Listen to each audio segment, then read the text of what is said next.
Development Assessment Panel for Thursday, the 26th of March 2026. I declare the meeting open at 9:30 a.m. And in doing so, I acknowledge that we are hosting this traditional land of the Woodjack people of the Noongar Nation.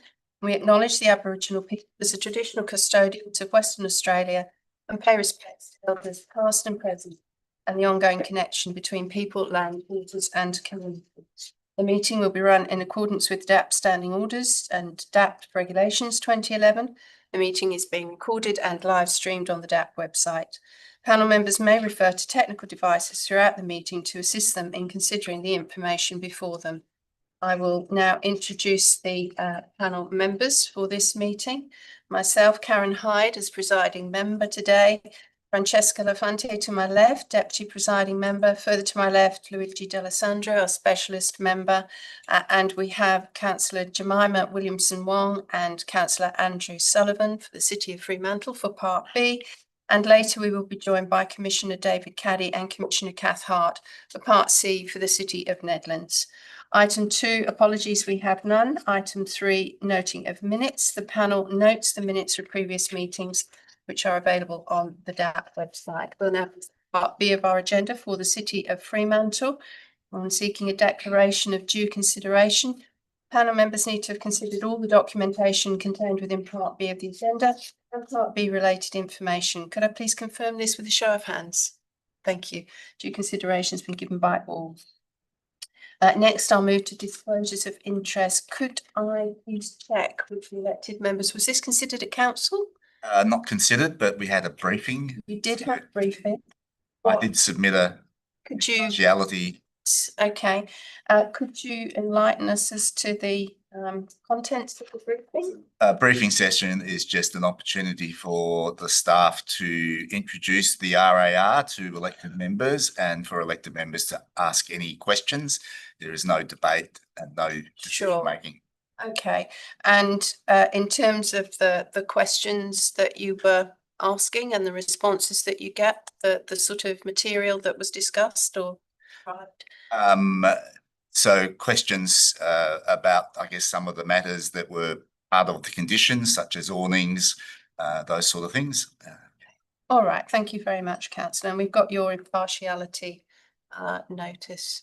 My impartiality disclosure is the same as councillors. Okay, thank you. Through now. Thank you. So we note that members have or asked with an impartiality interest on the basis that they attended a briefing on the matter. But having considered that, there's nothing in those impartiality interests that would prevent the councillors from participating or voting in relation to this DAP meeting. We move now to item 3, Form 1 DAP application for lot 34, number 8 Point Street, Fremantle, for an 8-storey residential building, purpose-built student accommodation with additional restaurant, cafe at the ground level. We have 2 presentations today. One from Christopher Dwyer and Jimmy Thompson from MJA Studio and the other from Dan Lees from Element Advisory, both in support of the application. Christopher and Jimmy are here in person and Dan will join us online. There is a strict 3-minute session for each presenter today. We have a lot to get through, so please stick to the salient points and I'll remind you when you're close to time. So if you'd like to come forward. And I understand that you've also got Hannah Edwards, Jeff Ian Stomenov, and they're from Serona Urban are here to answer questions. Okay, when you're ready. Thank you. I'll please have the slides. Yep. And Jimmy and I will be presenting on the bulk of the slides, and then Dan's going to provide some feedback on one of the later. Okay, there's a slight delayed reaction with the clicker with the slides. Thank you. Thank you everyone for joining us today. Really appreciate the ability to present this proposal. And while I wait for that slide, just like to thank the City of Fremantle and the DAC process through there has been a really collaborative exercise and really added value to the proposal and made it a richer thing. Part of that journey that we've been on with the city has been looking back at the history of the site, both pre-colonial and post-colonial uses, significant program has been about education and passing on knowledge, both from pre-colonial but post, with the girls and boys schools on site. And we see that as a really rich narrative linking through now into purpose-built student accommodation on site. I'll endeavour to click quicker.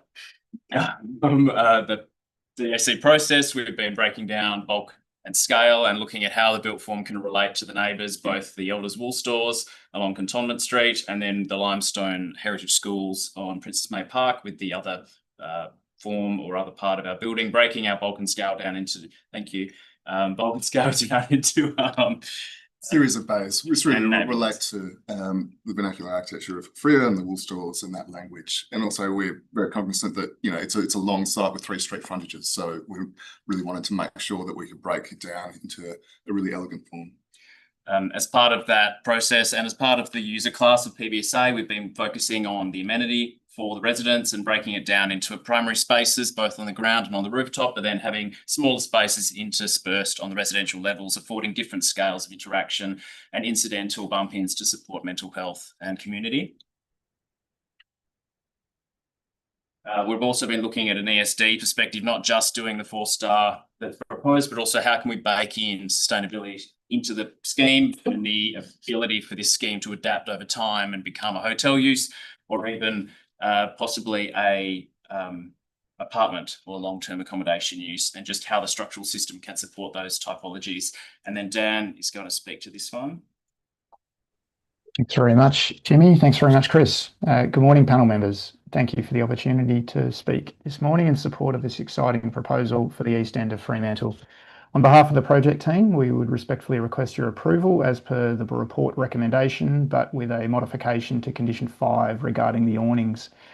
As you'll appreciate, this site is currently an unloved car park that provides very little in the way of activation, amenity, or positive contribution towards its 3 street frontages and the northern aspect to Princess May Park.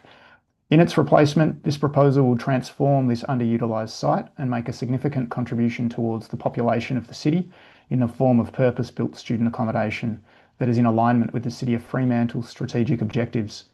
This site has long been identified as a major opportunity for redevelopment, looking back to 2011, where the council, and with the involvement of Councillor Sullivan at the time, had the foresight to pursue a planning scheme amendment for what were deemed a handful of city centre strategic sites, with the stated objective to help achieve the council's strategic objectives for increased residential population in the city centre.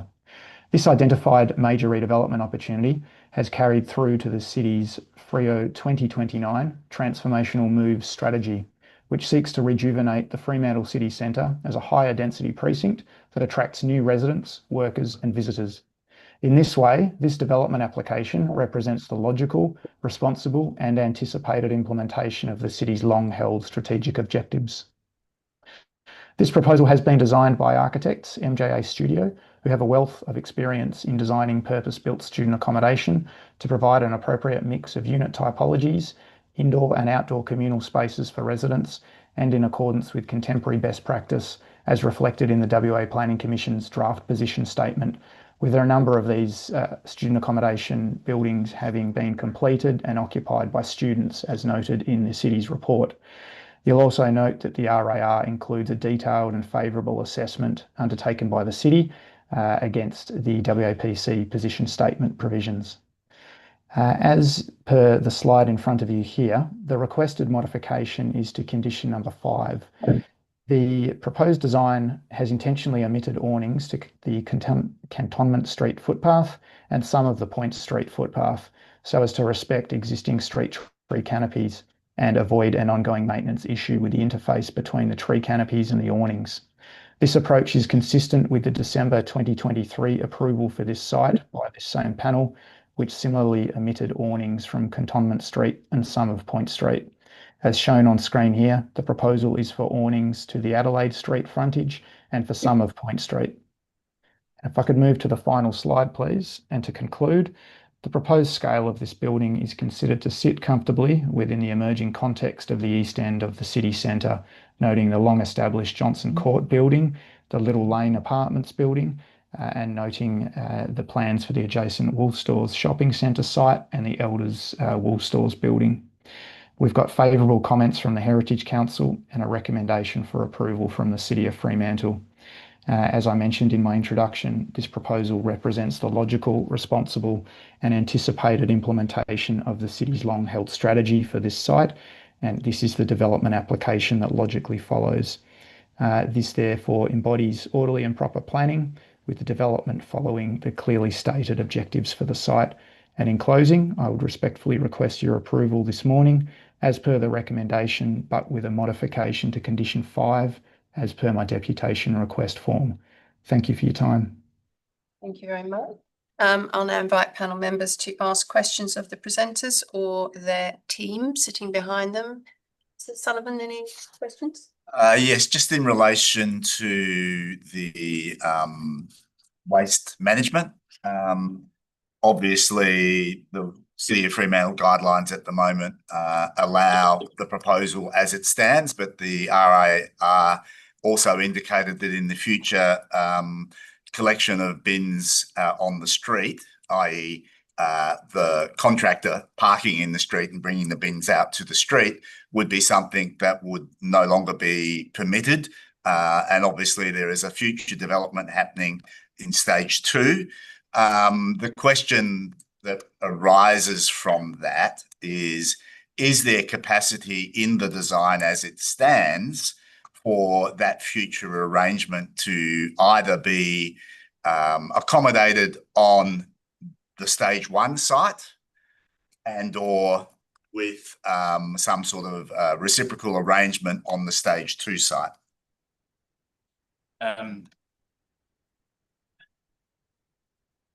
We've been interrogating waste collection quite thoroughly on this proposal.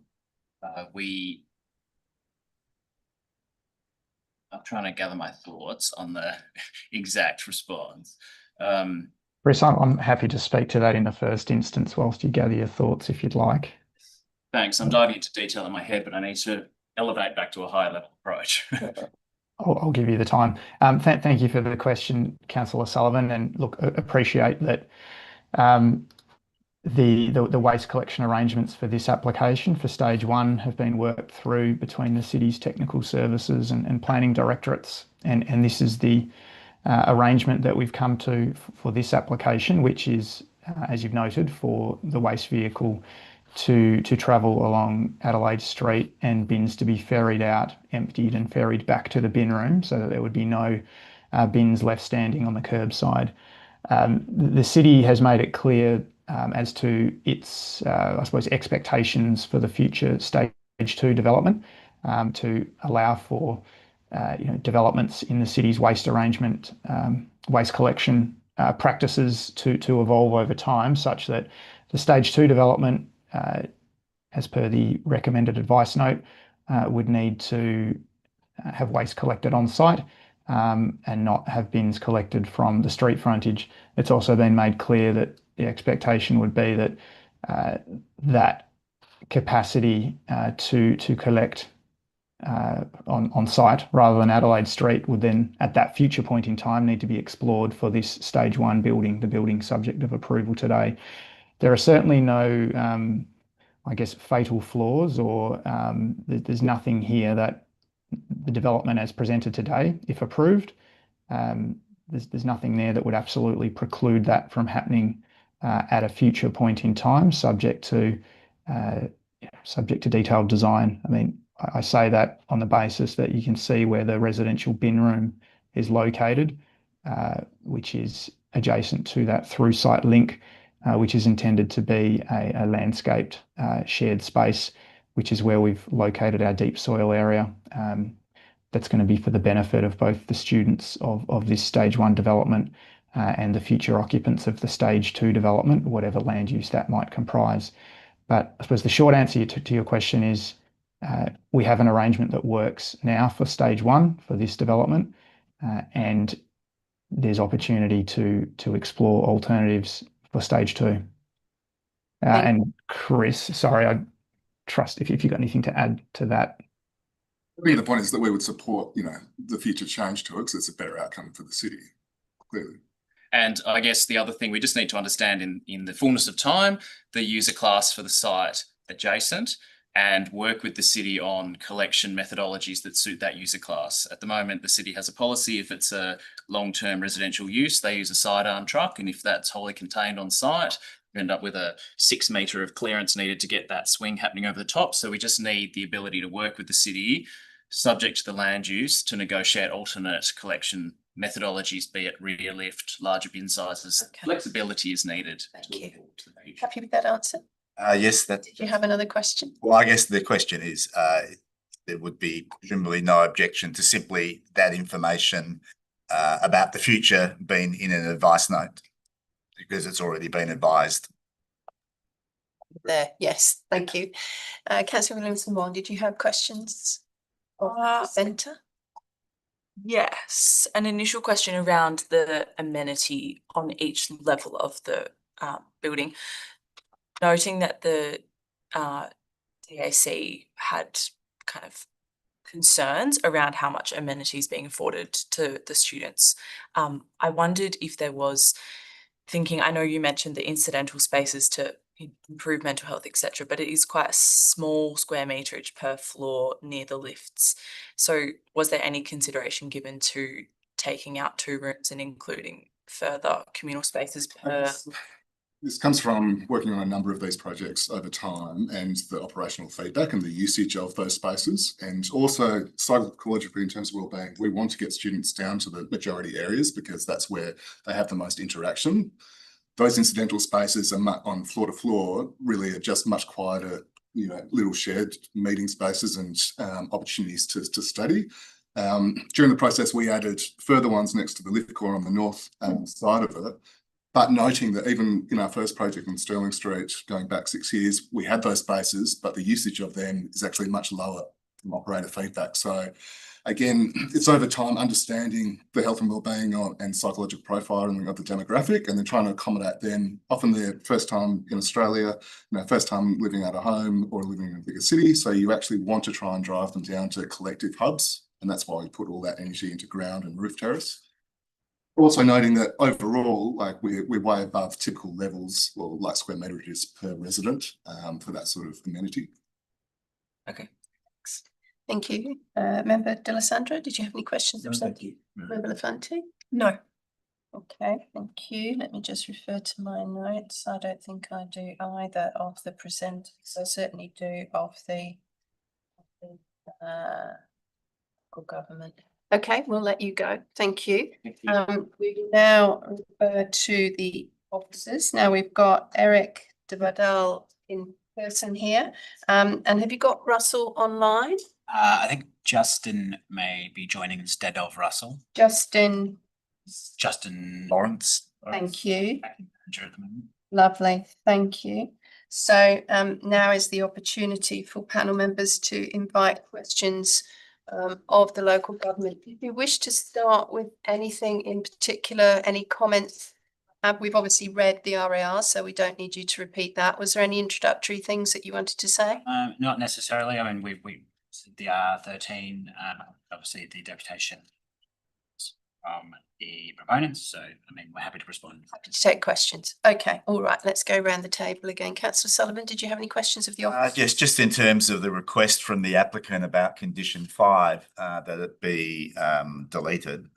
The guide for that area, area 5, appears to state that canopies are required, but only for certain land uses on those secondary streets, being Cantonment Street and Point Street.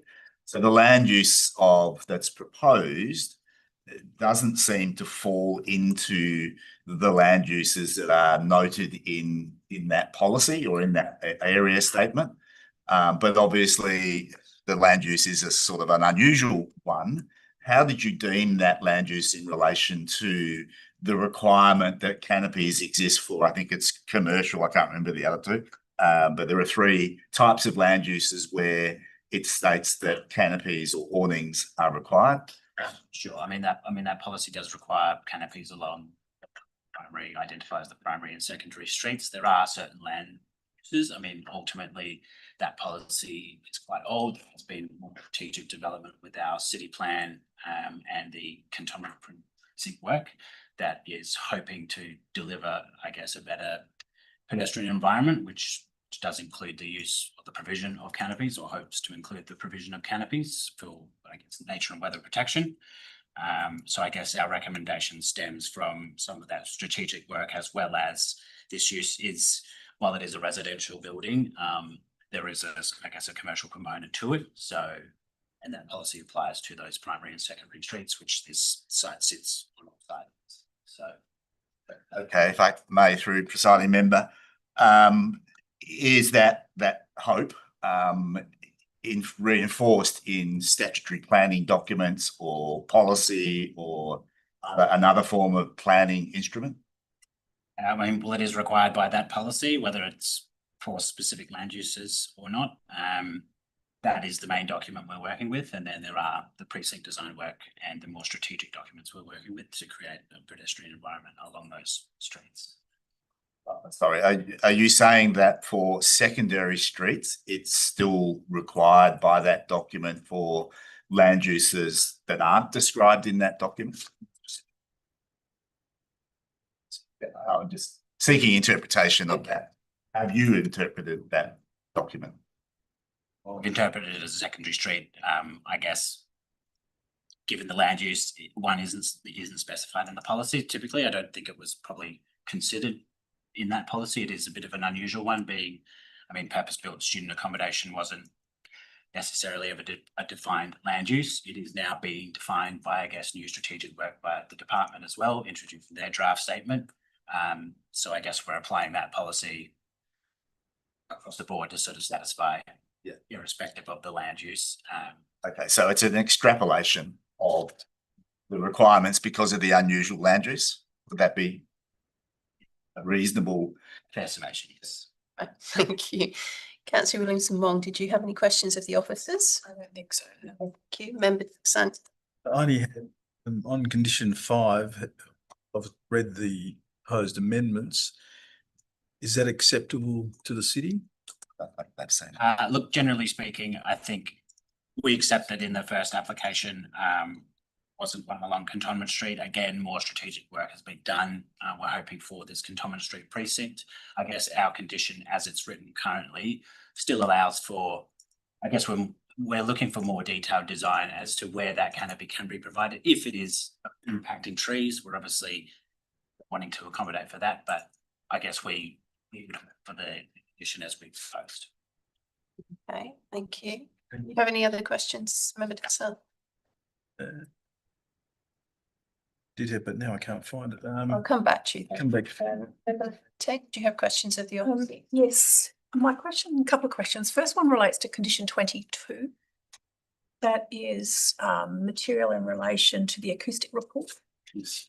Requiring that be implemented and approved by the city. I suppose my question really is there any issues that you might have if there was a modification to that condition to essentially allow for, any modifications to that to be submitted? And where I'm getting at is that quite often we see that there's refinement of some of these documents during the next stages. And what I'm considering in here is whether or not there should be additional words that would allow that to be considered rather than necessarily full review by maybe the DAP or somebody like that. So I suppose my question is there a particular comment or concern you might have with the modification to that, the wording of that condition?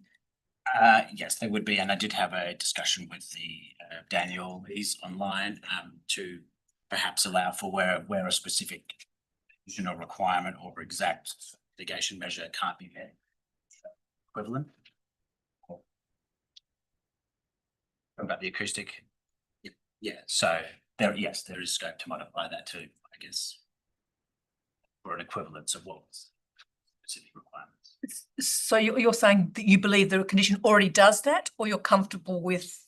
My suggestion would be that after the language dated 12th of December 2025 to be implemented, or any modification to be submitted and then approved by the city. So what I'm really trying to ensure is that those minor adjustments you have that opportunity. You may not choose to take it, but you do have that opportunity. Yes, no, we wouldn't argue with that. My next question relates to, can I continue? Yes, please. Relates to the conditions regarding notification on title. They are conditions 26 and 27. And it's quite an unusual language that's used in relation to this condition. I haven't seen it used in that way. I've seen many other notifications, and I'm not sure if you are aware. There's been some ongoing conversation that's been raised through the DAP regarding who has the authority, which agencies have the authority under the legislation to apply those notifications. And the information we have received, and you've probably already heard it, is that the legislation is written in a way that the obligation rests with the agency, so whether that's a statutory agency or the local government, but not with the applicant. The applicant's obligation is that they give approval for that to be put in place should you wish it. So in the context of that explanation, I suppose I'm trying to get out of you further information about the uniqueness of the language used in that condition, rather than a more generic language that would impose that obligation as per Section 70A of the Transfer Land Act. Look, as those two conditions are fairly standard from the city's perspective, and one of which is verbatim from the policy which applies. I understand there may be, I guess from the city's point of view, these conditions are recommended to have a sort of formal recognition that a proponent is introducing a noise-sensitive land use into what would be a noise, I guess, an area of greater noise being just for city centre. So I guess the city's requirement in that condition wording, which does come sort of verbatim from the policy, it should be at least, I mean, the city may prepare it, but the cost related should be borne by the applicant. So that leads me to two further questions. My first question in that relate is your policy that you're referring to, has that been reviewed recently in the context of Section 70A under the Transfer of Land Act? Okay, and my second question is obligations for management of noise, external noise to the resident or occupants in a residential accommodation would also be addressed through physical elements within the building itself. So the acoustic treatments that they use, whether it be built on the building, between windows, floors, those obligations are included. So can you speak why, if there's any additional things that you want to try and capture in that notice that may not be captured through those other mechanisms? Yeah, the other conditions do specify, I guess, actual sort of design measures to prevent noise transfer and to acoustic installation. I guess the notices on title are a way of formally recognising from this perspective that a proponent is in a noise sensitive environment. If that land is sold, so on the title, I guess it reinforces that. I guess so it should come as no surprise to a future landowner of when that land is transferred, and I guess people are aware of it. Internally to those complaints or an acknowledgement that you are in a noisy area. So the city's position is that just sort of formalises that on the title, so there is no sort of confusion about that sort of thing. Thank you. I have a further question. Yes, My thank further you. question goes to condition 32, which is the public art contribution. And I'm interested in a couple of things, the language of that condition. And my interest is particularly around two things, the public realm works and the deed of agreement. So the public realm works appeared to be somewhat vague in terms of what they could include. And deed of agreement, I didn't see material about. No, unfortunately. And I suppose my question is, how do these two things connect? Is the public realm work that's covered by the deed, which appears to be related to a separate arrangement between the city and the applicant? irrespective of this development. So it's not directly attached to this development. Could you clarify that for me, please? Yes, so unfortunately, basically the change in the condition wording actually came from the adjacent approval for the Wool Stores development. The city had recommended the condition be applied necessarily without that. At the time, the applicant, the proponent in that case, requested of the DAP that the condition be changed to include potential work to the public realm. The city did acknowledge that we are intending to do cantonment precinct work, which is the whole of the street. And then I guess once that was approved by DAP, I'm not exactly sure. The council is actually maybe able to speak more to how the deed of agreement was raised with the two proponents for these specific sites, so Wool Stores and 8 Point Street. Because it had already been sort of, I guess, allowed with the Wool Stores, and these are two strategic sites for the city, a deed of agreement was raised between the proponents and the council to allow that contribution to go into, I guess, the public realm works, particularly along Cantonment Street. It doesn't necessarily limit. Public realm works may include public artwork as well. As far as I'm aware, that agreement did allow for, I guess, a broader expanse of those contributions to be used in the public realm, not specifically for public art, but didn't limit it either way. And what I'm hearing you say is that that agreement sits currently in place. It's yes. So it's there, regardless of what happens in this meeting about this proposal. Those arrangements are sitting separately with the parties to that arrangement. Yes. So for proponents of these two sites, and I guess the council do have a cooperation deed. And that does sit separate to this. And that's specifically for the public realm. Yes, but it's not. So, and I'm sorry to keep trying to unpack this for myself. So given the deeds there and that deed provides for some opportunity within the public realm, what do you see the link with this condition needs to be in relation to that? So I suppose what I'm getting at is if public art is provided via a sort of more standard type condition, limiting condition, the deed will still exist and it still wouldn't prevent the opportunity for those ongoing conversations within the realm, the public. Why do you see the link needs to be provided in this manner and these conditions? I guess it was just for consistency with the determination on the Wool Stores development. So that condition was approved with this wording. So we've basically just used the same wording, and the deed was between these specific parties. That's why we amended it as well for this occasion. Thank you. Thank you. I'll go back to Just Member to D'Alessandro. clarify on that one, so the proponent has actually seen the deed and has agreed to it. As far as I understand, yes.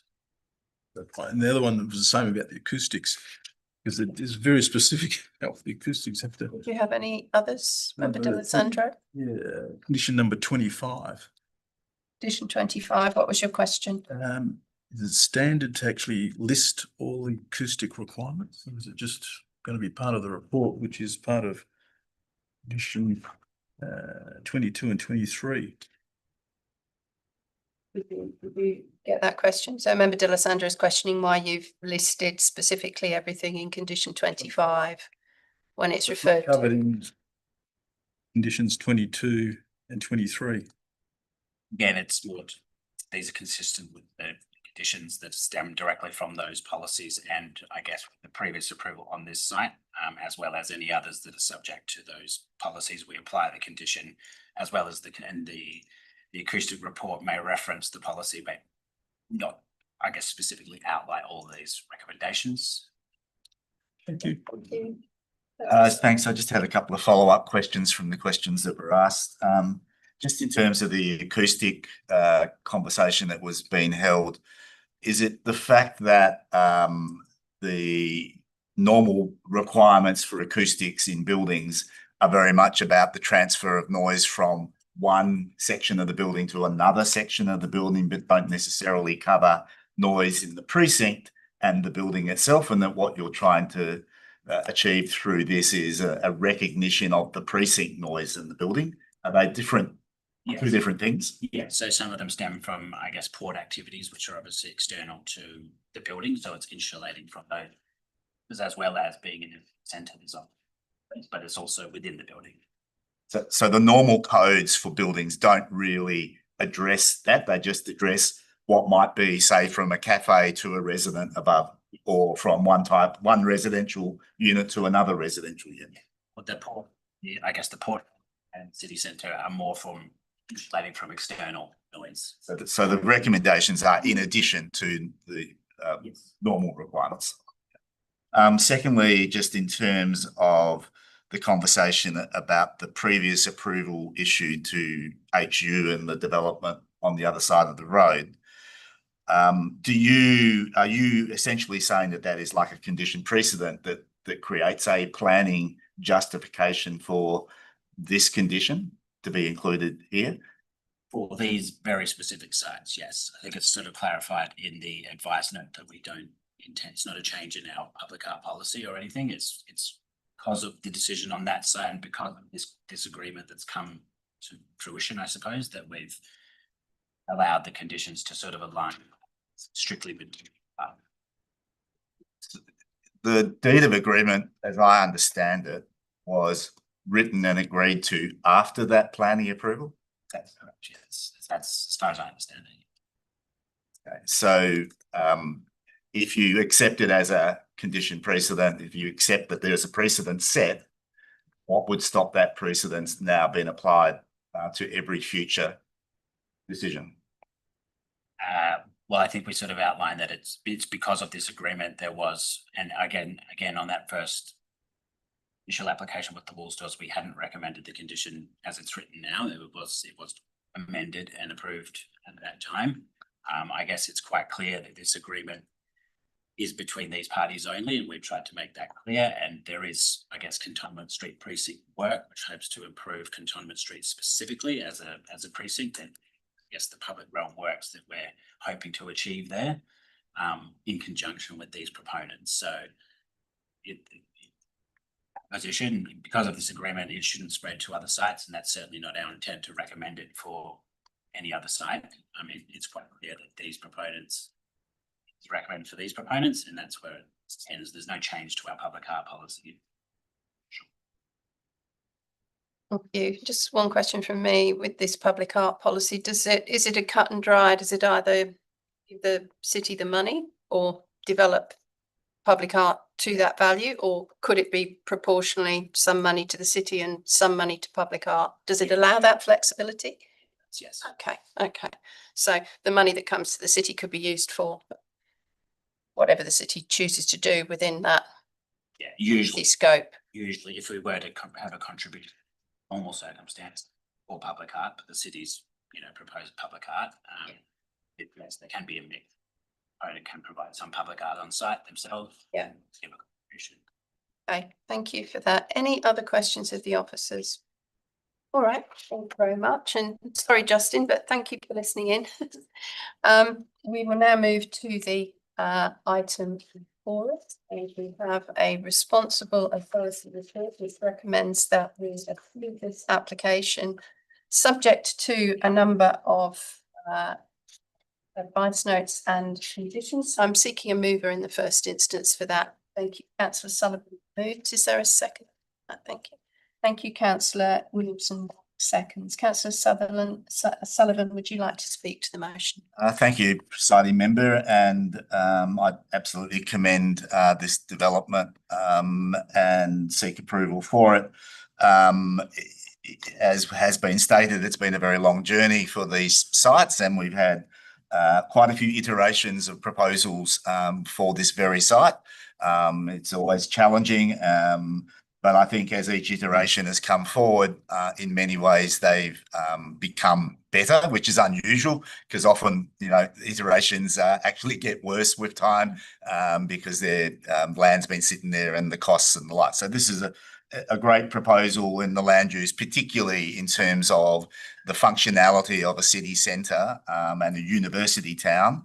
It is an exceptional opportunity for a development like this. And of course, it leaves a significant stage 2 opportunity to come as well, which is most likely, given with the developments proposals we've seen before, is most likely to be primarily residential. And I think that's an important element to understand when we deal with some of the conditions might want to review. I'm very comfortable with all aspects, including the waste management plan. I'm confident that a future development and the future requirements can be met, but it really becomes an exercise of I guess, trust that the developers accept that the future needs to be about a different type of collection process. And when they go about subdividing their land, they may well want to consider how that arrangement can be best served into the future without undoing and destroying the back end of this development. And I'm sure they are already thinking of that, but that's for another day. There are a number of amendments that have either been requested by the applicant or have been in discussion. One of them may require a conversation that involves a legal argument. So I'm not sure, presiding member, you might want to comment on that in terms of how to deal with that aspect. But I did want to deal first with condition 5. Yes. And I had drafted an amendment for that. It's a little bit different to the applicant's proposal. You want to. If you can pop it up on the screen, that would be great. Essentially, well, it's going to be hard to read. Bigger. We get a zoom on. Perhaps if I can introduce what the amendment says. Well, yeah, say what the amendment says, then we'll seek a seconder before you speak to it, because this would be amendment 1, councillor Sullivan. So essentially the amendment takes out reference to Cantonment Street. So it removes, the principle of it, it removes the requirement for awnings on Cantonment Street. It modifies the requirement for awnings on Point Street to only exist between the entrance of the student accommodation and Adelaide Street, which is effectively what the applicant was asking for in their request. Yeah, I mean, that's Okay, so very simple in that regard. okay, so the green bits are the new words Green and bits of the new words, the strikeout. Yeah. strikeouts. Okay, so that's moved by councillor Sullivan as amendment 1 to condition 5, seconded. Do I have a second? Councillor Williamson, would you like to speak to the amendment? Thank you. Look, I do this reluctantly. I think the officers are right in stating that it would be highly desirable to have these awnings, both in Point Street, but particularly in Cantonment Street. I think the fairly old now area statement for that area probably erred when they described Cantonment Street as a secondary street. I think both Adelaide Street and Cantonment Street should be considered as primary walking routes in the city, but Point Street, I think, is very clearly a secondary street and can be treated that way. The reason being is there's obviously a lot of pedestrian movement in the sort of long streets and a little bit of pedestrian movement. Point Street has good canopies on the other side of the road, and would also, if the canopy that's proposed, will provide protection from Adelaide Street, the primary street, to the front door of the student accommodation. I guess, as I said, I'm reluctant, but I think we have to be guided by what the planning instruments allow us to impose and not be guided by what we hope they might say in the future. And I think that's just, good planning practice. I don't believe there is a valid argument to impose the awnings on the other areas. I would also say, and I think it is relevant, is that there is a live development approval that basically is for residential development that does not include awnings in these locations that we're talking about. And the reality is, if you imagine, particularly if you can put Point Street aside for one moment as a secondary street, if you imagine Cantonment Street, even if it was a primary street, the reality is it's going to have residential, primarily residential development, I think, along the ground floor level, as was previously proposed, and currently a live approval. So it would seem very strange that we would demand canopies in that location when they won't be for the next 100 metres up to the park in any future application. I do also question whether we can extrapolate that the land use proposed at ground level is either commercial or hospitality or office accommodation. It's really a private function. It's a private study area. It's more like residential than those other categories where the requirement for canopy would exist. But others may disagree. If you think that it's commercial, if you think that it's hospitality, if you think that it's office accommodation or the like, then perhaps the canopies should be. Thank you, Councillor. Councillor Williamson, one was seconded. Did you wish to speak? Yes. Just briefly, I often have the luck of going after Councillor Sullivan, who discusses things in detail, for me to say that I concur with lots of what he has said. I do think that there is also this constant tension in Fremantle, and I'm sure everywhere at the moment, between canopy built form and our treescape. And we also know that a strategic objective of the city at the moment is to increase green space. And I think hearing the presenters discuss that the reason that the canopies haven't been included in certain areas is because of, I guess, urban canopy does make me think that I'm comfortable to support the amendment to the condition today. The canopies are important. We want people to be able to walk in for pedestrian use, etc., as Councillor Sullivan said. But I think the amended condition responds to the policy and also the kind of updated strategic objectives of the city in our planning documents. So I'm comfortable with it. Thank you very much. Other speakers for or against this amendment? And you wish to speak?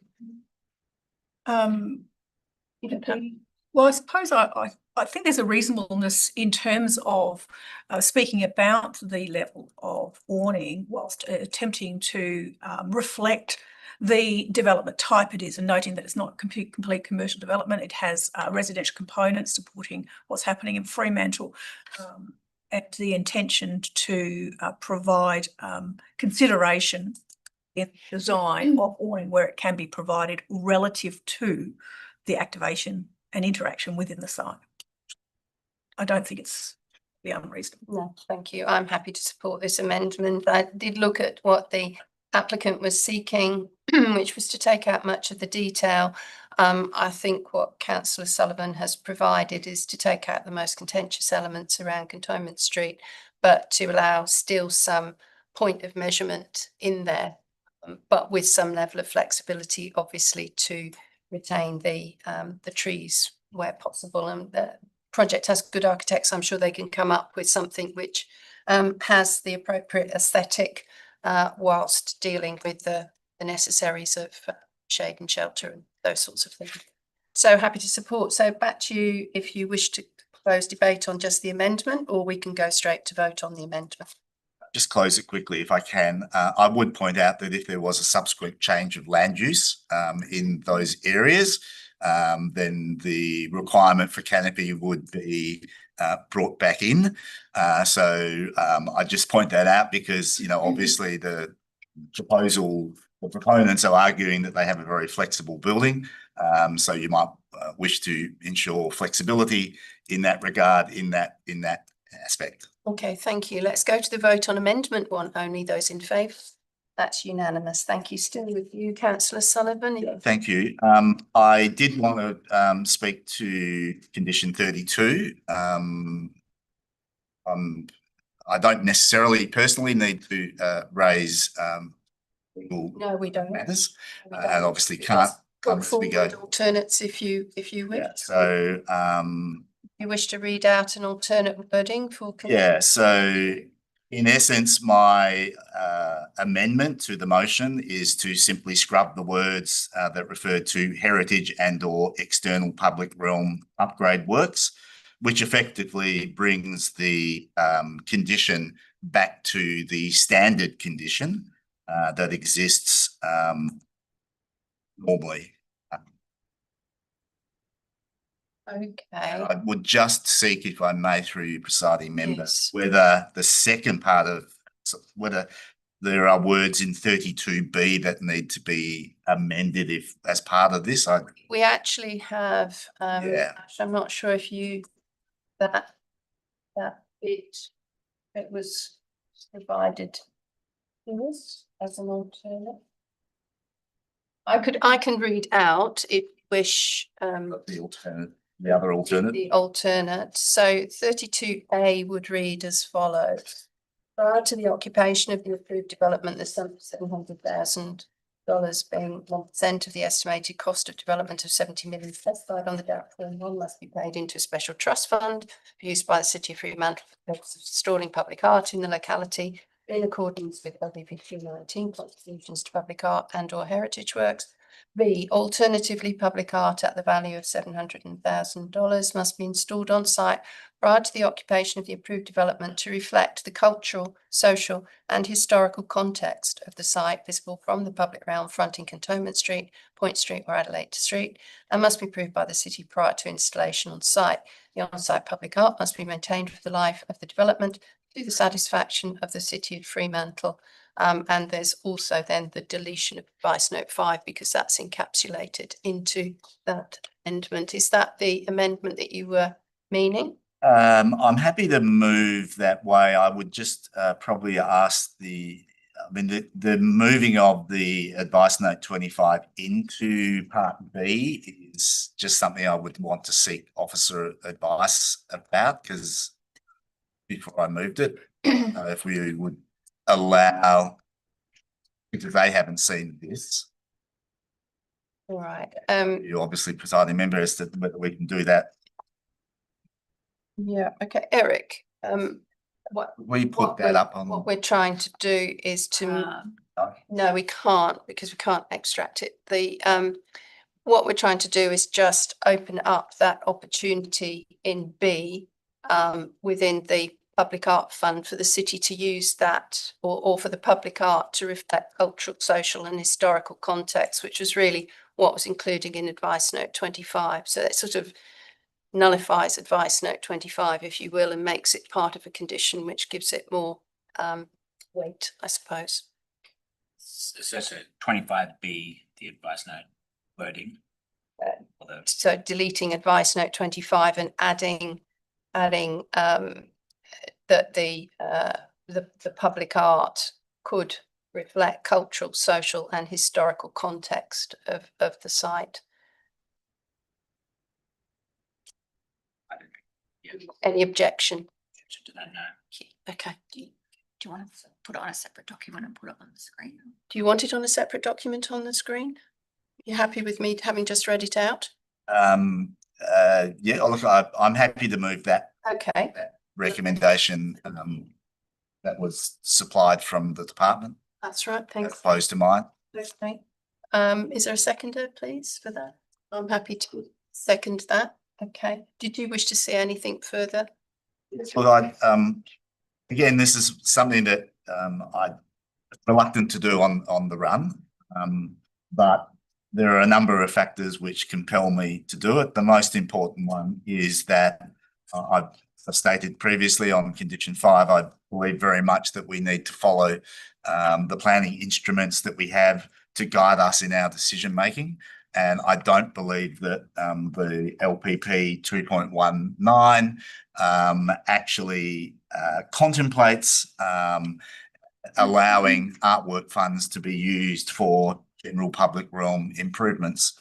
I would also go so far as to say that if we were to try without using LPP 2.19 to impose public realm improvement costs on any developer in any normal situation, where there wasn't necessarily any direct connection between their development and those works, that we would be doing something that would be highly frowned upon by both planners, the department, and the applicants as well. It would be well outside of what would be allowed as a normal planning condition. So we have a scenario which is complicated because a previous DAP decision has effectively stated the same thing. That doesn't make it correct in my view, and I didn't support that at the time. And having researched the situation more, I'm even more compelled to be of the view that it should not be allowed to happen. If we're going to have a motion that refers to a local planning policy that only allows us to go this far and then extrapolate that to the point where we go and do something completely different that wasn't referred to, not contemplated in that policy, then we are really basically doing planning on the run. And I'm not comfortable with that. You're comfortable with this? Sorry? You're comfortable with this? I'm comfortable with this. I did want to point out, though, that obviously for the benefit of the members, there is this deed of agreement. It's not a planning instrument. It's a legal relationship between the city and two landowners. I don't think we can be influenced by the deed, but I did also want to say that the deed can be modified to accommodate this outcome if this is approved.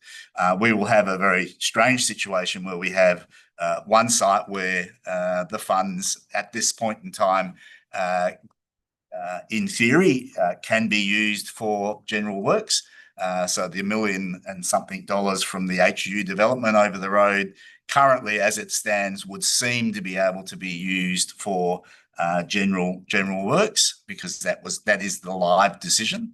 And if this was to go through, this amount of money would be isolated into reserve for public artwork that was either part of the developer's site, part of the public realm, or a combination of both.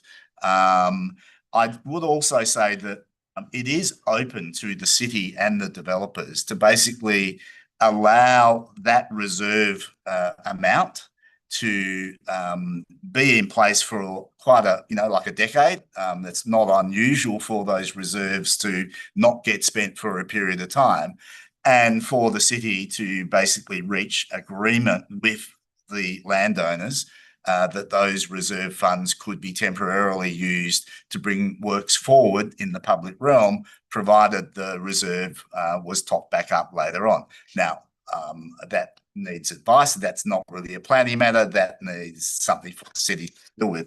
I am absolutely of the view that the city has committed to making sure the public realm works are funded one way or another as of the time of development, to coincide with the time of development. I don't think that situation changes by changing this, and certainly to this, that's exactly what I would be pursuing.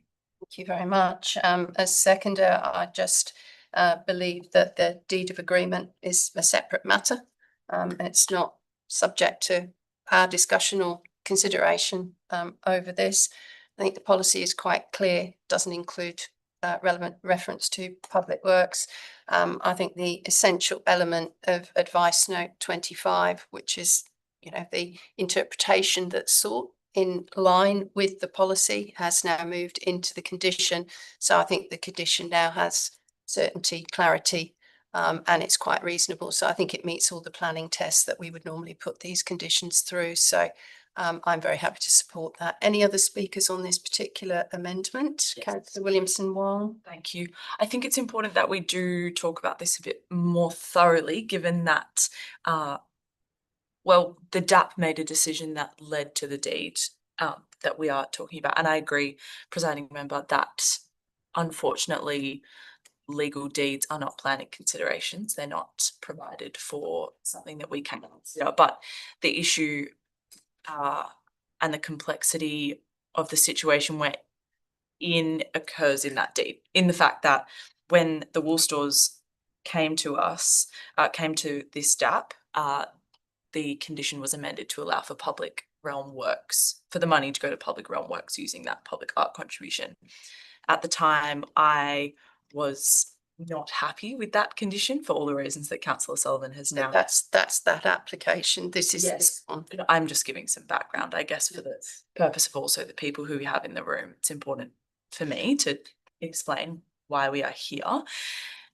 That is a separate decision, but it was a decision that was made, and following that the city entered a deed, which is not unfortunately a planning consideration, but the deed does specify that the funds from this proposal and the site that we're looking at will come from a developer contribution from the percent for art. So separate to what happens today, that deed will have to be re-looked at as a city and with other parties. I do want to just note that I slightly disagree with Councillor Sullivan in that it's outside of what might be considered a planning consideration in other, a planning condition in other circumstances, that there is a requirement that a planning condition relates to the development. I think outside of the scope of the policy that we have at the moment, but potentially another policy allowing development contributions to go to public realm nearby is something that would be absolutely acceptable, including when a building has 3 street frontages and it's being asked to upgrade the public realm of one street. But all that to say, I think I wasn't supportive of changing the condition in the previous decision, which is not a precedent. You know, there's no precedence in planning. That is the thing you learn early on. I wasn't comfortable with doing that because it is a decision and it is planning on the run. It's changing a policy, making a decision outside of policy.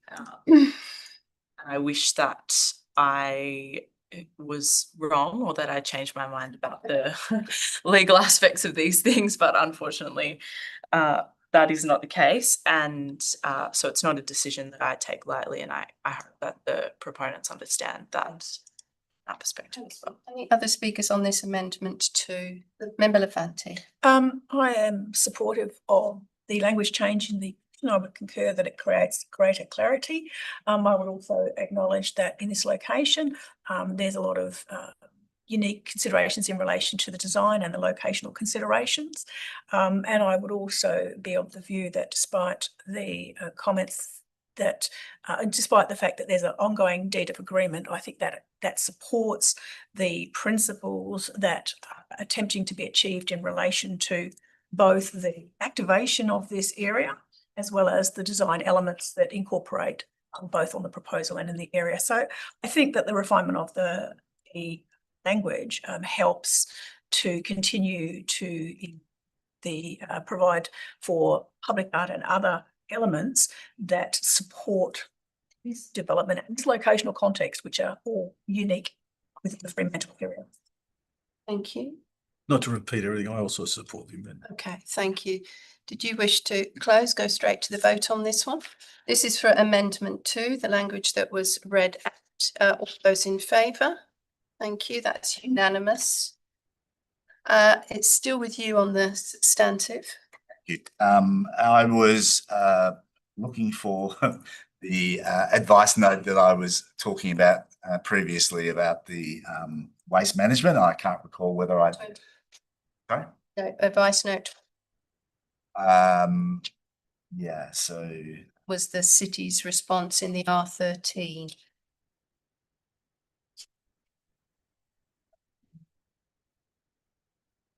So it should be within our. I think that's fine. I mean, I think the applicant understands that I had sought to make that more expansive, but I think it's an advice note only. Yeah, and it's very aware of it, and I hope that they deal with it when they subdivide the properties somehow. So just to be clear, Councillor Sullivan, the R13 did suggest some amended wording to advice note 24. Is that the amendment that you wish to put forward? Yeah, I was just looking for it. I can't find it. Shall I read it out? You used to read it out. The applicant is- Very helpful, thank you. The applicant is advised that it is City of Fremantle expectation that any future development of the remnant north portion of the subject site bracket nominated as the indicative stage to second stage of development, the subject site close bracket, will be required to provide wholly on-site waste and other servicing arrangements capable of accommodating waste trucks entering and exiting the site via a future on-site laneway accessway that serves the future development of the remnant land of the subject site and is capable of also providing shared on-site servicing arrangements for the development subject of this approval, which may involve investigating the need for a reciprocal right of access or appropriate easements should the current lot 34 be subdivided between the two stages of development. That's the Presiding member, I'll move that way. I couldn't have said it better. Amendment 3 by Councillor Sullivan, that is to take the R13 wording for advice note 24, which was part of the public published thing. Is there a seconder for that, please? Member Lafante, second. Did you wish to speak to it any I further? think it's self-explanatory. Thank you. Member Lafante is seconded. Did you wish to speak to it? Any other speakers on amendment 3? Let's put amendment 3 to the vote. Those in favour? That's unanimous. Thank you. I'm done. You're done. Okay. So, councillor Willis, seconder for the substantive. Would you like to speak on that? I'm very excited to see this proposal come forward. I think that a purpose-built student accommodation land use is something that is well aligned with the strategic objectives of Fremantle and our city centre plan, and also our local planning policies and scheme in terms of a diverse use of land and encouraging local economy and all of the things that we know a student accommodation and student housing will bring. And it is a very exceptional opportunity alongside the other developments we are seeing in the Eastern to, I guess, bring a lot more life to that area. I did want to thank the presenters for elaborating on the reasons for the amenities as we see them in the documents. I'm very confident that you've had all the relevant discussions with operators and are more expert in this area than I. So thank you for expanding on that. And similarly comfortable and confident in the height discretion and the design that is before us. I think it responds very well to its context and it will be a great addition in that area. So I do want to thank everyone for putting this forward. I did also want to note that I was very excited to see that it would be an all-electric building, as someone who is always looking out for the sustainable initiatives in our buildings and our proposals that to see and vote on. So thank you for that, and I hope to see it up and running. I'm unfortunately not a student anymore, obviously, but it'll be good to see. Very good. Thank you, councillor. Other speakers on the substantive? Member Lafante. Like others, I am supportive of this proposal. From my view, it is consistent with the planning framework. It's high quality design.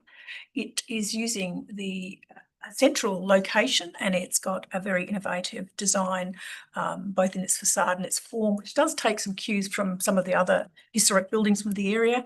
And so from my perspective is locationally appropriate in its context. I also note that it achieved full support from the DRP in terms of its design, and they cited that it was an excellent example of the development. The height, I'm also satisfied that it's consistent with its context and aligns with what's happening in the area. From my perspective, the use is fantastic. I think that the type of use and the suitability for this location, particularly in driving other opportunities within Fremantle and recognising its place in terms of providing accommodation and facilities for higher education, both university and other levels of higher education. It's suitably located in terms of accessibility to public transport, the rail, and therefore in terms of the lack of parking for this site. I note that that's not an issue. There's substantial parking for bikes and provision of bike parking. But as I've already said, it's quite a unique particular land use in terms of student accommodation and typically using the other forms of accommodation, other forms of transportation. So I accept that the lack of on-site parking does not impede this development, and noting that any reuse, alternate use of the site would in fact require separate determination and consideration, and that would include a whole range of issues. It could be bike parking, car parking, waste management. So from my perspective, my comments are really specifically relating to the proposal before us and not what might occur. I do commend the design and the architects in providing a series of plans that shows that there is built-in sustainability with the design and the opportunity for flexibility, for variation, for type of land use, and I think that's exceptional. I note that there's been some comments regarding its impact on the surrounding heritage elements, and I note that the Heritage Council has supported this proposal, noting that there are no impacts on the cultural significance of nearby sites. As I've already indicated, I think the proposal is suitable for this site and supportive of varying conditions that are provided with it. At this juncture, I would, however, like to move a couple of amendments. Yes, amendment 4 would be. My amendment 4 is to delete condition 17. This was raised as a Yes. conversation. It is essentially a duplication of condition 4. I'm happy to second that. Did you wish to speak further on it? No. So that's delete 17, returning 4, seconded by Hyde. Any other speakers on that amendment? That was as per the R13. It's advice note.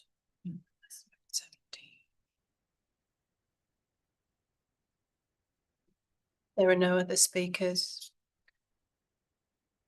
Councillor Sullivan to find his place. Confirming it's note 17 deleted. Correct. It duplicates 4. Sorry. Yes. Sorry, that's right. Sorry, I thought you meant condition. Yeah. No, I did say condition, you were correct. Sorry, I thought. Yes. Sorry. Okay, if there are no other speakers on that, let's vote on that amendment 4. Those in favour? Thank you, that's unanimous. Still with you, Member Lefranc. My next one is amendment 5, condition 22, the acoustic report, and I wish to modify that. Yes. And I wish to, I spoke about it earlier today, after the words dated 12 December 2024 are to be implemented, comma, the additional words are, or any modifications to be submitted, comma, and then the rest of the language reads on. My reasoning for this is I'll second that. oh, sorry, I think That's all right. my reasoning for including it is that I am acutely aware that quite often there are some design iterations or minor modifications in the next developmental stages, and that might impact some of the elements within the acoustic report, but not necessarily dramatic. And this really does provide the opportunity for those conversations to continue without unnecessarily bringing it back to maybe a full meeting, where they could be suitably and appropriately addressed through consultation and discussion directly with the city. And therefore I am providing that flexibility in this change. Thank you. I don't wish to speak any further. I think you've spoken well on that. Any other speakers? Let's vote on amendment 5. Those in favour? That's unanimous. It's still with you, Member Lefranc. At this juncture, I do wish to 6. I need to modify conditions. It relates to conditions 26 and 27. Yes. And this is a notification on the title. It is also something that I spoke to earlier today. I understand the information provided by the city's response to this. However, as I indicated earlier, I wish to align it with what I have read in terms of material in that we've been provided previously and discussed in these meetings. So do you want to with the legislation? outline the So I'll changes? what it is. Yes.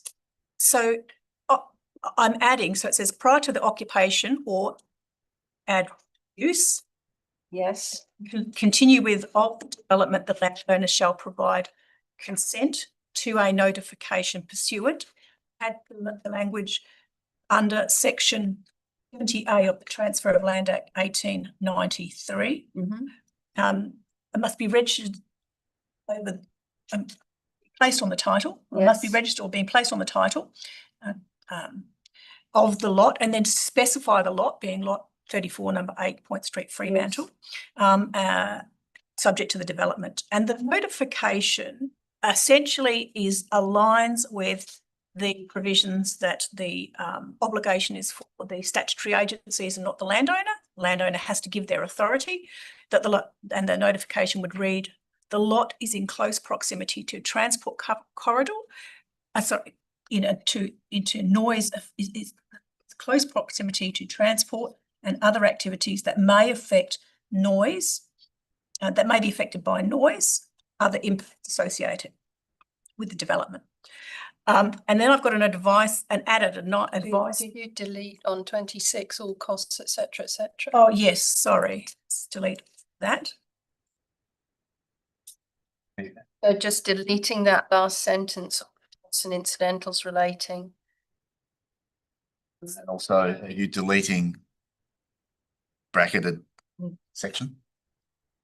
So I'm deleting all matters that essentially put the obligation onto the applicant to implement the condition in terms of paying for it, and that I'm separating it out to be applicant is required to give a support consent, but that the agency or otherwise has the legal obligation to impose the condition if they choose. So the language is changed to reflect that. And it also would reflect a new advice note that says exactly what I've just said, that the condition doesn't impose an obligation on the local government. It allows the local government to lodge a notification under that Act, and it requires the proponent to give their consent to the local government. So my reasoning is that this has come up now a number of times. There's been discussion through some SAT determinations which talked about the structure of and the application of section 70A. So that's for 26, and then 27 would be similarly edited. Correct. Yeah. And you would have a new advice note that relates to conditions 26 and 27, Correct. outlining it's not imposing an obligation on the local owner's obligation is to give consent. Yes. Okay, so that's moved by Member Lafanti. Is there a seconder, please? Member D'Alessandro is happy to second that. Do you wish to speak further on that, Member D'Alessandro? Any other speakers for or against? Councillor Williams and Wong. Thank you. I currently will be voting against this amendment. The reasons being that I understand Member Lafante, sorry, I needed to myself your surname. Member Lafante's reasoning about the SAT determinations and the procedural issues. So I'm comfortable with that amendment because as discussed before, I think we should follow those SAT determinations. But I am concerned about the lack of inclusion in that notification on title that discusses what is currently in the condition, being music, cultural, entertainment and or food, beverage uses creating additional noise in that area. For background, this is, and I'm sure you are aware, there's a lot of tension at the moment between residential land uses and in city centre zones. We've seen other local governments deal with it in different ways with special entertainment precincts and the like. It's my understanding, and from what the officers were saying, that this notification on title is really the city's proactive. It's intended as a measure to be proactive in ensuring that the tensions of those two land uses are clear when people buy just land. I'd be comfortable to support the amendment if we include these words in the notification on title, noting that section 70A of the Transfer of Land Act just uses the words in terms of what you can include in a notification on title, whether a local government considers it desirable that proprietors or prospective proprietors of the land be made aware of a factor affecting the use or enjoyment of the land.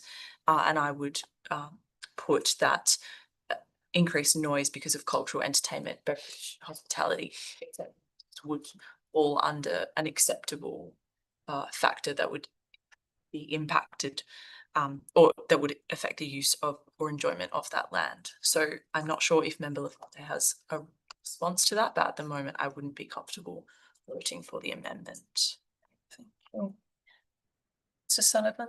Thank you, Presiding Member. I would seek just to clarify again the definition that's put in there in terms of the what the noise generation is, because clearly this condition is about, I guess, what others would call an entertainment zone, and the impacts that might have on other land uses. And it's trying to simply alert that. I have to say it's not a strong piece of legislation or notification. I mean, the reality is those matters are only going to be dealt with through other legal changes, realistically. So imposing that on the applicant is, it's sort of wishful thinking rather than generating a really positive outcome.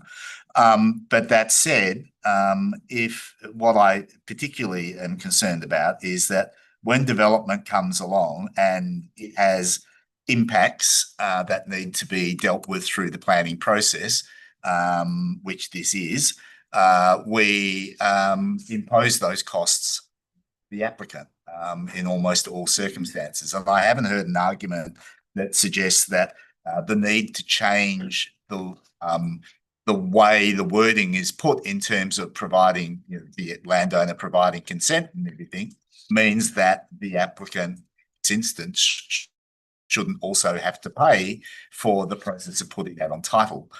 Changing the process of, that it is the applicant providing consent does not change the reality that the only reason we're doing this is because this development application is before us and needs to have that notice put on titles for the benefit of future residents and for the benefit of all people in the city. It's not a cost that would otherwise occur. I'm not sure why there's an expectation that the city should pay for it when it's a development cost. So I won't support the amendment because it seeks to remove that aspect. Okay, thank you. I'll just briefly speak. I think that the amendment certainly to 26 does still talk about an area where non-residential uses may exist or be approved and result that the land may be affected by those activities and noise not normally associated with residential development. So the fact that the bit in brackets aren't there, or Member Lafanti may have a different view on summing up, but I don't think that that's necessarily a big issue. So and it is consistent. The changes that we're suggesting here are consistent with previous decisions just made by the DAP across a variety of local governments. So I'm happy to support it. Member Lafanti, did you wish the right of reply? Yes, I do. And I take note of the comments that have been provided, and I would usually like to make a modification to this language.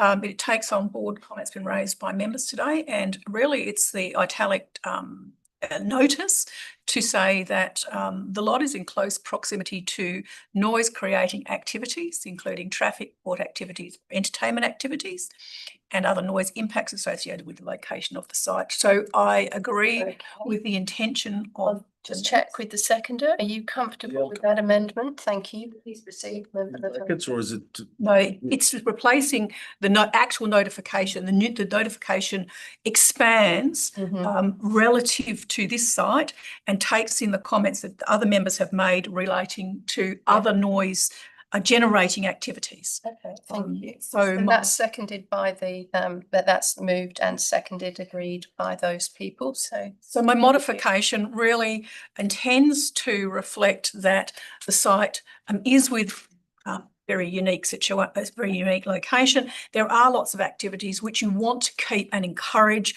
within the city centre. You don't wish for one development that has accommodation attached to it to limit the expansion of the rest of the city centre. So the minor change that I've put into it really reflects the comments the other members have raised in this part of the discussion. Thank you very much. Let's put this to the vote now. Those in favour of Amendment 6? And that's Hyde, Lafanti, D'Alessandro and Councillor Williamson-Wong. Against Councillor Sullivan. The motion is carried 4-1. Still with you, Member Lafanti. I think that's it for me. I've said everything I wish to say. Okay, thank you. Member D'Alessandro, on the substantive, did you wish to speak? Yeah, I'll be supporting the recommendation for approval with changes. It's a high quality development. It's a very response to the site. I support the discretion that's been applied The DAP, or the design review panel supported the various aspects of it, and I'll be supporting the recommendation. Thank you very much. I'll just briefly speak. I also support development. I think it's been well conceived and resolved across the board of design matters. I think it should be a great asset for Fremantle, which cries out for student accommodation. I think to put a bit of life back into places where it's perhaps lacking, but just to get that nucleus of population to it's buzzed back. There were only 8 submissions on this. The Heritage Council said that there was no discernible impact on neighbours. So I think from that point of view, we should be too concerned about the height or the scale of the development, and I think it largely complies with much of the design guidelines, etc. So I'm very, very happy to support this. There was just one minor amendment still to make, which I think came through from the R13, and that was to move condition 33 to an advice note and renumber. Condition 33 is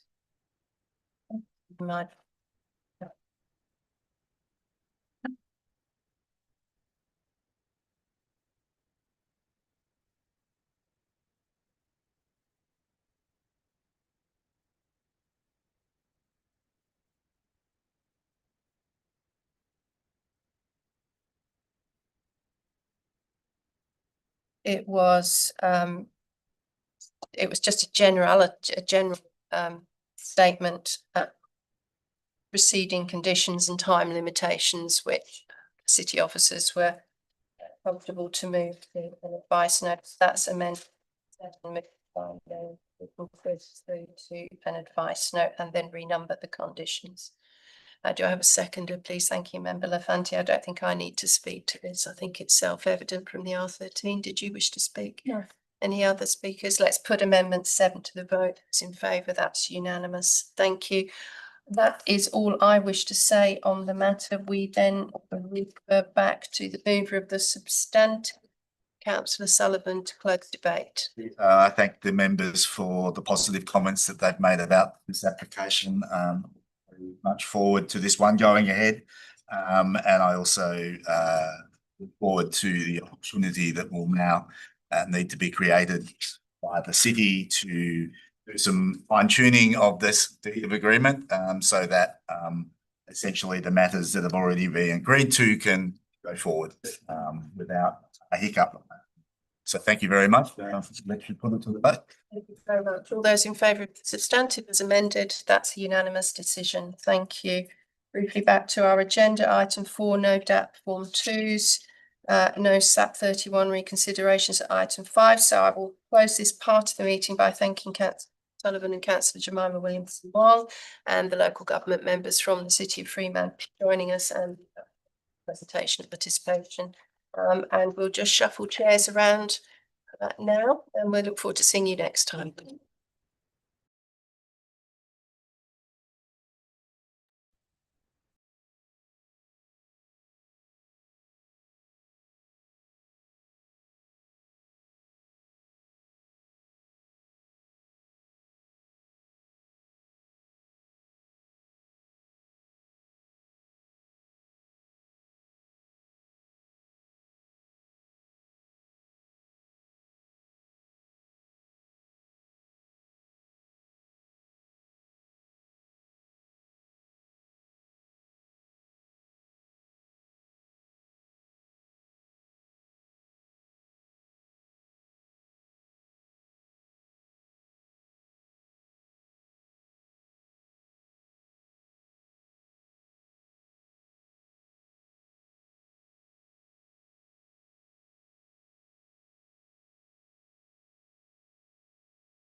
Sorry about That's okay. that. It's Kristen from DAPS, just making sure you can hear us okay? See anything from him. Okay, but that's okay.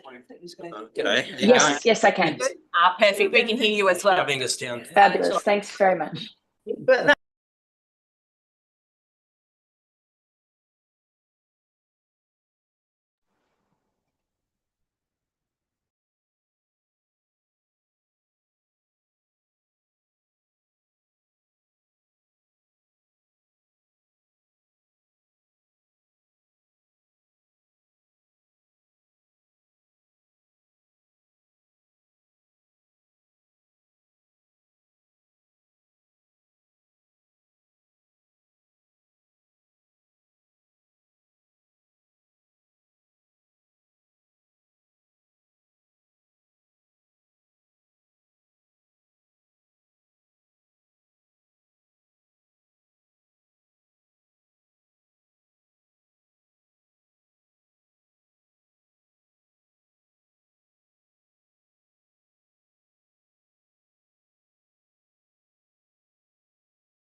Okay.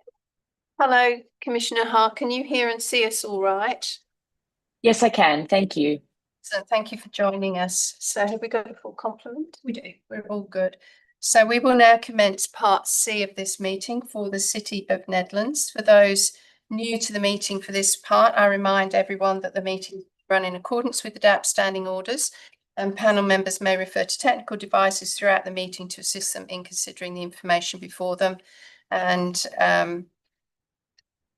also note that late information was received from Daniel Hollingworth from Lateral Planning, and just seek confirmation. Did all members receive that? You're not expected to read it, given it's quite late, but just noting that you did receive it.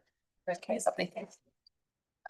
We'll go then to items of declarations of due consideration, and we welcome Commissioner David Caddy and Commissioner Kath Hart, our local government members. The other panel members, Karen Hyde, presiding member, myself, member Jessica Lafanti is deputy presiding member, and specialist member Luigi D'Alessandro, still in place. Panel members need to have considered all the documentation in Part C of the agenda and Part C related information. Could I see a show of hands, please, to confirm that? Thank you very much. Due consideration has been given by all. Next, we go to disclosures of interest. We've received 2 impartiality interests from Commissioner David Caddy and Commissioner Kath Hart, who participated in a prior council meeting where this application was considered, and your sitting in this meeting has been approved by myself, as I don't consider those impartiality interests to create any impediment to you participating in this meeting. Are there any other? Oh, yes, Commissioner Caddy. Just clarify that that is with respect to item 5.1, not 3. It is in respect to item 5.1 for both of you, indeed. Yes, thank you. Because I'm assuming that for item 3.1, you haven't considered it. Thank you. Any other disclosures of interest? No. Thank you. Okay. Just if that member, I didn't sit on SAP mediation for this, that doesn't apply to me. So we move now to item 3.1 for lots 388, number 32, 387, number 54, Cooper Street, Nedlands, 4 group dwellings, and we've got 4 presenters today. First, we have Ken Perry, who is speaking against the application. Ken, you're here in person. You want to pop up so that you can be on camera? Oh,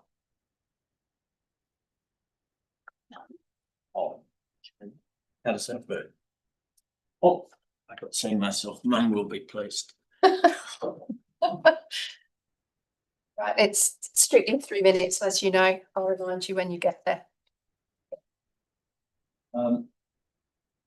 We're all here today to influence you, the decision makers. That's the reason we're here.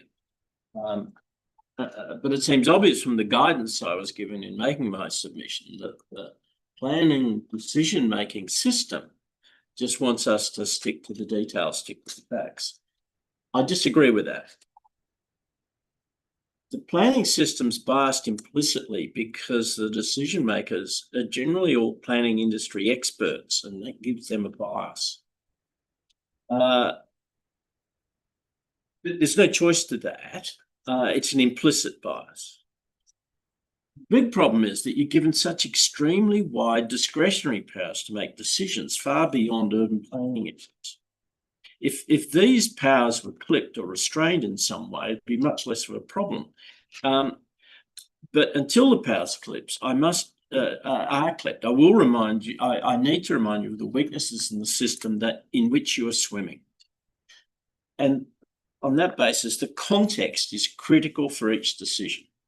Now, Cooper Street. The evidence is, as provided also by the city planner's recommendation, too big, too crowded, not enough parking. It's more than just one bay. It's pretty simple. You should agree with the community, the City of Nedlands, and refuse this development application. Let them go back to the drawing board and create a less intense, better design. The issue is what you must do is ensure that the buildings you approve lead to a better community. Sure, Perth's suffering from a housing crisis, but so we need infill and all that sort of stuff, but we don't need extraordinary levels of infill.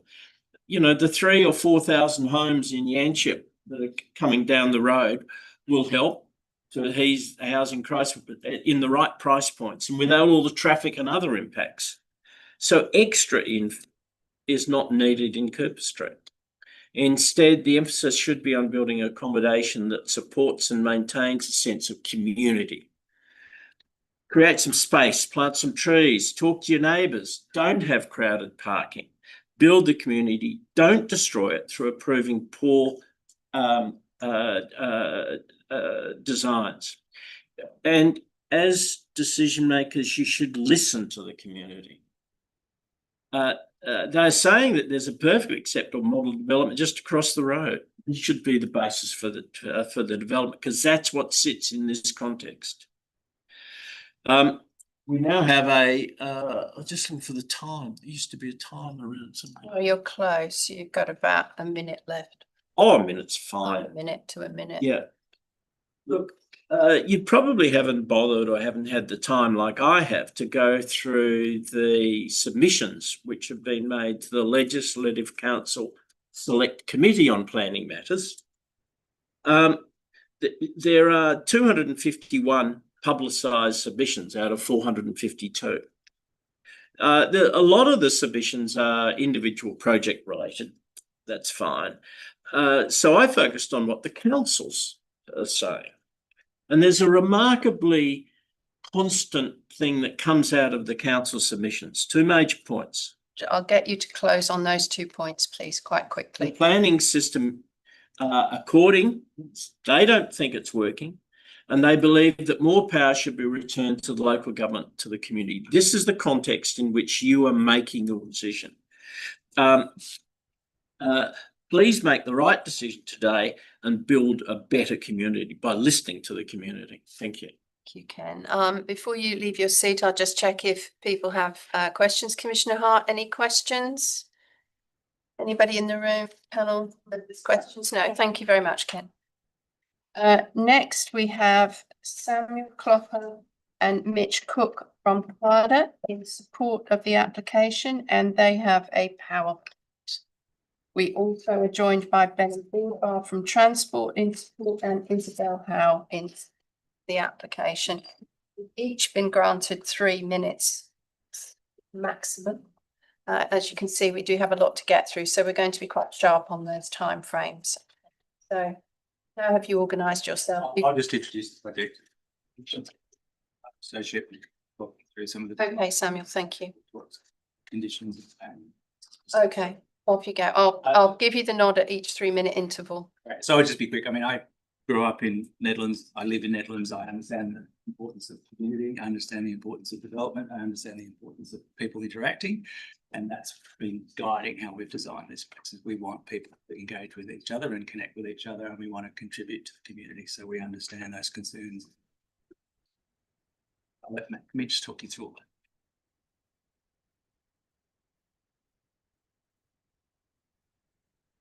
So Cooper Street, collection of 10 townhouses in Nedlands. We've really enjoyed our process over the last 6 months or so with the DRP and the City of Nedlands, achieving all greens at our final third DRP chair review. The context and character. We have mitigated the front setback, achieving a 4-metre average setback, working closely with the council there. Inspired a lot by the local context, the AIA building, particularly, stepped driveway topology, and articulation between the townhouse types. So we've sort of got a sort of A and B type, breaking down built form, presenting a more friendly driveway elevation. A small note on the feature gatehouse to Cooper Street. We will reduce that to under 3.5 as per the council's recommendation. See there, beautiful elevation, lots of trees, planting trees on site, trying to disguise the central driveway and the different parking with trees, feature forms and fencing. We're on that moment, that tree in the right there. the place where we suggested to put a second visitor parking bay. Theoretically, there's a space there, but we would rather landscape it.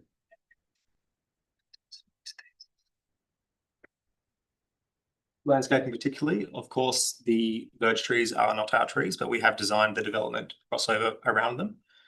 We retrained several trees on site and planting lots of trees or over and above the minimum requirement on site. In addition to sort of green gardens at each entrance to the townhouses and a green buffer to the rear, which we sort of see in line with the sort of Nedlands leafy landscape. See there. Planting sort of more of a pedestrian experience as well. Built form and scale, again, the setback using trees and landscaping at the front to ameliorate the front.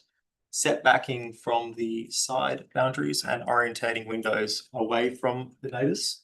And that staggered form really helps to break down the scale of townhouses. See there.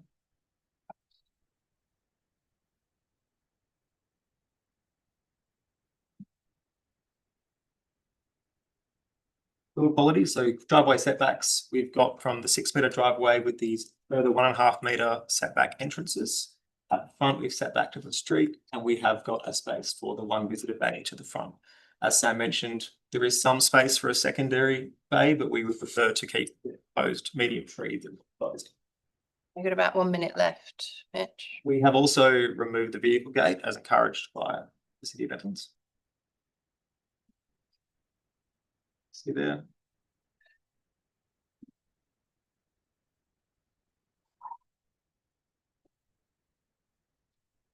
Yeah.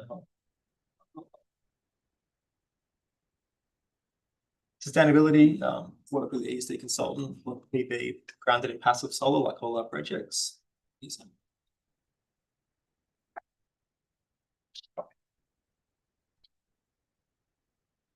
Okay, you're at your 3 minutes. I'll get you to wrap up.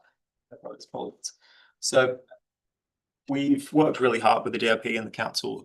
Really happy to achieve very green DRP.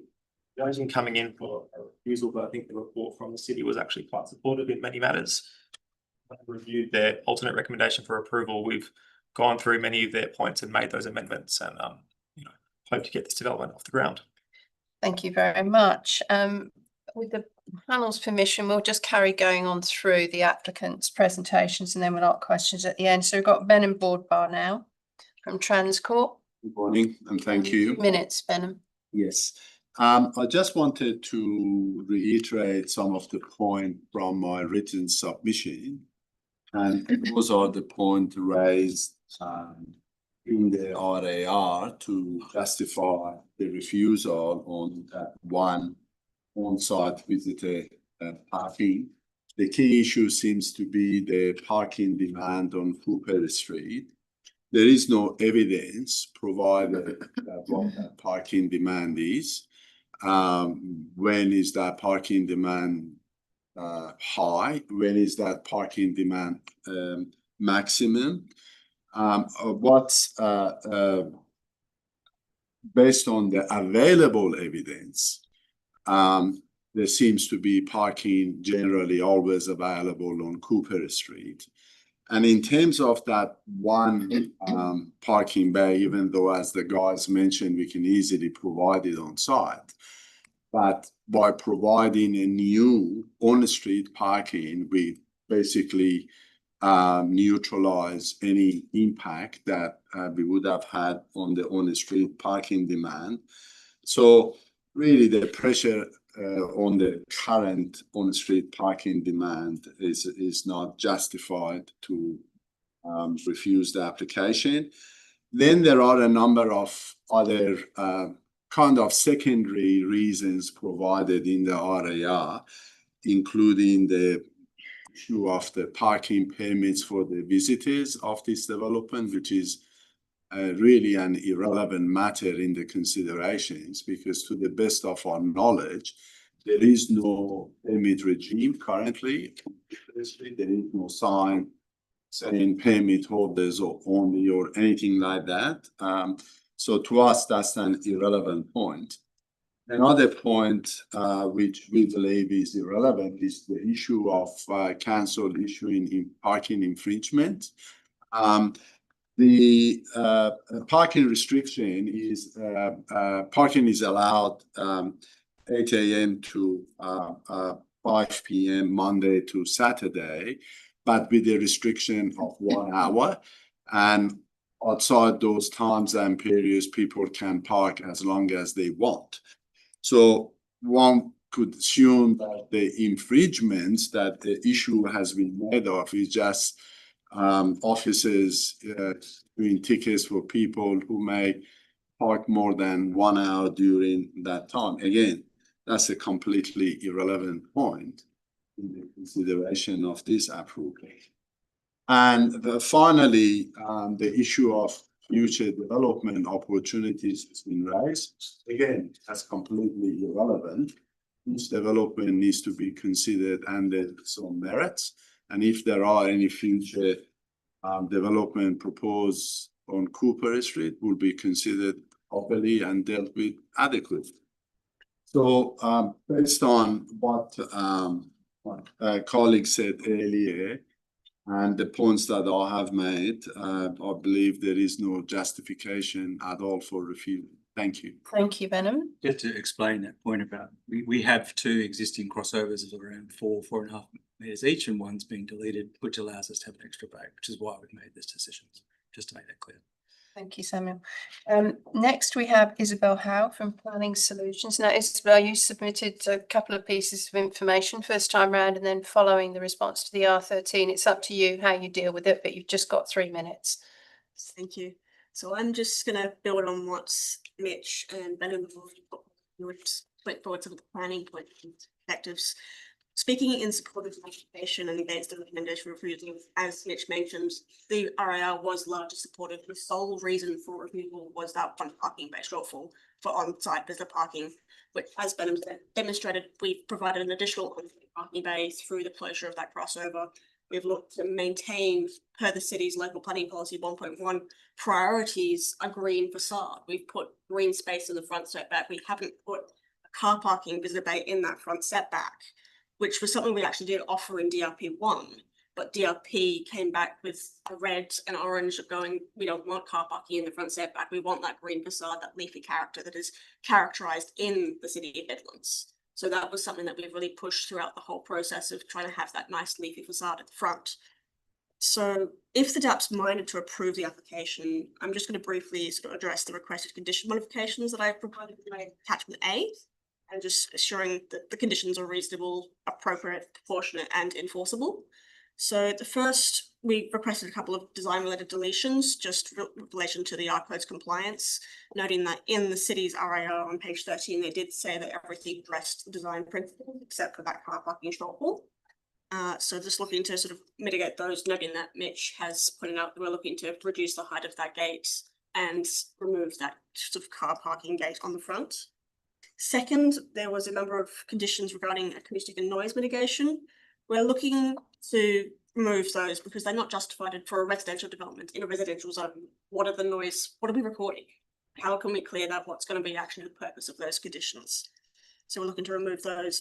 Third, there were several sustainability conditions that were duplicating requirements that are already provided in the sustainability report we lodged. And we're looking just to simplify that condition and sort of briefly reduce it down so that it can be very nice and easy for clearance purposes and make sure that process is streamlined. So ideally, we'd look to amend the wording for that remaining sustainability condition so that prior to occupation, sustainability measures are consistent with the intent of the sustainability report and as required under the city's local planning policy 1.3, which outlined a number of requirements for sort of development outcomes.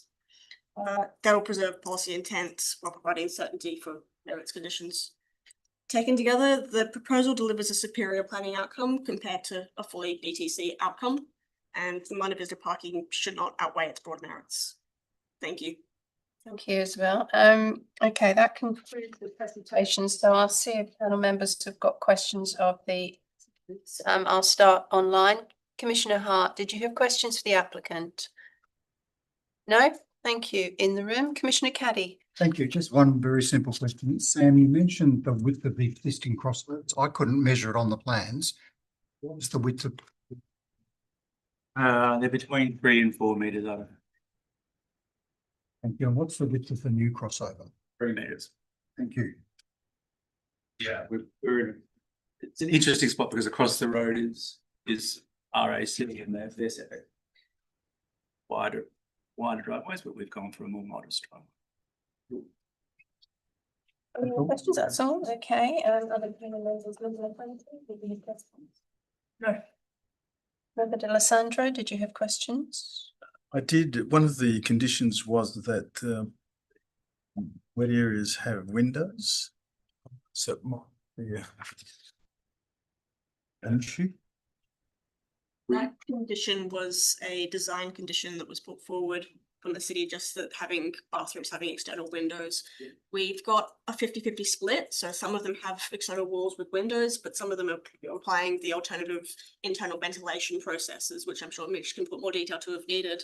Yeah, so Where we've doing added opposite. skylights further to a side break where we can disguise it quite nicely behind a timber screen. We would rather not break up the feature hit and miss brick patination that we're doing. So I think on balance, we've done it where we can reasonably and where we haven't, there is design there. So Yeah, but as a condition, it would be a fault. There are internal bathrooms which we want as in, so it would probably need to be. As I mentioned in my speech, all of the design principles have been addressed. There is ventilation for all the bathrooms. It's not like it's required for ventilation purposes. If there are no further questions of the applicant, we will now refer to the officers, and we've got Sergio Famiani, Kirsty Klimke, and David Banavich from the City of Nedlands. Now, we've all read the paperwork and everything else that's followed, so no need to summarise that, but were there any opening remarks given the Q&A and presentations that you've heard, or are you happy for us to go straight to questions? I think it would be if David, then I might add some comments as well. Okay. So if you don't mind, if we can be afforded a bit of an opportunity to context. Okay, but we don't need a rejig of the RAR and everything because we've. I'm not going to go through all the details, just we'll hone in on a couple of points. All right. Okay. Thank you, David. RAR is quite comprehensive and it speaks for itself. It's unfortunate we're recommending a refusal for this development, but we feel quite strongly about the reason why we're supporting this, why we're recommending refusal, because car parking is a genuine parking issue in that area. There was no way about getting an outcome without a redesign, so unfortunately we're in this position.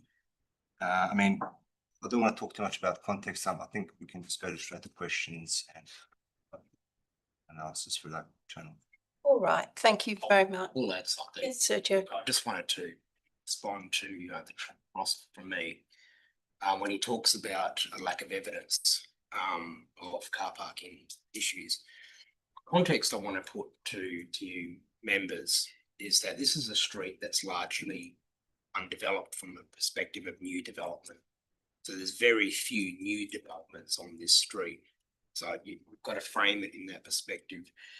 And if you look at the photographs that we've sent you, there are a lot of cars that are parking on the verge on this street, and all most of the street hasn't been developed yet. So try to imagine when this street starts to develop into new dwellings and new, such as the development in front of us, if there's a shortfall in visitor parking for each of these developments, try to imagine what that street's going to look like in 5-10 years' time, when half the street has been developed for group dwelling development, and there's a consistent shortfall of visitor parking bays on these development sites. It's going to be full of cars. And I think the chap that was from the community was trying to say that there already is a lot of cars on the street, and that's why I'm a bit confused with the comment made by the chap opposite to me saying that there's no evidence of car parking on the street or problems with car parking. I ask you to cast your mind 10 years in front of us now. And imagine if we get a whole load of developments this, each providing a shortfall of visitor car parking bays, what that street's going to look like once half this street is developed, and then cast your mind even further. What's it going to look like when all the houses on this street have been developed into sites like this, and we've got a shortfall of car parking bays on these sites? It's going to be full of cars. So I'll just leave that with you. Thank you, Serge. I'll go to Commissioner Hart first. Did you have questions of the officers, please? Yes, thank you very much. Thank you. So just noting this brings 10 dwellings to the city, and that each of the proposed dwellings has 2 bays allocated to the residents. So we're talking about 1 visitor bay. I did wonder, when you talk about the current traffic on Cooper Street, is there a distinction that you can make between whether they are residents parking there or visitors? Just to clarify, you're talking strictly about the dedicated visitor parking on site at the moment, that's shown? No, your reference to the parking that's currently on Cooper Street, you're saying there's lots of cars parking there. Do you have a distinction between how many of those are residents on Cooper Street and how many of them are visitors? We don't have that level of detail, but I just want to make the point that these are not dedicated visitor car parking bays in the road reserve. This is a road reserve with allowed parking on street. There's no guarantee that in 6 or 12 months' time that those time limits that are imposed right now will not change. So the rangers, for whatever reason, may increase or remove those limits. If that was to be the case, then you would actually have no dedicated visitor parking on street, because the current arrangement is actually not formalised. That makes sense. It's like a semi-informal arrangement, really. Right, I see. Okay. And may I ask a second question, please? Yes, please. So the applicants talked through there is an option to put that second car bay at the front. However, the feedback was that green facade was much more in keeping with the street, and so was desired. So if they did in fact put that second car park at the front, what would the feedback be? Well, just a note, the comments of the design review panel are not legally binding. It's just one element of our considerations. We are still conducting a planning assessment, and under the planning assessment, 2 visitor parking bays are required on site. Just to get that clear. The closing remarks of the design review panel, which failed to be addressed, was basically that whilst the design hits the green traffic light system for all 10 design principles, there was a clear desire from design review panel members for additional visitor car parking bays to be provided on this site. Now, it is not our job to actually tell the designers where that visitor parking should be. So, I mean, you don't have to provide that visitor parking right there where it's suggested. It could be redesigned elsewhere. But we're not at that point talking about a redesign. All we're simply saying is not enough car parking for visitors on site, and the applicant should redesign it in a way where they can provide 2 visitor parking bays on site. So could you talk to the leafy facade at the front? Because we are talking about saying, so I think that the applicants are saying that is the site where an additional car park could go. But they also I'm asking you to verify, I guess, and to kind of comment on, like, what's the balance? Like, what would you prioritise?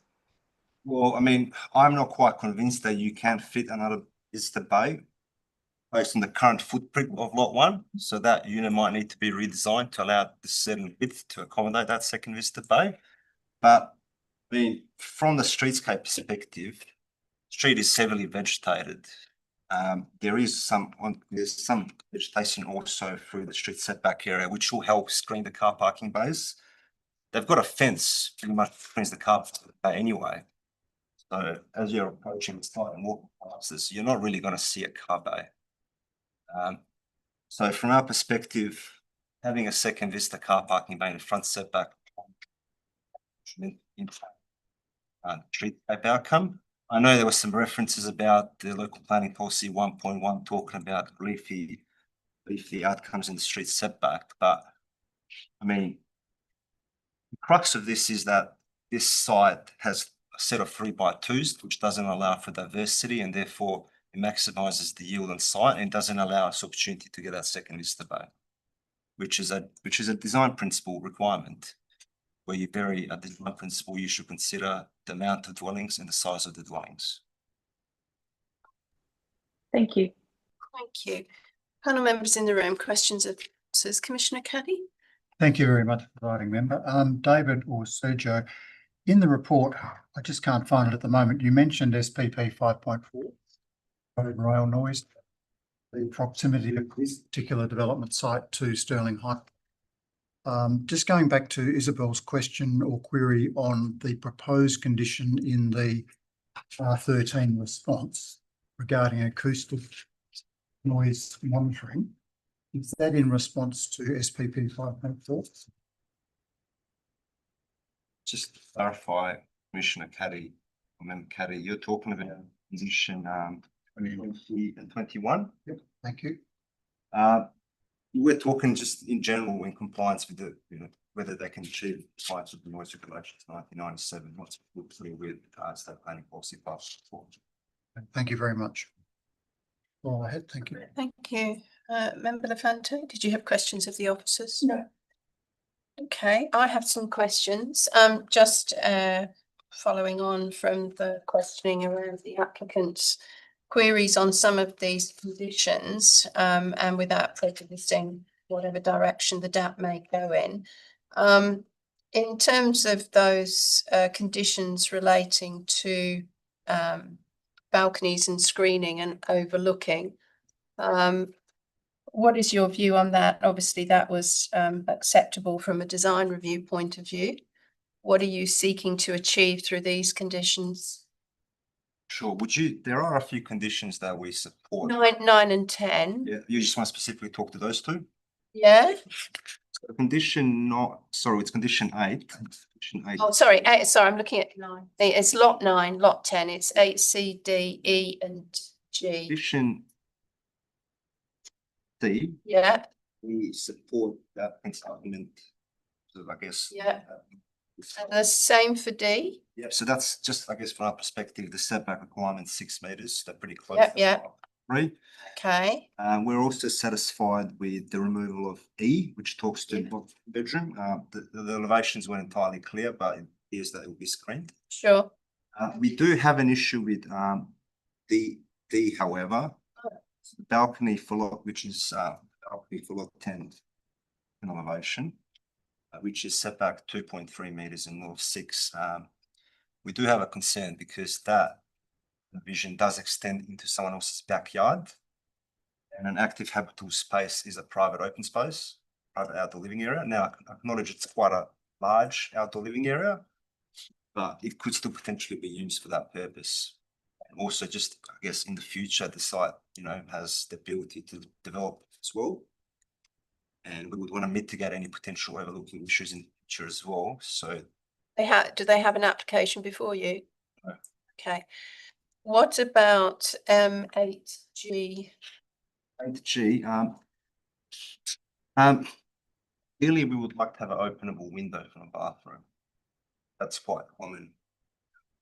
I'm not sure with a skylight achieves the same thing, like unless you can open up that skylight. What is the construction code on this? I'm not a building surveyor. I don't think there is one. What if you've got ventilation, alternate ventilation? What is the council's policy? I guess the point is that it's good design practice, right? When we talk about design. That's why we have a design review panel. Like, it's good design practice to have a window rather than a highlight. Wouldn't you agree? I mean, rather than. Okay. We clarified the acoustic reporting. The applicant's request to rely on condition 28 with regard to sustainability rather than condition 24, 25, 26 and 27, which pick out the details. But having read the sustainability report, they're all in there as their commitments at the very beginning. Yeah, look, condition 24, we agree. It's also contained on the stamp plans. current condition 24 to be removed. Much the same with condition 27. Yeah. Condition 25 does acknowledge that it can achieve compliance, but there's no specific on the water fittings. So whilst it claims that it can comply, it doesn't demonstrate how it will comply. So we would just be more comfortable to retain that condition.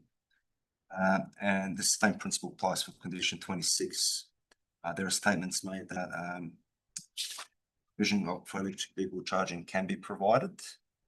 Doesn't actually provide the detail of how it will be provided. So we would just feel more comfortable if those two conditions are retained. Right. And then condition 28, new condition 28 can capture those other conditions. Yeah, okay. And in terms of condition 29, where they're requesting prior to occupation, not prior to permit, and then to delete point B2. Yeah. Well, if this was a multiple dwelling development, there would be a trigger at the occupancy stage where we could go and sign. This is a group dwelling development. There's no future trigger post the building permit being issued. It's achieved. We would feel more comfortable that the condition is it allows us to verify and ensure that condition will be delivered. Do you not give an occupancy certificate then? Group dwellings, and that's I'm pretty sure common across WA. All right, thank you for those. Thank you for those answers. That is surprising. But still, Would you like me to comment on conditions 20, 21 and 19 as well? I'm happy for you to comment on those. I thought you'd sort of responded to Commissioner Caddy's question, but I'm happy for you to elaborate, David. Well, thank you. For condition 20 and condition 20, we are satisfied they can be moved. Okay, thank you. But condition 19, essentially, like we generally do ask for an acoustic report for larger scale developments up front as part of the lodgement of a DA. We failed to do that as part of this DA. But when we negotiated with the applicant for the request for further information, we did specify that one would be conditioned, acoustic report, and that at that stage was agreed. So we're a bit surprised that that's being challenged now. But ideally, we would prefer to retain a requirement for acoustic report to demonstrate compliance with the noise regs, because, for example, we haven't considered where the location of air condenser units will be. And that generally does generate a lot of noise, and we do get a lot of complaints from the community about air condenser units. Quite important for us to take condition 9. All right, any other questions of the officers at this point? No? Okay, thank you for your responses. We'll now move ahead. And we'll take it in the order of first of all. And we have a recommendation that we refuse this application on the basis that it doesn't provide sufficient visitor car parking. Is there a mover for that? Thanks, Commissioner Caddy moves. Thank you. Is there a seconder for that? There is no seconder, Commissioner Caddy, therefore that motion lapses. We then seek an alternate. We have been provided an alternate through R13, which is to approve this application subject to conditions and advice notes. So as an alternate motion, do I have a mover for that, please? Member Lafante moves. Is there a seconder, please? Member D'Alessandro moves that. Thank you. Would you like to speak to the motion, Member Lafante? Thank you. I'm satisfied that this 10 group dwelling townhouse form development is consistent with the planning framework, the site zoning. I am also of the opinion that the design is an exceptional contemporary design in relation to its locational context. And I would commend the incorporation of a single driveway, which is actually quite unusual and it's quite narrow, specifically because it is prioritising landscaping within the front setback and the street interface, noting that the design could have incorporated almost 3 driveways for the front 2 units as well as centrally. So I think the removal of the driveway is an enhancement So the removal of those other driveways and replacing it with landscaping enhances the design. I've already spoken about the design, which I think is an excellent and innovative design in that area. I note the comments and concerns related to visitor parking.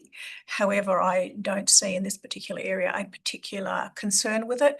The RAR has set out the provisions regarding parking, and the proposal is sufficient with on-site parking, albeit in the form of 2 dwellings per unit, which from my perspective, given the configuration of the dwellings, is an appropriate mechanism, keeping those bays that are primarily and regularly at site within the complex is an appropriate mechanism or appropriate solution, rather than additional on-site visitor parking that happens at varying times, doesn't necessarily align with peak times, and is not always there throughout the week. There's no guarantees as to when visitor parking will occur, or there's no consistency to visitor parking. On that note, I would, however, like to move an amendment. Yes. My amendment 1 Yes. deals with condition 8. Yeah. Let me pull this relevant up.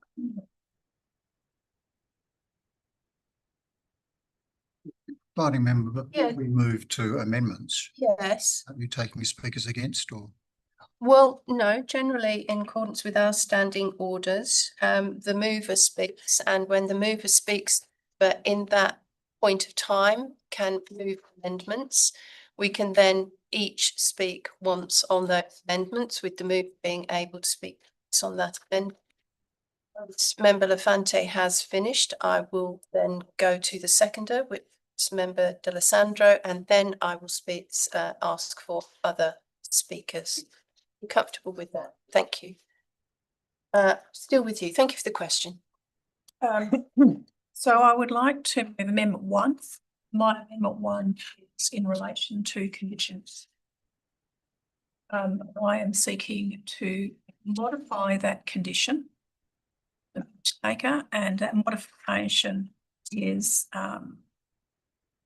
essentially removing a number of those points, and those points are applying to remove point C, D, E, point G. I will speak to all 4 of those. I will second it with your amendment. Happy to second that.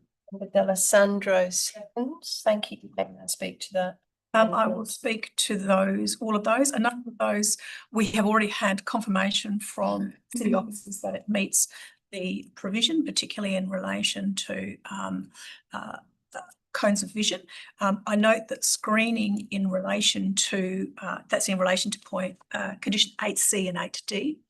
In relation to condition 8E, screening is provided in relation to, or proposed to be provided in relation to the site. And in relation to the greater concern that they had in relation to condition 8G, I am completely satisfied that alternate ventilation and a skylight is appropriate.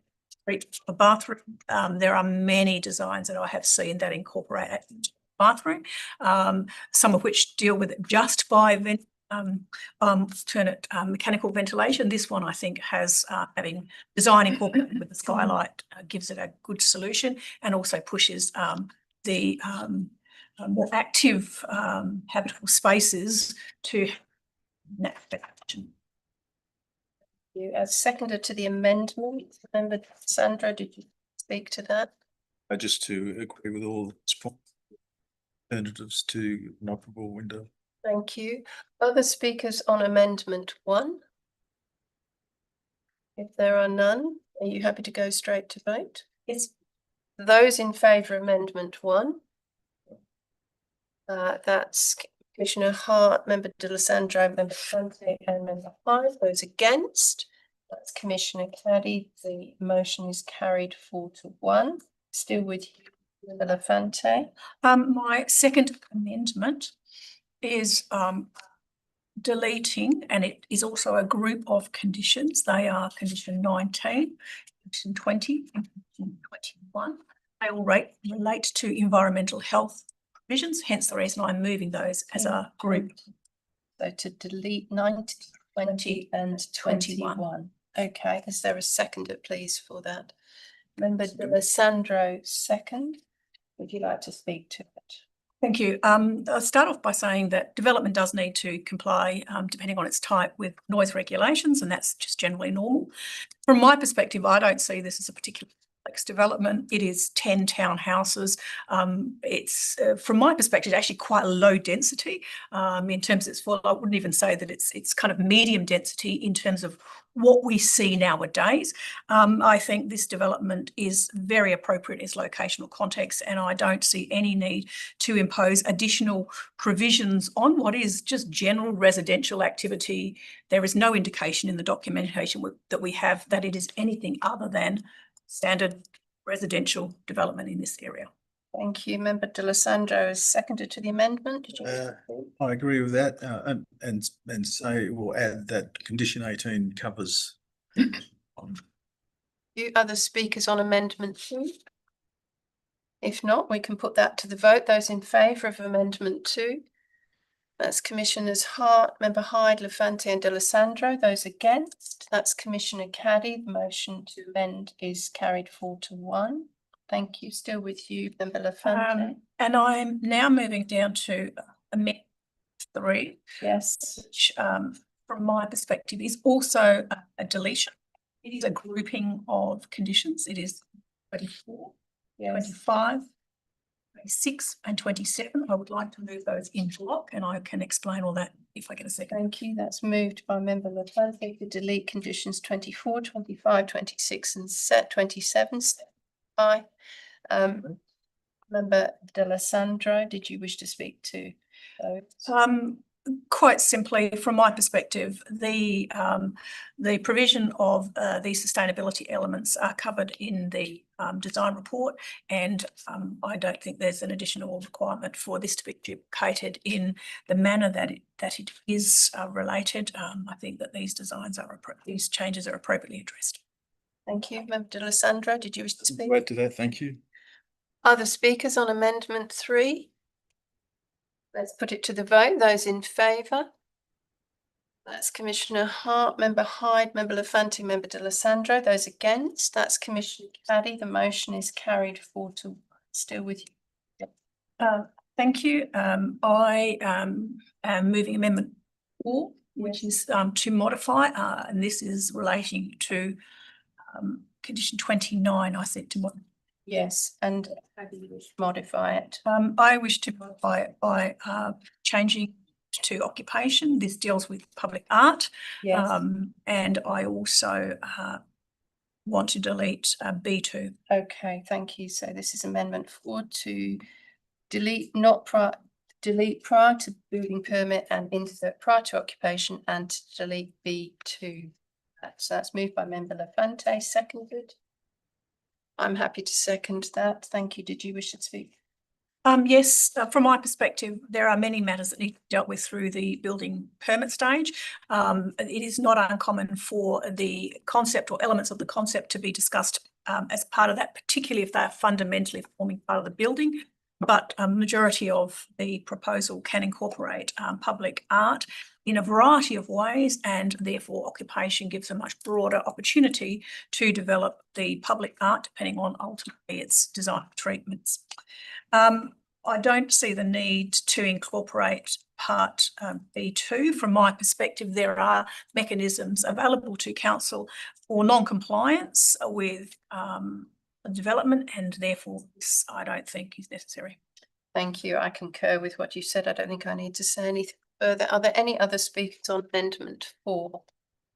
Let's put it to the vote. Those in favour? That's Commissioner Hart, Members Hyde, Lafante, D'Alessandro and Commissioner Caddy. That's unanimous. Thank you. It's still with you at this point. Seconded then to be discussed. Without repeating, I think this is an excellent design solution for the site. Has gone for one smaller driveway in lieu of would have been 3. So I fail to see that the issue with the one visitor a shortfall, and I support development as proposed. It's generally in accordance with all the relevant planning policies, supported by the design review panel. And on that, but supporting. I'll now seek other speakers for or against. Would anybody, Commissioner Caddy would like to speak? Thank you, presiding member. I will speak against the alternate motion. I have no issue at all with the design of this particular development. The original responsible authority report, the recommendation was precipitated by the fact that the proposed development is deficient of one visitor parking bay. This may seem a minor point, but my reason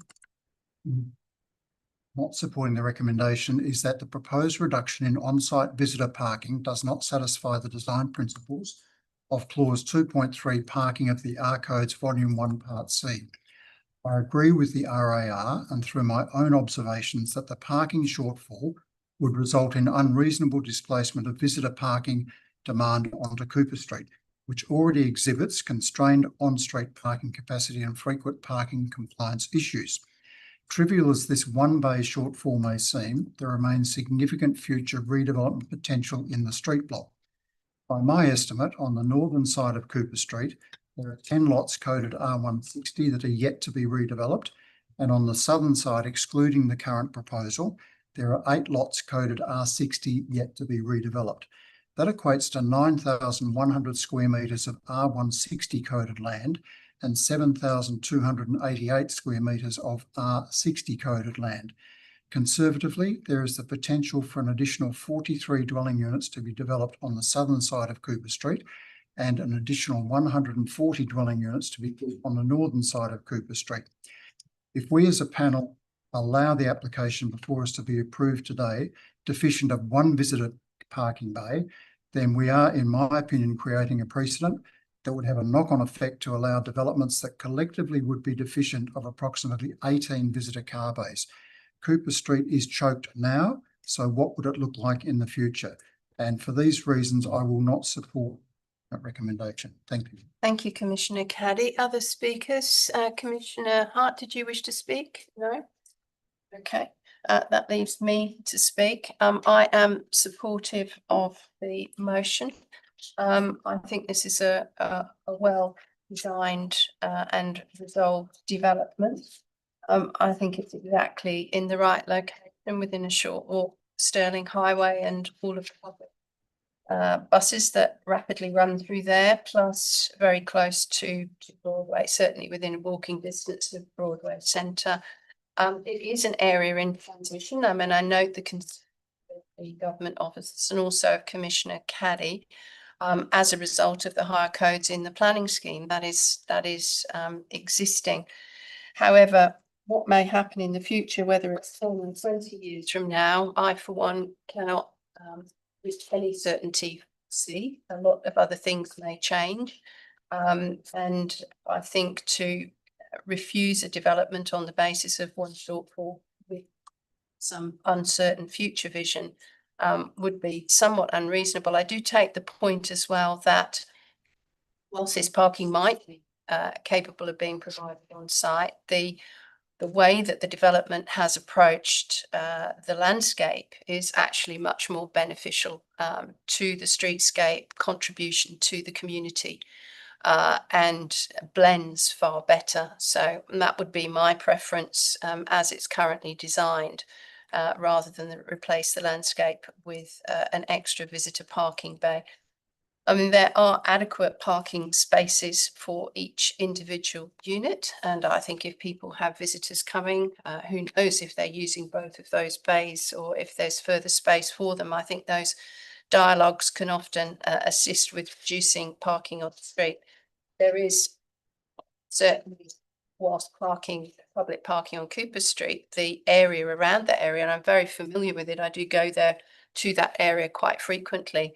There are areas for quite extended parking provision, 4-hour allowances, 3-hour allowances, and so forth within walking distance. So I don't think one bay in this situation, or even ultimately potentially 18 visitor bays, would necessarily cause impact that couldn't be managed in a different manner, and people people's behaviour will adapt.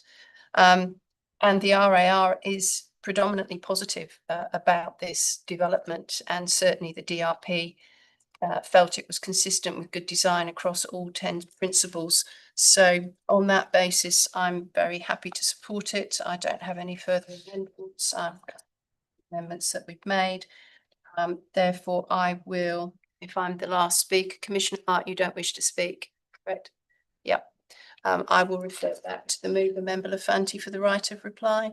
No, happy not to. Let's put this substantive motion as amended to the vote. Those in favour? Oh, sorry, I've lost Commissioner Hart. Thank you. There you are. Sorry, you just froze. That's okay.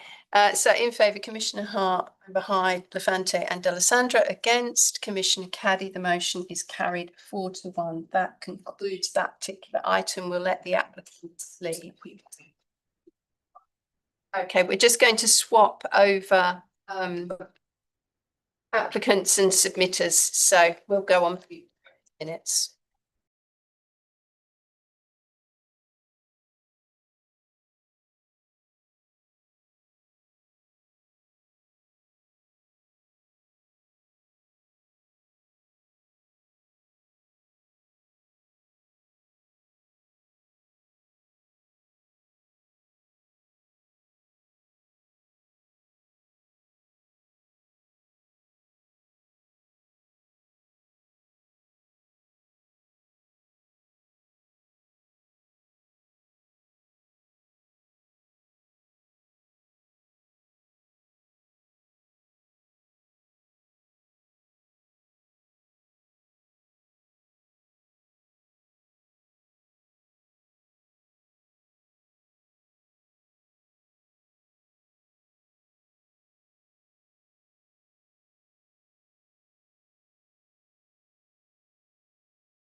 All right, welcome everybody to this next item. Just for those new to this part, the meeting's being run in accordance with the DAP standing orders, and members may review the technical devices throughout the meeting to assist them in considering the information before them. The panel members today, I'm Karen Hyde, presiding member. To my left, Deputy Presiding Member Francesca Lafate. Further to my left, Specialist Member Luigi D'Alessandro. In the room, we have Commissioner David Caddy from the City of Nedlands, and on screen we have Commissioner Kath Hart from the City of Nedlands. I think that introduces everybody, and we've also got officers from the city there to assist us today. So what we'll do is we will move straight into, so I'll just introduce, we've got David Banovich, Kirsty Klimke and Sergio Famiano, officers from the city. So what we'll do is move straight into the presentations for this item. Item 5.1, lot 381, number 6, Alexander Road, Dalkeith, 5 multiple dwellings. What I will say though first is that I know a lot of you are very frustrated at having to come back again and again and again. We are obliged under the State Administrative Tribunal to reconsider this matter. That's why it's come back, and that's why you're all here. So just thought I'd give you a little bit of introduction in that respect. We do understand the repetition that you're going through. So first presenter, we have David Lord, who is presenting against the application. Is David here? I think he's tendering his submission, but unable to. That's just a written application. Thank you for that confirmation. We have, of course, read everything that has been submitted to us. So next on my list then, I have Alan Cleland. Is Alan here? Yes. Thank you, Alan. Would you like to come up to the seat, and do pour yourself a water if you wish to? And because we do have a lot of presenters, we are asking you to stick to your 3 minutes. I know most of you have practiced that anyway, so I'll let you know when we get close to time. Won't run over. I'm sure.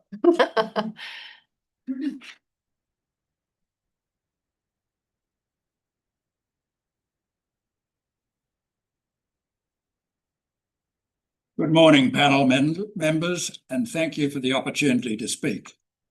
My written submission has comprehensively dealt with the technical planning reasons for the rejection of the code. This morning, I intend to touch on the non-technical human aspects of this proposal.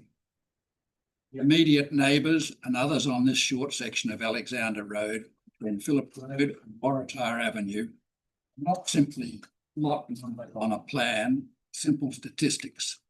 They are all living, breathing, intelligent and tolerant human beings, predominantly families in various stages of their lives. They greatly value the ambience and style of the street where they have chosen to live. 2 stories is the maximum height of all existing homes, and a number under construction or proposed. This proposal for 5 multiple dwellings, comprising 4 floors, is totally out of context on this street. The description of 5 multiple dwellings is simply not supported by the plans, which look, most reasonable people, to be purposed instead for student accommodation, short stay accommodation for building workers or similar. This is totally out of context with the existing street and will bring with it parking problems, excess traffic, and an influx of people in numbers, which will be in conflict with the family nature of existing homes. I have outlined a proposal to remedy this in my written submission.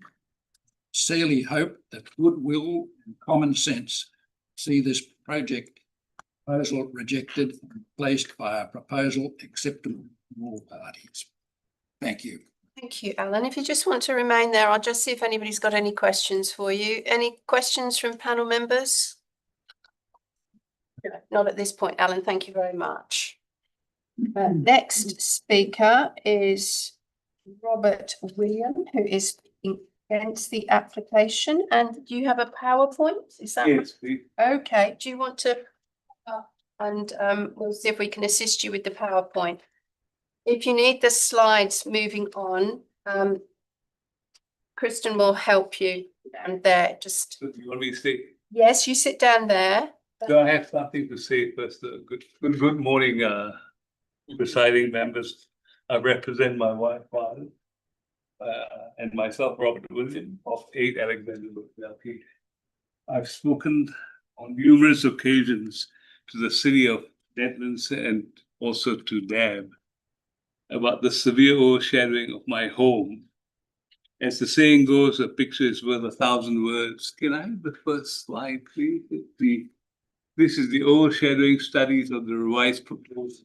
You can see from 9 o'clock, it goes on to 3 o'clock. Next slide, please. And this is and the winter solstice, and a more detail of my home is the one at the bottom of that slide. So you can see the living areas. My home, I overshadowed quite a bit at 12. And it exceeds the limit, the 50% limit.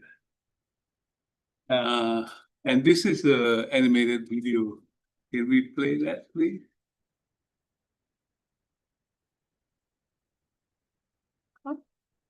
No. It's a video that you can, there's an arrow that shows the. At the bottom. There's not yet to play it. I'm sorry. It's a PDF. Yeah, somebody further down. There is a web link in the lawyer's submission. If you click on that web link, the video will play. Yeah. At 5 was the one.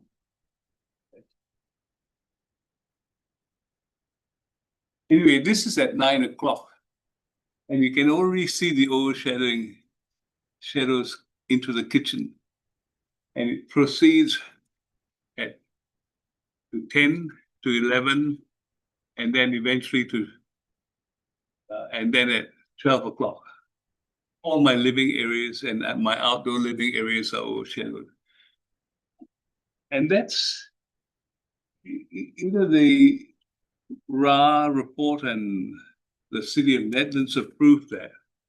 They use terms like, the shadow doesn't matter, it's not going to be affected that much, not going to affect your home. And yet you can see they call it suboptimal is the word, suboptimal.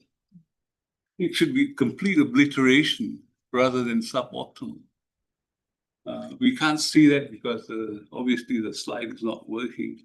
But if you go back to the first slide and then come down, the next 4 slides are going to show you the bulk and messing, not that one.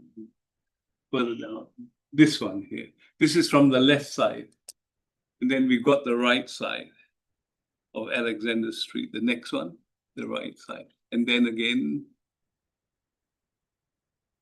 And this is from the rear of the building.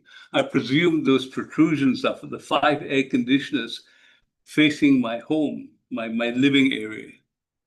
And the noise from that is quite severe.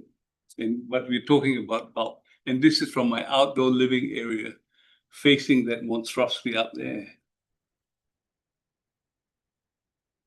Okay, you're at your 3 minutes. I'll give you a little. I've almost finished. All I want to do is please consider, besides all the legalities and the numbers, there's a human cost. And that's the loss of our precious amenity, sunlight, which we all take it for granted. We implore you in your wisdom and experience and discretion to reject this development application for a multiple of reasons. Keep the character of Alexander Road. Let us live in peace and harmony. And I'd like to thank our neighbors for supporting us in this very stressful time. Thanks very much. Thank you, Robert. Just stay there a second. I'll just check if there are any questions for you. No, there aren't. Thank you for your presentation. Thank you. Next, we have Rex Hubbard speaking against the application. Rex is in person and Rex has a PowerPoint as well. The PowerPoint is just on a actual screen show. So if you just start screen show, it will just go automatically. Kirsten's in charge of that down there. So Cool, thanks. Okay, good morning, panel members, and thanks for this opportunity. I summarised a number of objections in my written submission, and now I'll just enhance 4 of those objections. The first of those being the design report appears to rely on wide-angle views or selectively positioned viewpoints, which would perceive height and bulk of the development relative to adjoining properties. While such imagery may be technically accurate within a computer-aided design environment, it does not portray the visual impact that will be experienced in neighbouring dwellings and the public realm. And hopefully some of these slides here will emphasise that point of what real life looks like. The panel must keep in mind that despite the developer's carefully curated images, and I stress those words, carefully curated and very selectively positioned, the brutal reality is a 4-storey building dwarfs adjacent 2-storey buildings, and no amount of carefully curated CAD images can change this fact. My second objection. The WASAT 41 decision was finalised in 2021 when the western side of Alexander Road was zoned R60 and 3-storey developments were possible on the western side. At the last DAP meeting, the developers over here suggested that the WASAT 41 judgment supported the possibility of a 4th storey on the eastern half. Now, that inference from WASAT is now obsolete and wrong for the following reasons. In 2022, the western side of Alexander Road was downcoded from R60 to R40, limiting development on the western side to only 2 storeys. This is a fundamental change from the situation when WASAT 41 was handed down. On the eastern side, only 2 sites are likely to be redeveloped in the coming decades, and you'll see that on one of these slides. The 2 sites are this one and number 10, Alexander Road. Therefore, Alexander Road is and will remain for decades to come, predominantly 2 storeys. Any reliance on WASAT 41 to justify a future 4th-storey streetscape is obsolete and simply wrong. My third objection, overshadowing of the southern neighbour is almost entirely caused by the 3rd storey. The 4th storey is just salt on a vicious wound. Yet the southern wall has not been moved north, nor has it been articulated, the most fundamental things to try and mitigate overshadowing on a southern neighbour. The 3 design iterations over the past 10 months of this DAP and SAT saga, no effort has been made to change the 3rd storey's footprint to reduce overshadowing. How can the DAP consider rewarding Universal United Investments Proprietary Limited with an approval for its mega mansion holiday house when it explicitly ignores our code element objective requirements? My 4th objection, and finally, initially they presented a very, very, very bad design. I count these berries with my fingers. Then they improved it to a very, very bad design. And today we see before us a very bad design. Compared to where they started, today's very bad design seems terrific. Massive improvements. Thanks, guys. The responsible authority seems to have been easily led down the garden path with this oldest political trick in the book. They call it sandbagging. You start with something bad, really bad, and then when something bad is proposed, it seems good and everybody accepts it. But the legal question before everyone today is whether this design before us today has made reasonable efforts to meet the R code element objectives. It self-evidently has not, and it should not be approved. Thank you, Rex. I'll just see if anybody's got any questions for you. No, not at this point. Thank you very much, Rex. Our next presenter is Kylie Bennett, speaking against the application, and Kylie has a PowerPoint also. Kristen will help you again with running that. It's a very similar PowerPoint, just to be. Oh, okay. So, good morning, panel members. Your role today is to assess the proposed development at 6 Alexander Road on its planning and design merit. Please remember, what has gone before is not relevant. Today, you must decide specifically whether this design satisfies the element objectives of the R codes and the broader considerations under clause 67.2 in the Planning Regulations 2015. These include compatibility with its setting, impact on local amenity, including bulk and scale, and overshadowing, the history of the site, and the submissions received from the locality. That's right, the people living nearby. Any R80 site allows for a substantial dwelling or multiple dwellings. However, that entitlement comes with a clear responsibility: compliance with the R codes. These provisions exist to ensure that increased density does not come at the expense of the amenity of existing residents. In particular, higher density developments must demonstrate design excellence. We hope for something exciting and innovative, at the very least, something with articulation of the southern wall. Protection of neighbour amenity, that's something that considers the people living in the surrounding homes. And a sensitive response to an established low-scale residential context, which is predominantly long-form, two-storey dwellings that are single-storey at the rear where the living spaces are located. Compliance with element objectives is not optional. These are the safeguards that ensure fair and balanced development outcomes. Before a fourth storey can even be contemplated, the third storey must first demonstrate compliance. On any objective assessment, this design does not.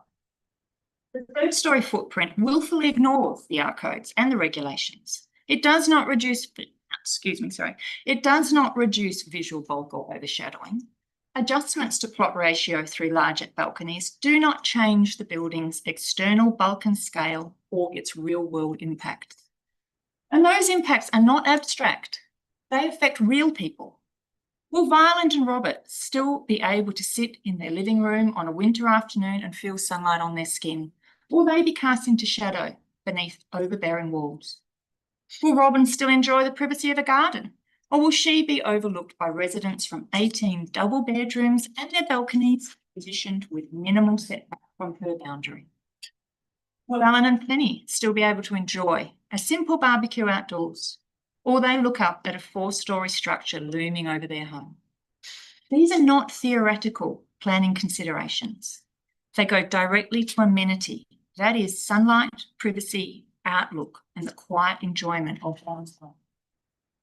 If this design is approved, it will allow a corporate holiday home to sidestep key R code regulations, prioritising expansive views and sunlit balconies for its intermittent occupants, while long-standing permanent residents lose sunlight, privacy, and amenity. The third storey already fails to meet multiple element objectives. The fourth storey does not resolve these issues, it magnifies them. I urge the panel to refuse the proposal. Any consideration of clause 67.2 surely concludes this design does not meet the element. Thank you, Kylie. I'll see if any panel members have questions for you. No, not at this point. Thank you very much. Next, we have Kristen Melling presenting the application. Sorry, Kristen, he's sick little. Right. Please give his speech on his behalf. Yes, and just remind me of your name. I'm Paula Melling. Paula. Thank you, Paula. You'd still like me to give it, please, because No, that's all right. Ratio bulk and scale. Yep, thank you. Good morning, panel members. This proposal has now been assessed on multiple occasions, and on each occasion, the determining bodies have reached the same conclusion. The development's plot ratio, height, bulk, and scale are not appropriate for this site or consistent with its streetscape. Kristen's comments today focus on plot ratio and the resulting bulk and scale. The applicant now asserts that the development complies with a plot ratio of 1.0. However, that figure is not transparent, and it does not appear to include the fourth floor communal facilities, including dining, kitchen, gym, and other enclosed spaces, which together exceed 100 square metres. That is a substantial amount of built form, and it contributes directly to the building's bulk and scale, yet is not properly reflected in the claimed plot ratio. More importantly, the apparent reduction in plot ratio does not reflect a real reduction in the size of the building. It appears to rely largely on the technical reclassification of enclosed spaces as open or semi-open. But relabeling a room or opening a wall does not reduce the building's mass, bulk, or visual impact. The building that results is, in practical terms, the same building that has previously been found to be unacceptable.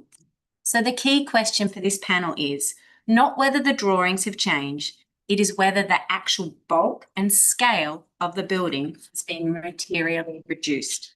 And in practical terms, it has not. And that matters because bulk and scale are not abstract concepts. They go directly to the character and amenity of the street. Planning principles require that new development must not be visually dominant or out of scale, and that it must fit within the established streetscape.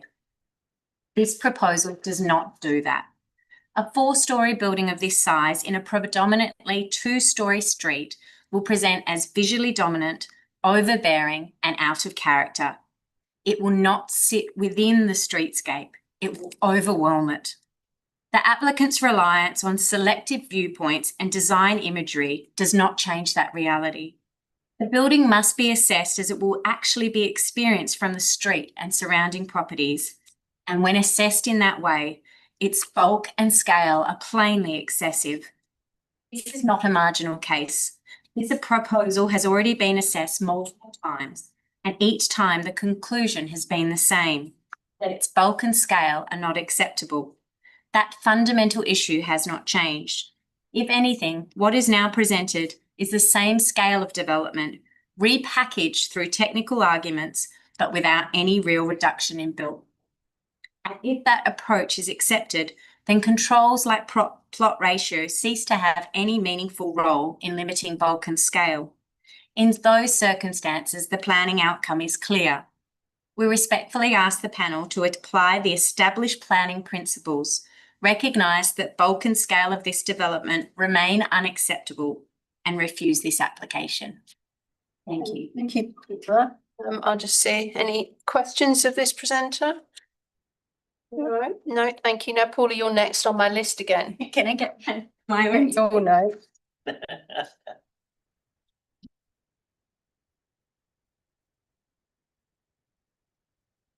Okay, you're ready.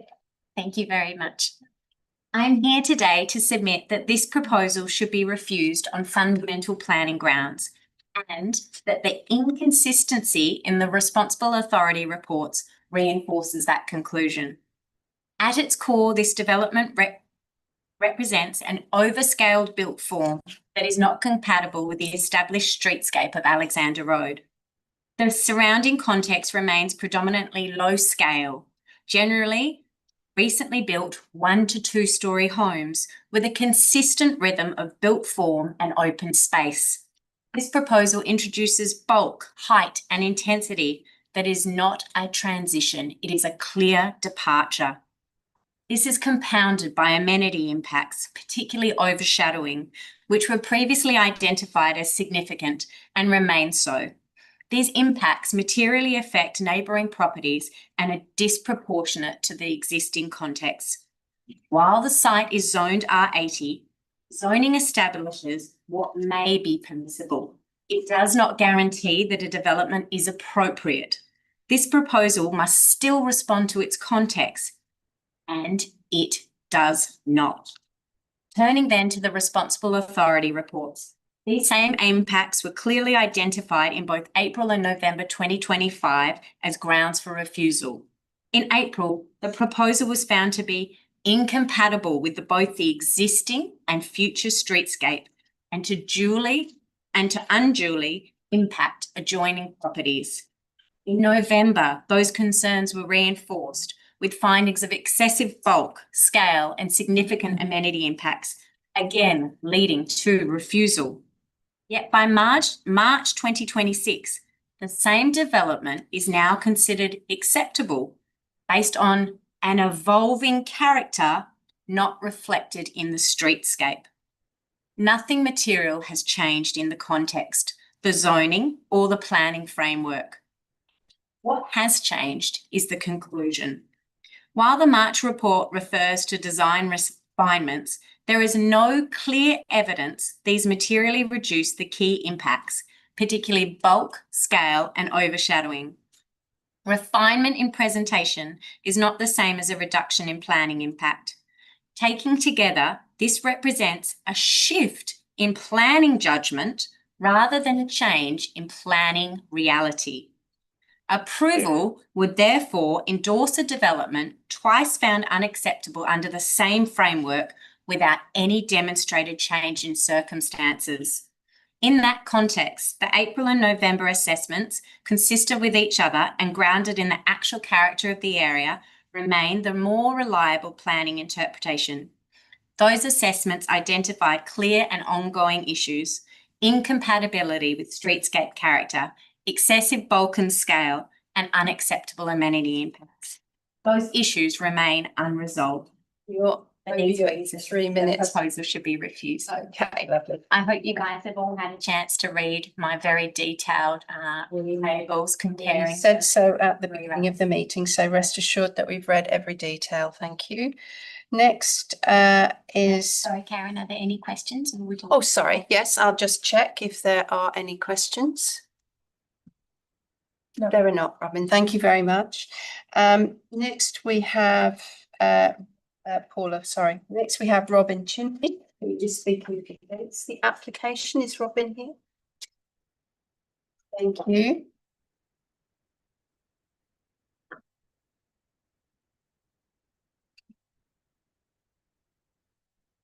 Good morning. Sorry, it's good afternoon now, presiding member and panel members. Since 1979, I have been owner and occupier of 24 Phillip Road, immediately to the rear of 6 Alexander Road. I'm against this proposed 4-storey development in relation to its height, bulk and scale in the context of our locality, which is 2-storey and single-storey residences, and the loss of privacy and amenity, especially for those of us who are adjoining neighbours and other near neighbours. Minor reductions to the side setbacks in these amended plans do not significantly reduce the adverse impact of the building. Currently, each of the adjoining neighbours and nearby neighbours enjoy the privacy and amenity of their gardens and outdoor areas every day. This proposed building would overlook its neighbours' homes, outdoor living areas and gardens, severely impacting their privacy and overall amenity. Screening, as per the amended plans, would not adequately preserve the existing privacy and amenity, and there's no screening on the east facade that would overlook our back garden where the grandchildren regularly play. Afternoon shadow from that proposed building would adversely affect trees and vegetation in our back garden, and it would no longer be a sunny place for the children to play. As you've heard from other presenters, especially Mr. Williams, significant overshadowing by the proposed building negatively affects the amenity of the southern neighbour, especially their living, dining, kitchen areas, and impacts the solar access. This building would substantially overshadow their home for most of the day on the 21st of June and their outdoor areas, and the lack of natural light would be detrimental to the residents' health and well-being and severely reduce the amenity of their home. The amended plans reduce finished floor level to the ground floor to 19, but it's only a minor change, and at 12.2 metres in height, the proposed building is still a 4-storey building, which is excessive in the nearby locality.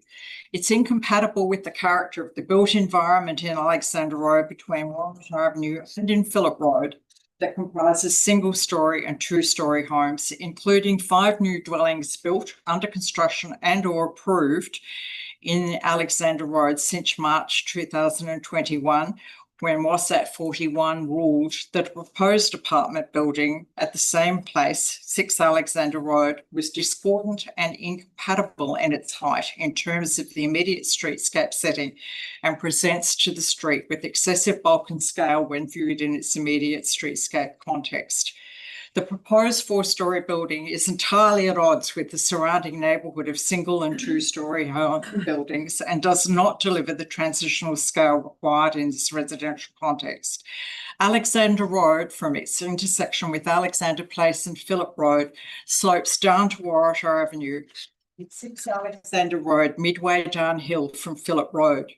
Thus, ground levels at the adjoining properties, 8A Alexander Road at the south, 24 Phillip Road at the east, are lower, as are ground levels in the vicinity, including Dalkeith Hall to the southeast.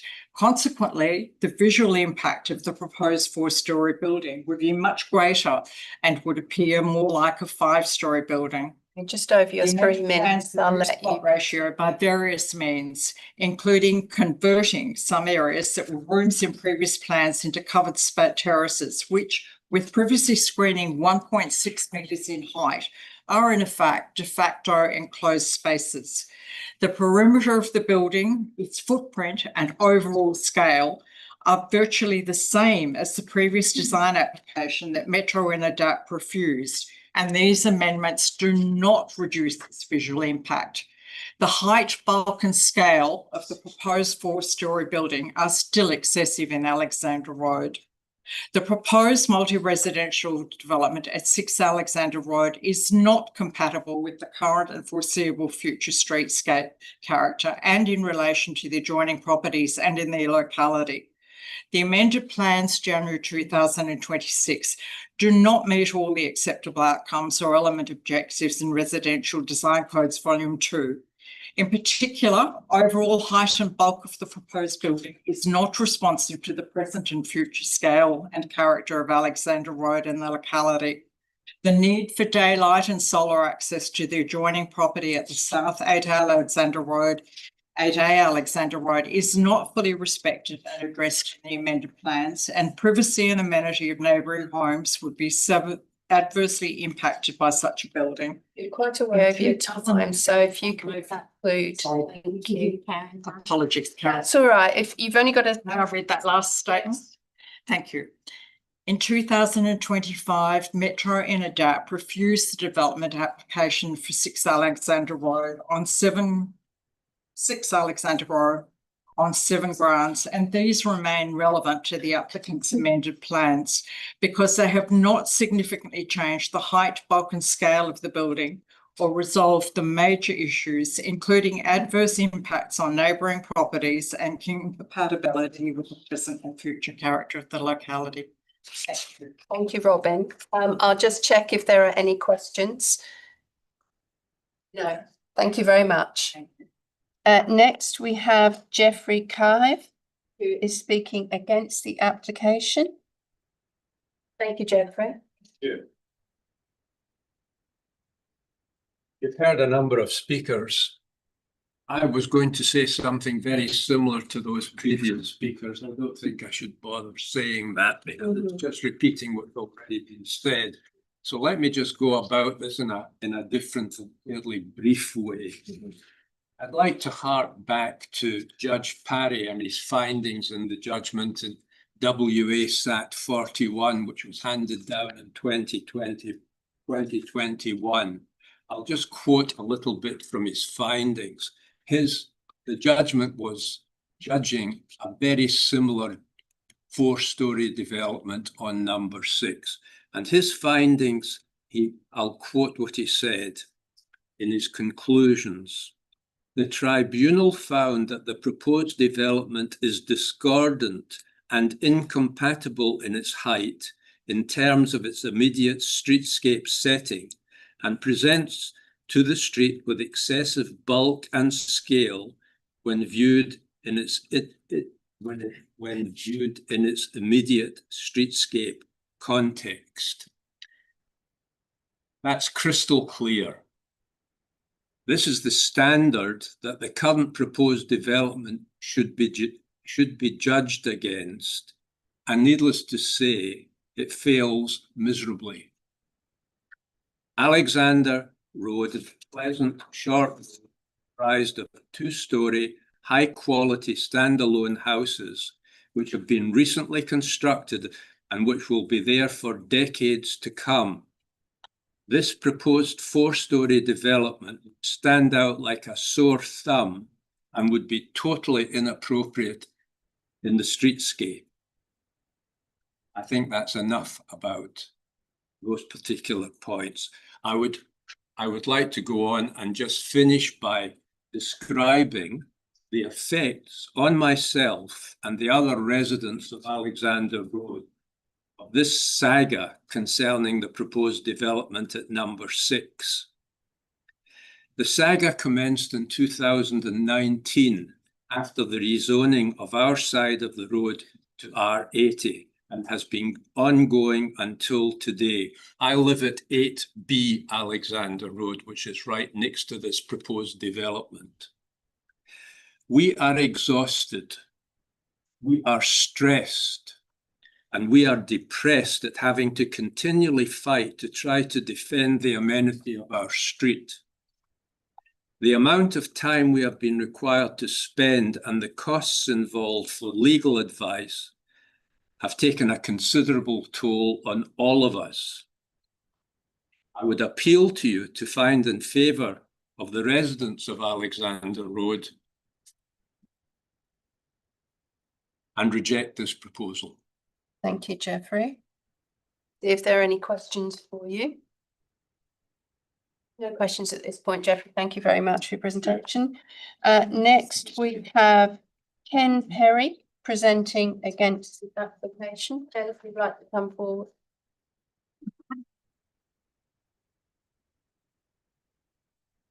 This is your amended version. But what I will say will not refer to that. As I suggested earlier today, the point of everybody being here is to impact the decision that you as individuals are going to be taking. If you look back at my submission to my original submission, I ended with a cartoon of 2 ducks on the basis that the previous proposal was a duck and this is still a duck. What you've seen here today passionately is a group, in fact, a community of interests in and around Alexandra Road, defending their property rights, defending their property values, and defending their community. As being responsible for these decisions, you individually, right, have to live with the consequences of your decisions for the outcomes. If this, a picture's worth 1,000 words, the pictures that were shown today, the drawings, just show what a sore thumb this is. If this is approved, I would not like to be the people occupying it because they won't have nice neighbours. It just doesn't fit. You need to take, stand back, look at the big picture. This is not the right building for this location. You should reject it and you should support the interests of the community accordingly. Thank you. Thank you, Ken. I'll just see if there's any questions from panel members. No, thank you very much for your presentation. Next, we have Brendan Foley from Thompson Gear Lawyers speaking against the application.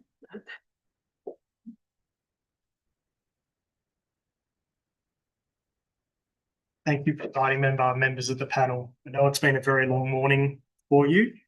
I did submit quite a comprehensive submission, and I will certainly not be going into that chapter and verse.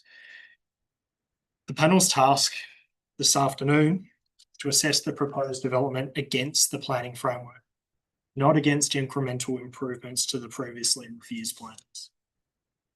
The impacts of the proposal, overshadowing, excessive bulk and scale, potential non-compliance with plot ratio, we don't know because the plans don't tell us. Compromised visual privacy and amenity impacts remain unacceptable. There's no reasonable justification provided in the responsible authority report for the change in view expressed by the assessing officers in respect of element objective 02.2.4. And I'll just read, this is on page 21 of their report, about halfway, it's the third paragraph. says, in relation to element objective O2.2.4, the amended plans dated 9th of January 2026, attachment 2, maintains the same third floor configuration as previous iterations. And as a result, the overshadowing outcome at number 8A Alexander Road has not changed. There's no reasonable explanation provided as to why, if the impact has not changed, why the recommendation and conclusion has changed. Approval of this proposal would contravene many element objectives of the R codes, and I've set those out in my submission, and relevant considerations set out in the deemed provisions, which I also set out in my written submission. My clients respectfully submit that the panel should refuse the application.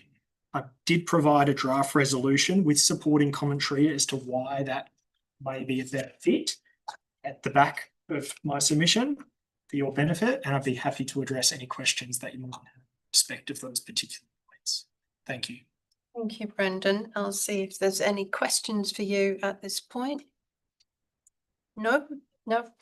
Okay, thank you. Next, we have Felipe Soto from Space Collective. And Felipe, the slides that were originally submitted with the wrong date, so now you've got. It's gonna revise one. Yes, you have. Yep. What happened? Why did we get the wrong date?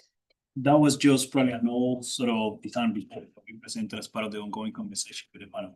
Yeah, but why did you present that to us first of all? We've now got the updated one, but was there a reason for having the old one? That was probably just a miss sort of, we probably attached the wrong document. Oh, okay. That's all what happened. Okay, so you've submitted the right one. The right one, correct. And now you're going to talk to the right I'm one. gonna talk to the right one, yes. You've got 3 minutes. Oh.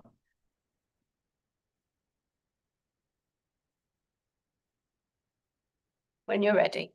Just give me easy person, it looks like. It's flipping over.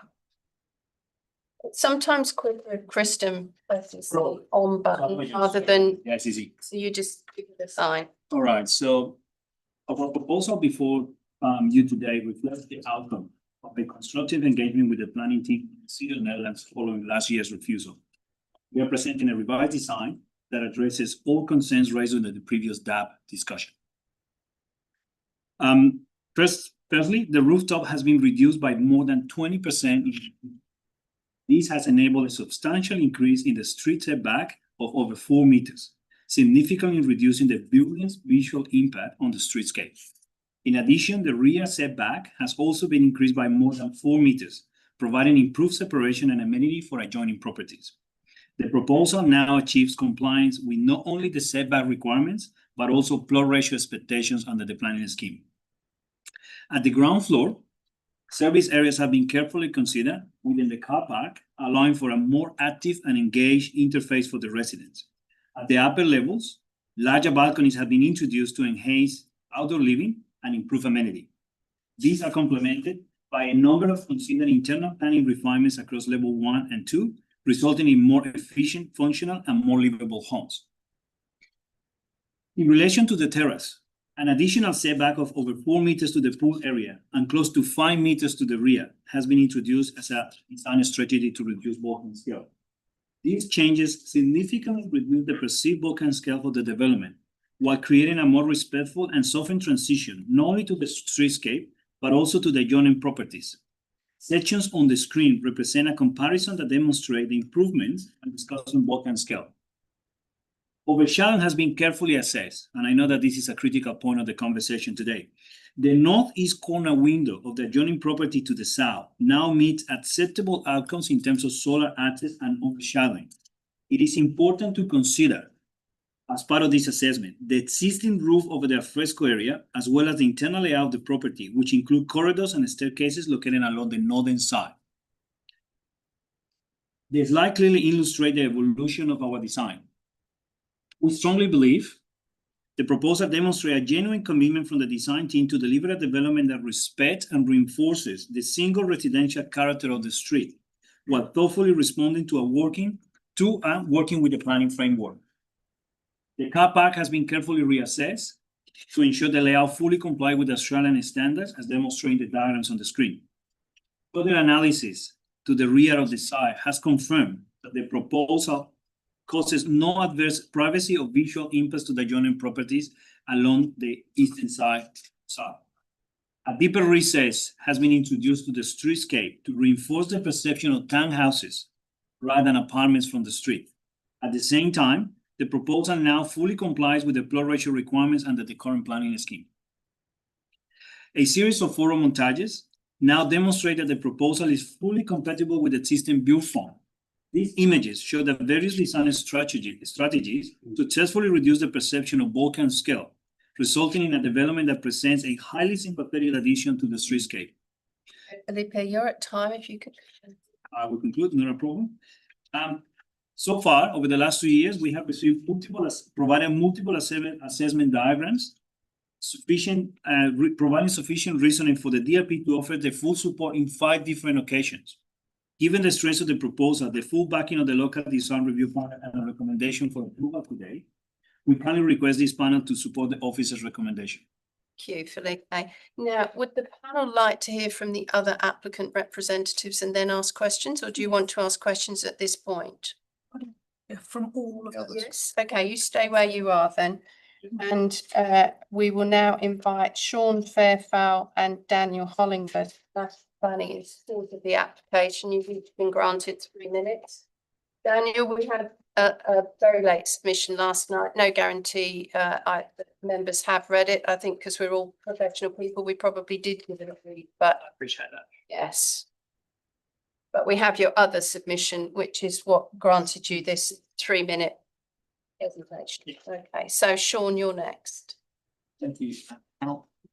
The area is subject to some change over the last 20 years. The original R coding was increased to allow subdivision, and then we saw a number of lots being subdivided from the early 2000s onwards. Such the form and character of this area has started to change and has continued to do so since that time. Since then, planning in Perth has evolved and modernized. Livable neighbourhoods was introduced in 2009. SPP 4.2 for activity centres was followed in 2010, and both those documents sought to increase the range of residential densities and the variety of housing types adjacent to and within activity centres. Council's local planning strategy identified that there was excellent potential for increased provision of well-located apartment dwelling types, and that SPP 4.2 provided a template for these outcomes. The scheme introduced in 2019 increased densities around the centre, and in 2020 a subsequent amendment reduced densities in some of the transitional areas but retained the R80 designation on this side of Alexander Place. As such, the current and overall planning framework is consistent with the principles that were outlined in Livable Neighbourhoods and SPP 4.2. And the desired current and future character is no longer a low density residential that was planned prior to 2010, but rather higher density development that complements the activities. The outcome that's before you today is consistent with the planning of the whole, and sorry, these outcomes consistent with the planning of the area, and the outcome that's in front of you is consistent with that as well. LPP 5.14 was introduced in 2024 and reconfirms the outcomes identified in the strategy. And it's clear the administration has sought to consistently apply that policy. We say any attempt to wheel this back on an ad hoc basis via refusal of a separate planning applications is inconsistent with all the content. In terms of contents and character, dealt with it previously, but the planning character is a higher density development that complements the adjoining activity centre, and there is a transition from the lower densities that surround this location to the higher density outcome that includes this site and the adjoining site. The provisions in the policy seek to ensure that new development is consistent with the R80 coding and is respectful to the streetscape while providing development outcomes that reflect the R80. It is not appropriate because of a number of the landowners have not yet redeveloped their land to apply the expectations normally associated with the previous lower density. Amenity is the sum total of community expectations properly informed by a properly adopted planning framework, which applies to this site in an R80 configuration. In terms of R codes and the extent of overshadowing, the element objective does talk about the minimisation of overshadowing. The acceptable development outcomes within that say there is no limitation to the extent that an R80 coding can shadow an adjoining property. We're at 3 minutes, Sean, so if you could draw to. Very quickly, thank you. In relation to this application, the overshadowing does not extend over the whole of the adjoining site. Only one ground floor habitable room is affected effectively, as the other habitable rooms are located towards the south of the property. Any impact to open space in the adjoining property has been minimised, and there's no impact to the solar collection. In our view, the shadow cast by the proposed development has been reduced below the amount allowed under the acceptable outcome and does not cause an unreasonable amenity impact to the southern dwelling, consistent with the expectations of an R80 density. And on that basis, the outcome that is proposed should be and is what should be expected in an R80 density. Thank you. I'll now ask Daniel Hollingworth to give his presentation. Daniel, you've got 3 minutes. Thank you very much and good afternoon, panel members. Thank you all for your time. This is an application for a 4-storey multi-dwelling development on land coded R80. The planning framework anticipates and encourages higher density multi-storey development. So in our view, the starting point is quite clear. This is a site where multiple storey built form is expected. The question for the panel today is whether or not the amendments made in response to the November decision of the DAP appropriately respond to the planning framework, and in our view it does. Since the decision of the DAP in November, the proposal has undergone further design amendments. The amendments that have been made go directly to the comments made by the city in this panel, due to resolve any outstanding design concerns. I'll touch on those amendments now. Modifications have been made to the Alexander Road design and massing to increase the vertical grade, which reinforces the design intent of the development to read as 2 3-storey townhouses. The design direction taken in that regard looks to reinforce the pattern of narrow lot subdivision which has occurred. Streetscape bulk and scale has also improved considerably through the increase of setbacks to the upper level from 8 to 12 metres. And that increase to the upper level setback results in the amenities spaces being almost entirely screened from public view and lowers the street facing building height to 8.9 metres. Earlier decisions to lower the ground level and minimise floor to floor levels have reduced the overall height to 12.3 metres, which corresponds to the height of a 3-storey development as set out in the R codes. Lot boundary setbacks have also increased to the eastern and southern boundaries. Boundary setbacks proposed are significantly more than would ordinarily be expected or incorporated into the nearby single dwelling developments. The increased setbacks have improved bulk and scale. They've reduced visibility of the upper level and minimised overshadowing. As the city has stated in its responsible authority report, the shadow that's cast onto the southern neighbour and the impact of that shadow is largely unavoidable. The shadow is the product of the east-west orientation of the lots and the narrow lot subdivision which has occurred. There's an existing 2-metre high solid boundary wall positioned between the development site and the southern neighbour, and the house design orients the majority of living spaces to the south. However, as Felipe has already mentioned, the shadow has been minimised through reductions in height, increases in setbacks and a reduced building area. Each of the amendments that we have made have contributed to an improved streetscape outcome, where the street-facing building height is comparable to a 2-storey development. It's reflective of the narrow lot subdivision pattern of the street and presents a high-quality, well-articulated residential development. The amendments made have been reviewed and endorsed by the chair of the design review panel, who confirms that the proposal continues to satisfy all 10 design principles. The city has also undertaken a further detailed reassessment and now recommends approval, concluding that the development is compatible with both the existing and desired future character of Alexander Road And on that basis, we ask the panel supports the recommendation for conditional approval. Thank you. Thank you. We will now open for questions of the applicant's team. I'll start online. Commissioner Hart, did you have questions of the applicant team? No, not at this point. Panel members in the room. Commissioner Caddy? No. Member Lafonte has a question. Thank you. I would like to spend some time discussing the changes on the up and the extent to which those changes impact or alter the adjoining amenity by way of overshadowing. You spoke about this the last time we met. I'd like you to go through that again. I have a number of other questions, so I'll just bite size off. Yes, absolutely. So overshadowing first. This has been raised as a significant issue. Can you please speak to that?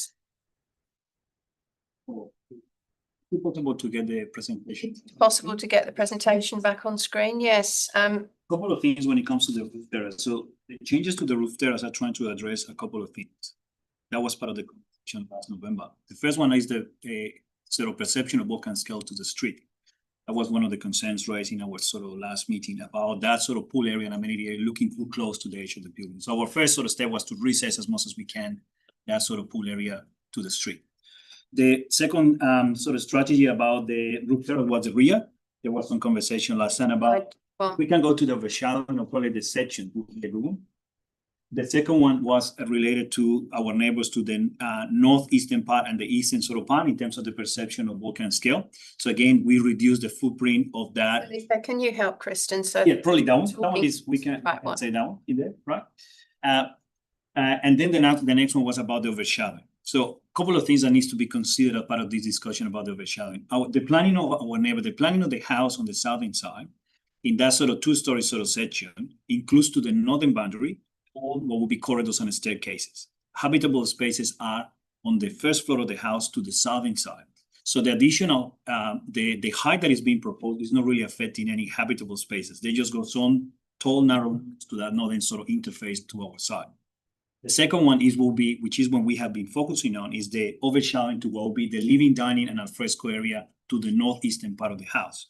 Now, things to consider as part of this conversation include the fact that that area is 500 below the natural ground level of our side, that there is an existing roof to what will be the alfresco area of that roof. So no matter what we do, that existing structure will provide some shadow to what will be the alfresco area of the house in line also with the existing sort of fence, which will be the other element that needs to be considered. And the third one is that we have created that additional recess that now, if we move to the next slide, what is important when we are looking at overshadowing is not looking at a specific time during the day. It's about looking at a period of time between 9 and 3, which is what design is sort of suggesting that we should do.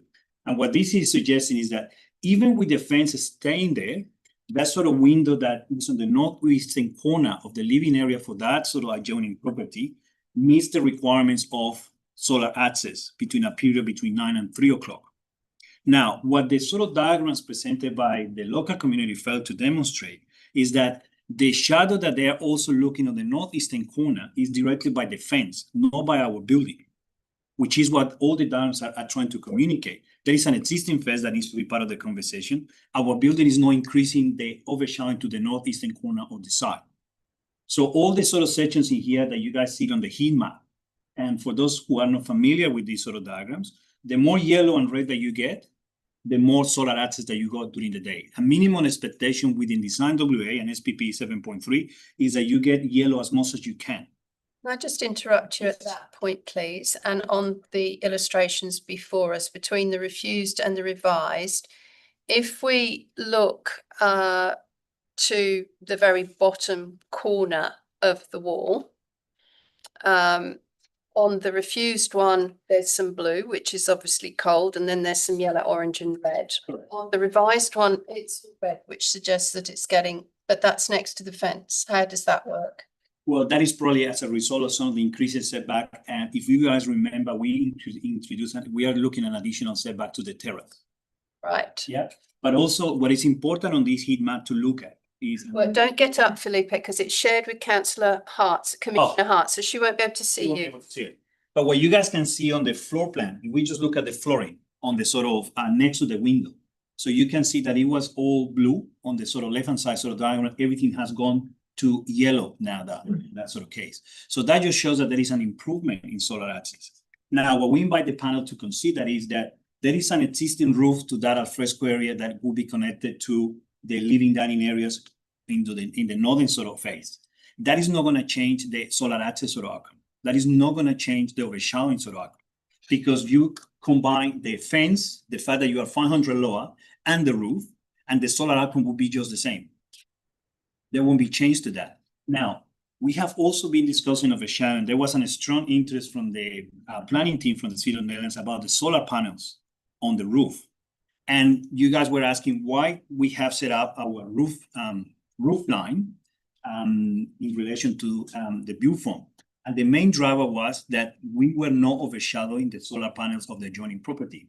So we did a solar analysis to set up our boundary or visual sort of boundary to stop any overshadowing affecting the solar next door, which means that there is no compromise on the solar for the panels on the roof. And we presented, probably knowing this diagram, but in the ongoing sort of discussions with everyone involved, that those solar panels are exceeding the 6 hours between 9 and 3 on the 21st of June. I just, it's rattling paper behind my head and I'm trying to listen to the roof, presenter. I know it's unorthodox, but No, I'm sorry, I'm not letting you interrupt at this point, Brendan. So going back to a little bit of where we started the process and where we are now, there has been an ongoing, strong, detailed assessment and request by not only the planning team from the city of Netherlands, but also the design review panel, in terms of making sure that that envelope is not going to cause the adjoining properties to the south. That has sort of represented to us that in 5 different occasions, the design review panel has gone back and said, it's all green. We understand that it's an R80 zone, and this is how we're just assessing the property. Further question, the roof above the over the patio area of the adjoining neighbours, that's clear. That's a clear. Appears to be a translucent covering. So Indeed, it does. We've all seen that information previously. So is it entirely accurate what you're saying, that in its own right casts a shadow? Because it will cast a shadow. But it allows light to come through. Yes, but that light that goes through that sort of roof doesn't mean that it's going to improve the solar access to a point where it moves from the blue sort of section to the yellow sort of section, which is what we are reflecting here today. So we have instigated and sort of do a detailed assessment on the solar access, because we understand that is the community consent. We understand that. How sensitive is this modelling to the materiality of that neighbour, including that translucent canopy? I won't be able to confirm that, Karen, to be honest. I won't be able to confirm 100% that that is the case. Okay, all right. I think though, if I can just add, Felipe's answer was very detailed, but the only thing I'd like to add is that the priority has been given to making sure that we maximise the solar access for areas that are uncovered. So the rear of the southern adjoining property that is shown in the deep red is the area of their active outdoor space where they have a pool and some outdoor area. And so what the modelling shows is that from sunrise to approximately 12:30, we cast no shadow on that space. Thank you. Okay, still with Member Lefanti's question. I'd like to go to another key issue, which is the street interface. And I want you to go through the modifications in terms of the built form and also your levels. Yeah. So if we can go back to this presentation, that is possible again. So a couple of things play a key role on what we did in relation to the streetscape. We lower our building, if you guys remember, 500 in relation to the streetscape. So that was one of the first moves that we made in the process. From our first submission to what we presented last year and to where we are now, we have drawn the floor to floor of the building. So we started our conversation at 3.4 floor to floor. Then we ended up with a 3.2 floor to floor, which these days 3.2 is pretty much minimum to make sure that all the NCC sort of requirements that came in place late last year are sort of feasible within a sort of apartment building or multi-residential sort of building. And the streetscape, which seemed to be a point of conversation last time, we talked about that perhaps that sort of townhouse sort of look wasn't strong enough. So what we did in relation to that sort of middle point in between the sort of view form of the building was to create a deeper recess as much as we can. What we also did was just to create larger balconies to compare to what we presented last time. So the sort of depth of the building sort of change in the way that it's going to perceive from the street. That is in relation to only what will be the ground floor and first floor of the building. Sorry, ground floor, first floor, and second floor of the building. Then we ended up with a base of building that is 8.9 to the street. So we are not even looking a 3-story. We're looking at 8.9 based in the way that we are doing or dealing with the natural ground level, but also the section of the building when we are going west to east. And then in relation to the pool, and if we can go to the section of the pool.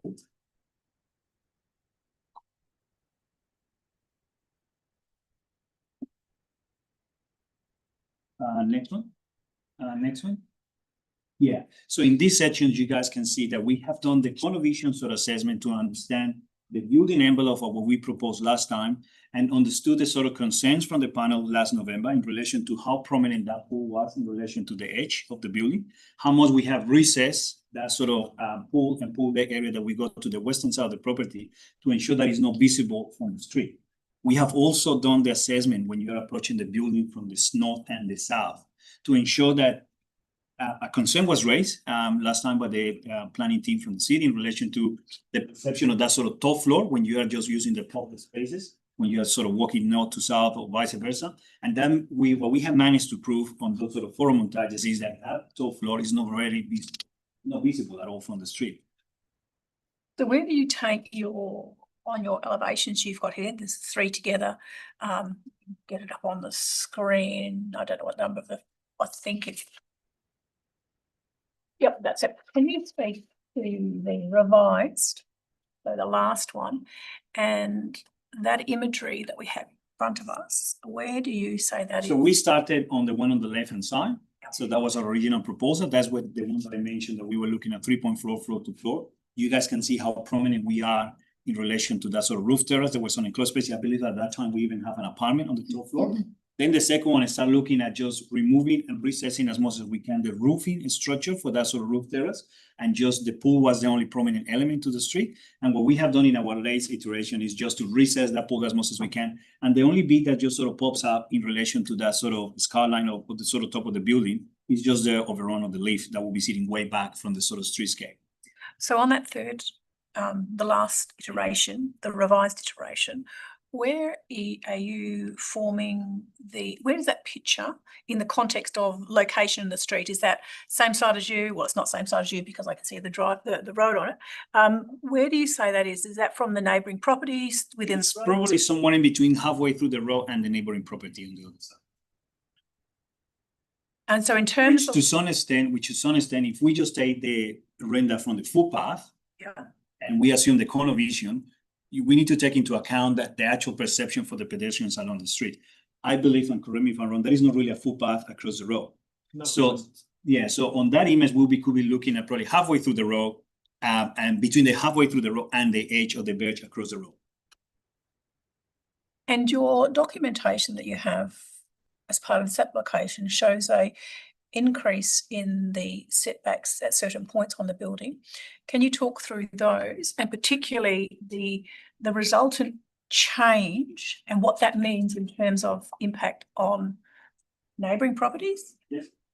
And the streetscape. So my 2 focuses are on streets, those 2 aspects. You've identified them in your plans, obviously a number of setback changes. Yes. You speak to those, please. Yeah, so most of the big sort of moves in terms of the setbacks are related to the roof terrace. One of the elements that we also sort of changed, and probably is not compared to the previous refusal, more for the first one, is that now our setbacks to the street are sort of compliant. The largest sort of setback changes are related to the roof terrace as much as we can. There were some concerns raised about the perception along the street in relation to that sort of footpath along the eastern side of Alexander Drive. And there was a concern raised about the neighbors along the eastern boundary of our property, which is what we managed to demonstrate through a couple of renders and the existing sort of vegetation on that side, that there is not going to be any concerns about overlooking. When we look at the roof terrace, as I mentioned before, the main driver was setting up a boundary for ourselves in relation to the solar panels of the roof or the solar panels of the adjoining property to the south, which what we wanted to just commit to is past this line, if we go past that line, we'll be starting to compromise the solar access to the solar panels. So we set up our own boundaries to ensure that there was a softer transition and a good outcome from the solar access perspective to the adjoining property to the south. Those are my questions at this juncture. Thank you very much. Member D'Alessandro, did you have questions of the applicant? Oh, okay, I do. Let me just refer to my notes. Question around air conditioning.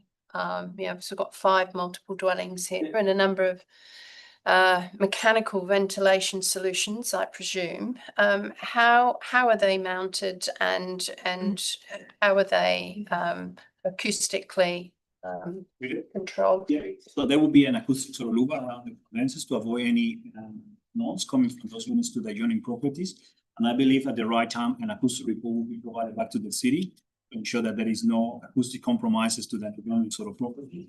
If we just get the roof terrace sort of plans, we have accommodated a small roof deck to accommodate the sort of condensers in a sort of. You got pump thing, something up there. We got just the condensers there. That's Condensers, correct. Okay. They will be fully screened, so they won't be visible. And they are way recessed from the edge of the building.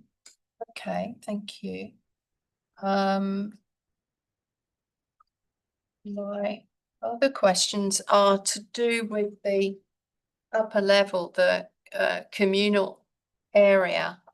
There's some fairly large expanses of glass up there, both to the eastern boundary, the ping pong side. Yes. Yes, and also to the gym. Yes. I'm just using your terminology. That's what you've called it on the plan.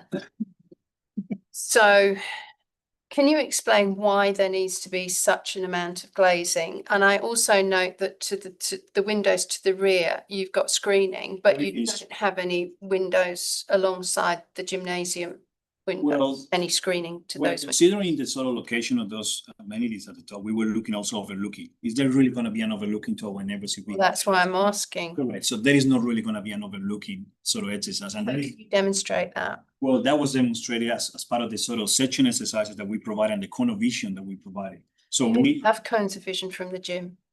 can we go to the section on the back? I could be wrong, but I didn't think there were. There is a section in the back. But even if the cone of vision diagrams are not part of the sections that we provided in this presentation, we all know that it's a 7.5 sort of cone of vision with a specific sort of angle for the eye level. So, and we are way back from that sort of boundary on the southern side. Right, so you're saying that setback basically obscures the downward vision and focuses you out to whatever. Right. What page number? Just if you can just go to the drawings at the end, just in case there is more questions about the roof terrace. So you've got the screening to the rear of the property where the the ping pong room is, and you've got those because you're trying to create a level of privacy for the people to the rear of that property. No, yeah. Just the one before. Yeah. So you don't have cones of vision. I think that the floor above, you don't do that. Next one, sorry, go to the next one.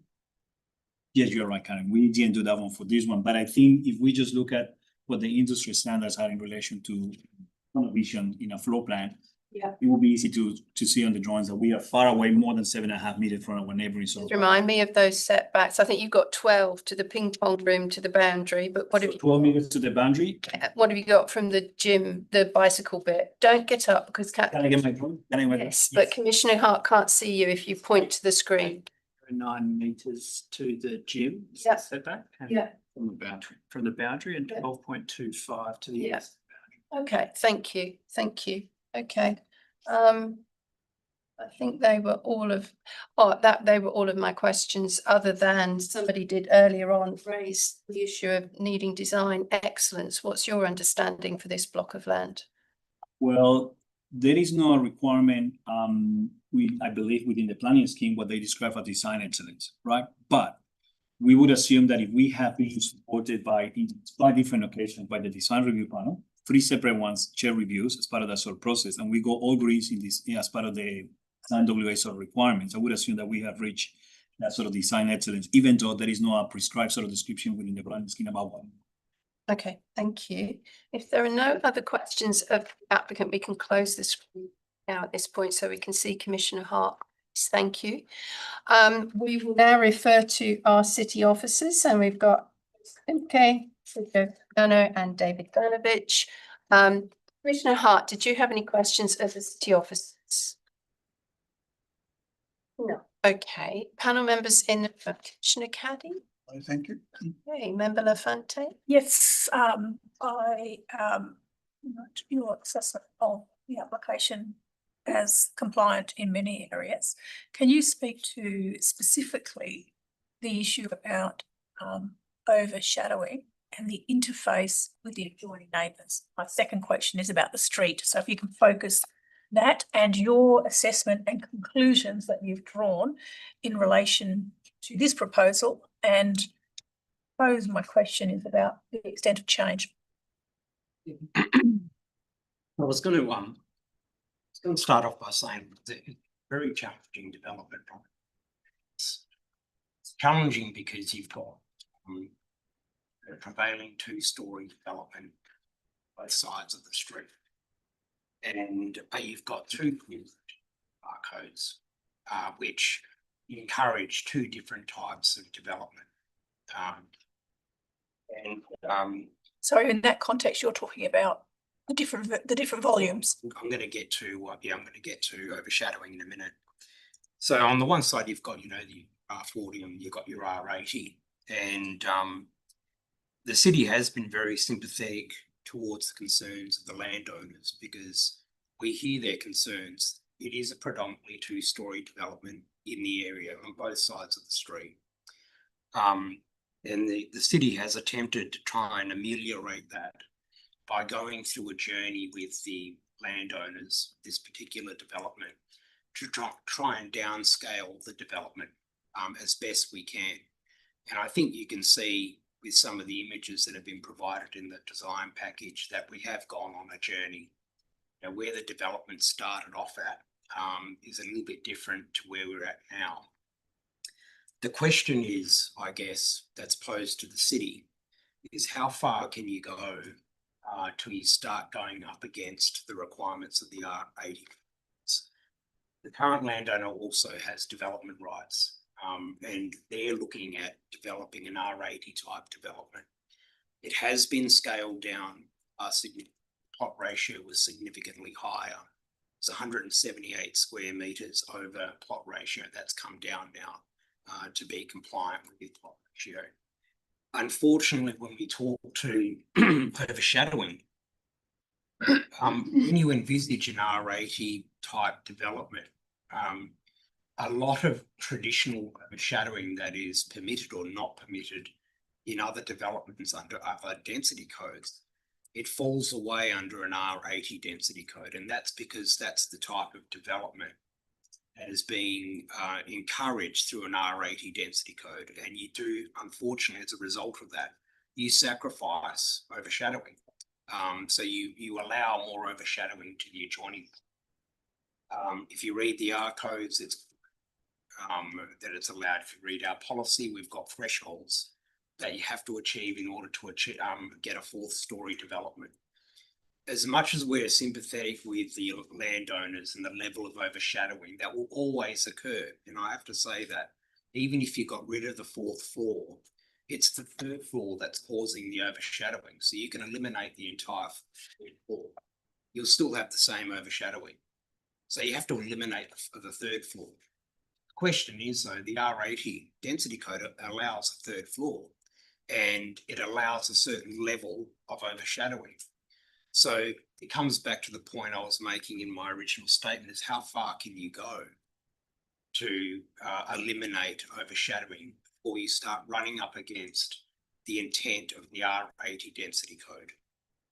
So it's a balance. We've attempted a balancing act here. I think you've seen that. You've seen our decisions previously. We have not supported previous iterations of this development. And in doing so, we're encouraging the landowners to go on a journey to reduce the scale and impact of this development. We feel as though, however, that we've reached a point where we can't go any further. If we start imposing further changes to the development, we'll be going into a realm where we're actually going against what's allowed in an R80 density code area. So it's part of the reason why the city has been supportive in the past of down coding this street, this side of the street. So there is a compatibility between the two sides of the street. We haven't been successful. We will try again. We've got a local planning strategy review that's coming up, and we will be trying again to reduce the density code of this side of Alexander Street. But that's irrelevant to today's discussion, unfortunately. So I guess in terms of overshadowing, member of the DAC, we feel it's reached the point where it satisfies the criteria of our policy, which puts a stricter standard on overshadowing than strictly R80 density code. So there is a stricter threshold under our policy for overshadowing. We can't, as assessing officers, we can't impose further changes because we would like to reduce it below that threshold. So, I mean, you can do that as decision makers, but we can't as recommending. So your assessment has concluded that the impact on the adjoining property is created at the 3rd level and not the 4th level on the neighbouring properties. Yeah, so if like I said before, if you eliminate the 4th floor, right, because there's been a lot of discussion about eliminating the 4th floor, it'll have no impact on overshadowing. The overshadowing will be the same. So in the context of the street, you've also made a assessment on that in terms of the street interface, and we've seen the plans and we've all got the documents. Can you speak about your evaluation and the conclusion that you've drawn to determine that the proposal in the form we currently have is compatible with the character of the local area, and the applicant has talked about a number of changes they've made. Can you speak about your evaluation and assessment of that and how you draw the conclusion that this modification achieves that? Yeah, look, it's again, going back to what I was saying before about the prevailing development on the street being 2-storey townhouses, it's very difficult to achieve the exact design outcome of a 2-storey townhouse in the context of this development and an R80 code. However, if you go to the image, I think there's an image that shows the 3, if we can go to that, if you don't mind, that shows the, I guess, the evolution of the design. Speak to that very briefly. Sorry, I've closed it off. I'll just open it. It's all right. Got time, we've been here for ages anyway. So an extra couple of minutes ain't gonna hurt.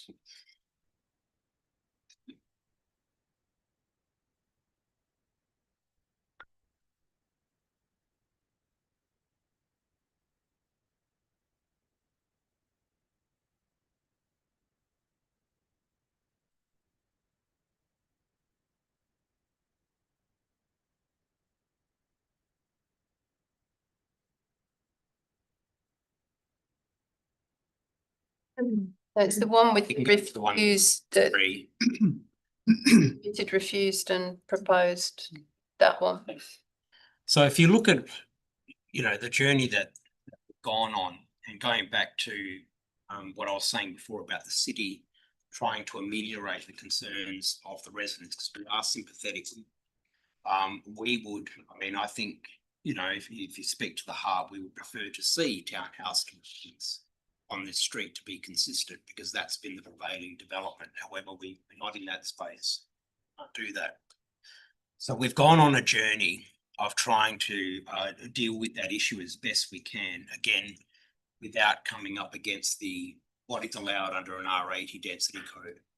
So if you look at, what was originally submitted on the left-hand side, it is a very strong apartment-looking development. It's got a strong 4-storey development design. And if you look at it against in the context of that street, it's out of character because everything's two-story townhouse or old post-World War II homes or prior. So we've gone on this journey of changing the design somewhat, not only to move away from the scale of the development, because you can see the first design is much larger in scale, and here we are today, but also move away from the character of that design from a apartment looking type development to something that almost mimics, and this is all subjective by the way, something that mimics a sort of a two townhouse sort of development side by side. As you can see with the revised drawings, it almost looks like two townhouses, even though there's 5 apartments in there. The question we're going to discuss is, can you go any further than that? So when we came to the conclusion, we thought, well, it has moved far away from an apartment development. It does start to look a bit like two townhouses that are 3 stories with a 4th story tucked behind. And from our assessment point of view, that's probably the best outcome you're going to achieve in an RAT context, right? So that's how we arrived at that conclusion. Could I just come back to you, but could I just ask, the residents raised the issue of the previous Wasat decision some time ago, and the fact that the findings of I think it was Judge Perry found the height to be incompatible in its presentation to the street in the immediate streetscape context, and that it was discordant. So, Sergio, in the context of what you've just explained to us, are you now comfortable that this is no longer discordant and that this is therefore sufficiently compatible with the streetscape? It's an interesting question. Look, it'll never be compatible prevailing housing on the street. In terms of its typology? That's correct. And scale, because the prevailing houses are 2 stories. So right there, it's not compatible, right? But we have to look at it within the lens of the R80 density code. We're bound by that. And when I look at the previous decision that was made, what's that? You look at that, it has come a long way.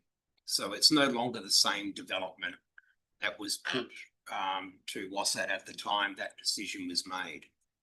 I know that's not the answer you want to hear, because it's fine. It's an answer. It's neither here nor there, but it's adequate. But it is. The fact is, to answer your question, it's not compatible with the street. Thank you.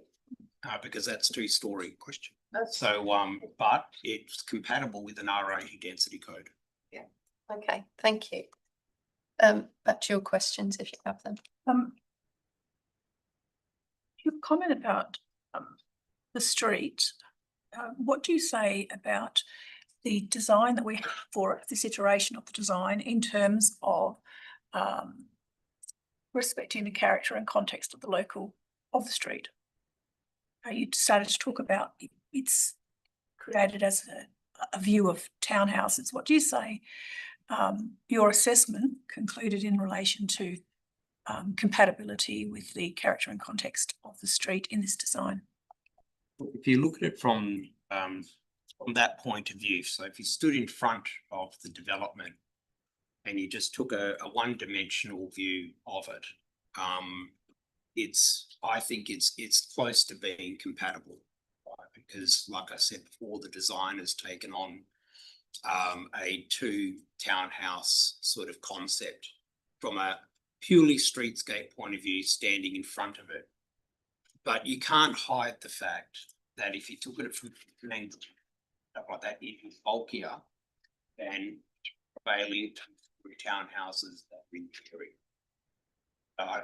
Anyone can see that modeling diagrams that you've posed. It is bulkier than a 2-story townhouse that's prevailing. That's the question.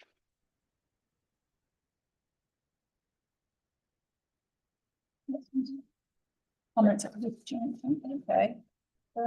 I've got some questions. Could you just explain the calculation process in accordance with the R codes for plot ratio and how you've come to the point now where it is compatible? Because it doesn't include communal spaces. Colleague, Kirsty. Yeah. And if you don't. Thank you. Yeah, so we don't include communal space. The assessment is done as per the definition of the ratio, which excludes communal space. Yeah. Yeah, sorry, we're a bit deaf up this end of the room. Oh, So Sorry. So yeah, the definition, the assessment was done in accordance with the definition of plot ratio in ARCO's volume 2, which excludes communal space. right, so what it does is it looks at those habitable and those individual living spaces and calculates those. And so at this point, it's 1.03, which is within a few square meters of one. And hence you're saying it's compatible on that basis. That's correct. It meets the acceptable outcomes. Okay. Just to add to that, because it might add a bit of context. When I talked about before, I think it was from memory, 178 square meters over plot ratio previously. And we made in our previous recommendation to the DAP that that's equivalent to a single story 3-bedroom home on the fringe of our suburban environment.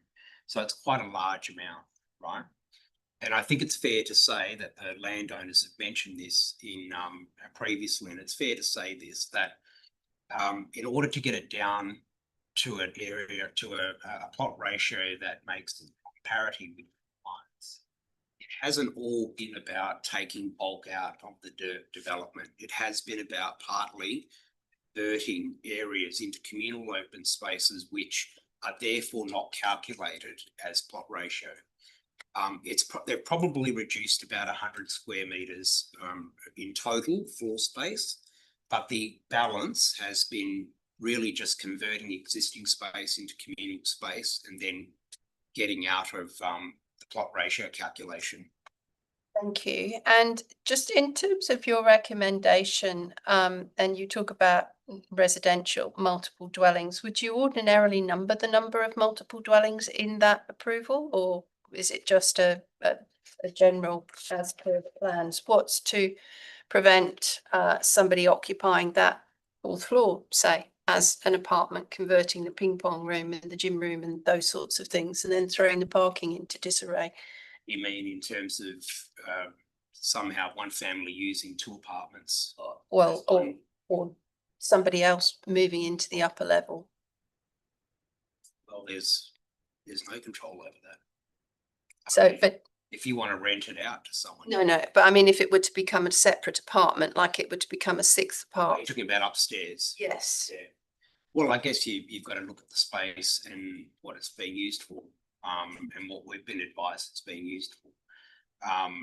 We can't predict that those spaces may change. Obviously, if they change the internal layouts of it, there'll be approvals that are required for that. But in its current form, if it's built in the current design, we assume as assessing officers that whatever's been proposed is what that space will be used for. Okay. Just to clarify, should the development be approved today, it would be approved based on the current plans for 5 dwellings. Should in future the applicant, for whatever reason, decide to propose to change the nature of the upper floor, Development application. action will be required and we'll consider that at that time. Okay, thank you. Now, I don't have any further questions. Real good. Commissioner Caddy does. Sergio, thanks for that. You mentioned that in the upcoming scheme review, there would probably be a review of density coding on the eastern side of Alexander Road. So that in itself is an admission that the council knows that that density coding is not appropriate for that area, doesn't it? Look, it's I don't know if we can go that far, because at this stage it's an idea. I don't have any endorsement of council or anything like that. So we've heard the concerns of the residents, and as officers, we do understand that there needs to be an incompatibility in this street because of the different design that's allowed under the different density codes. What I'm suggesting with that comment is that when we go through the process of presenting to the community, we'll ask the community, better still, what they would like to see in their community in terms of a new local planning strategy and potentially in housing. We're going to be making some suggestions to the community, and then the community can give us their feedback or add more. One of those suggestions is going to be potentially down coding that side of the street to marry up with the opposite side. Now, as you know, that's just an idea. It needs to go through a process of endorsement through a new council, and then it needs to go to the commission, then it needs to go to not the minister at the local planning stage, but at a scheme stage, you'll need to go to a minister for approval. And just as a follow-up, give us a time frame for that, Sergio. It's a long way away. I mean, we're starting. We've waited for a new council to come on board. So obviously there's an election this weekend. We're proposing probably over the next 8 to finalise our local planning strategy, submit that to the commission for their endorsement. That'll take another 6 months. That's 2 years.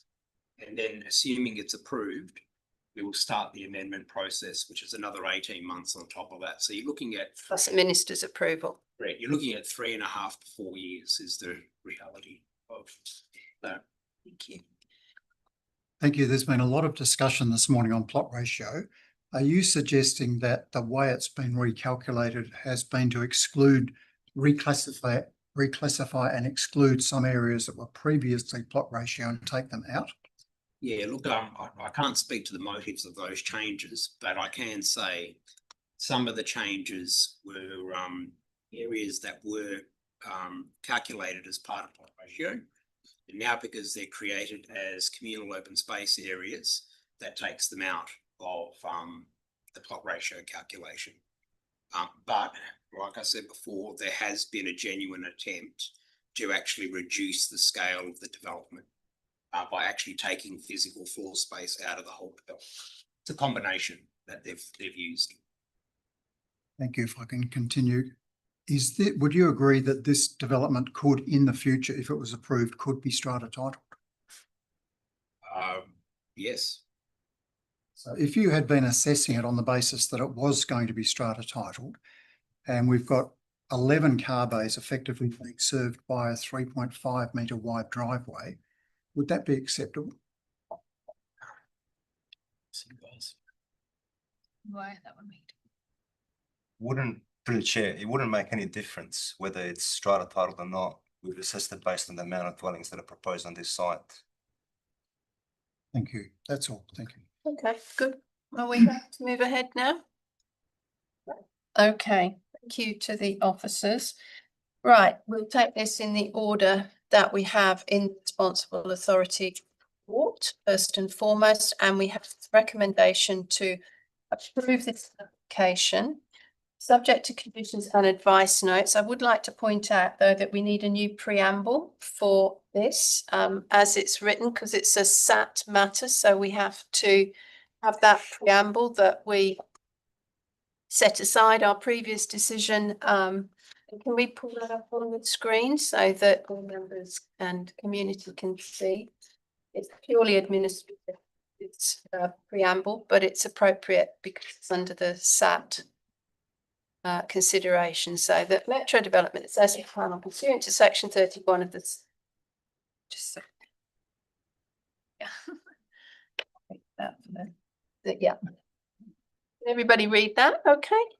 No, okay, that the Metro Inner Development Assessment Panel pursuant to section 31 of the State Administrative Tribunal Act 2004 in respect of SAT application DR 69 of 2025 resolves to reconsider its decision dated the 18th of November 2025 and set aside the decision and substitute a new decision to approve, and then it goes into what we have in the RAR at the moment. So that's just a tweaking of the preamble to align us with SAT administration.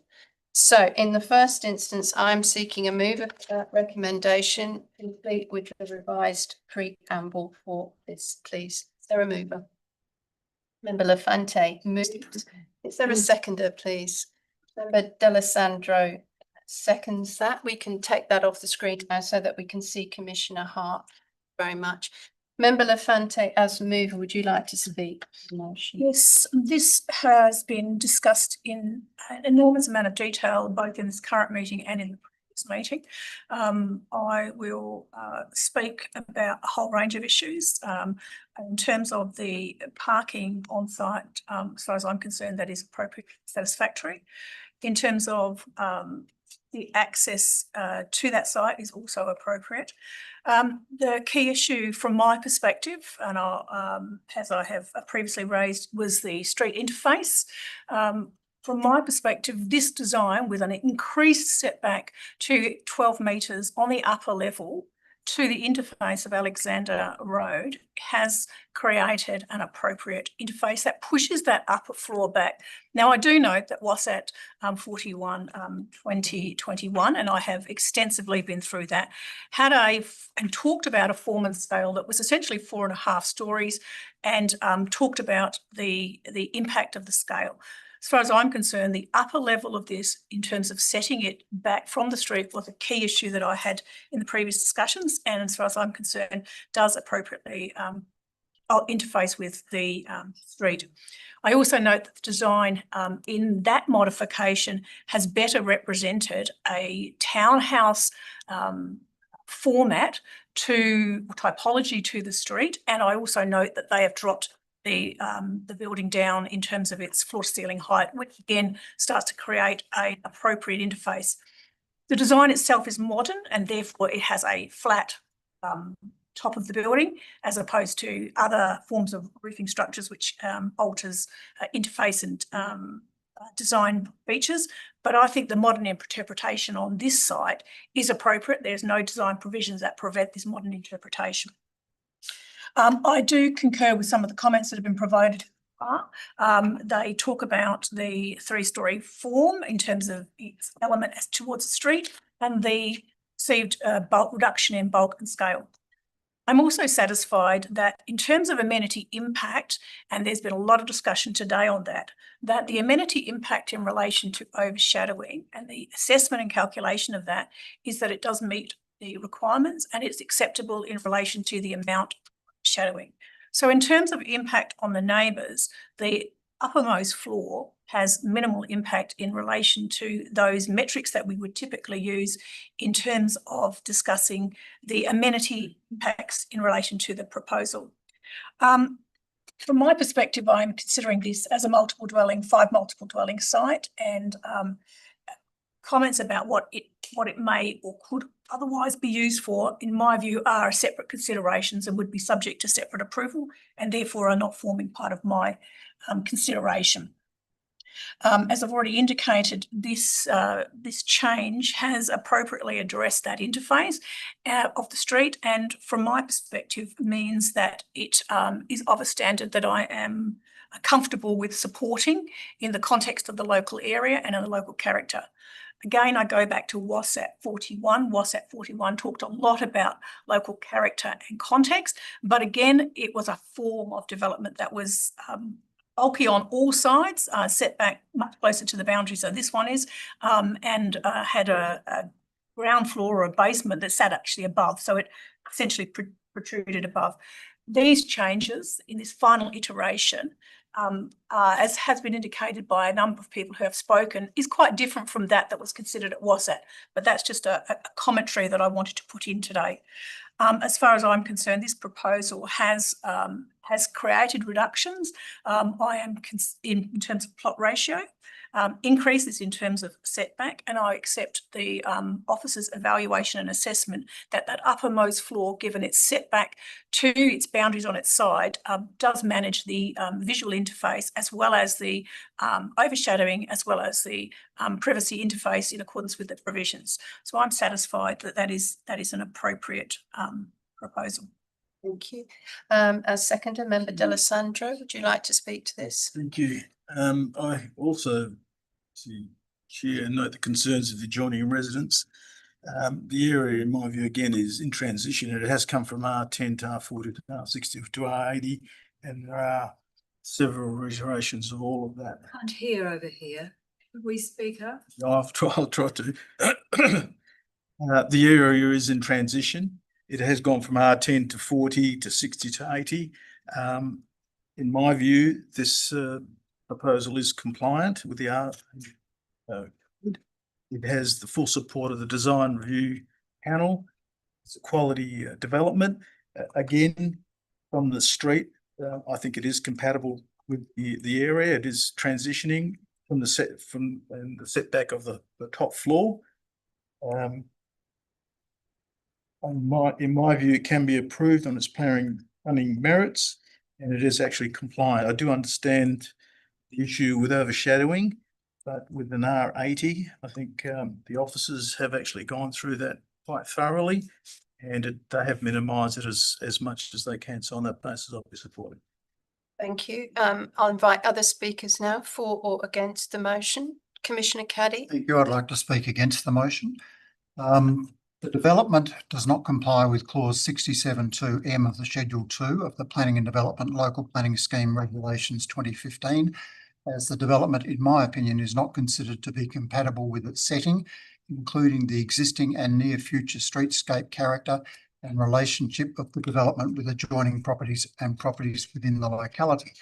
If I could just go very quickly to clause 67(m), it reads, compatibility of the development with its setting, including compatibility of the development with the desired future character of its setting, which I just stated, and 2, the relationship of the development to development on adjoining land or on other land in the locality, including but not limited to the likely effect of the height, bulk, scale, orientation and appearance of the development.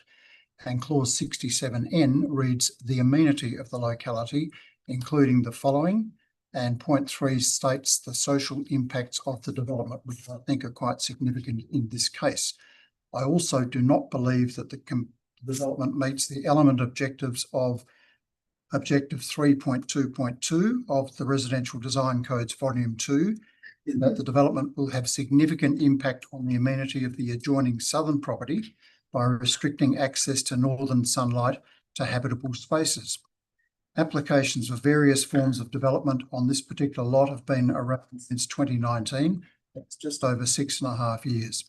The 5-storey, 5-unit proposal of 2019, which we've seen on the screen today, was amended following public consultation to a 4-storey, 4-unit development.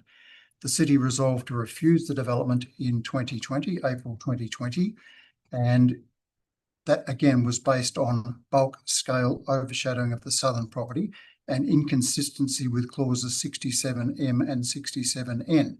As we all know now, that was taken to the State Administrative Tribunal, and Judge David Parry, in dismissing the application for review, stated, because of their relatively recent construction, quality and value, the 8 new single houses in the immediate locality of the site are unlikely to be demolished in the foreseeable future.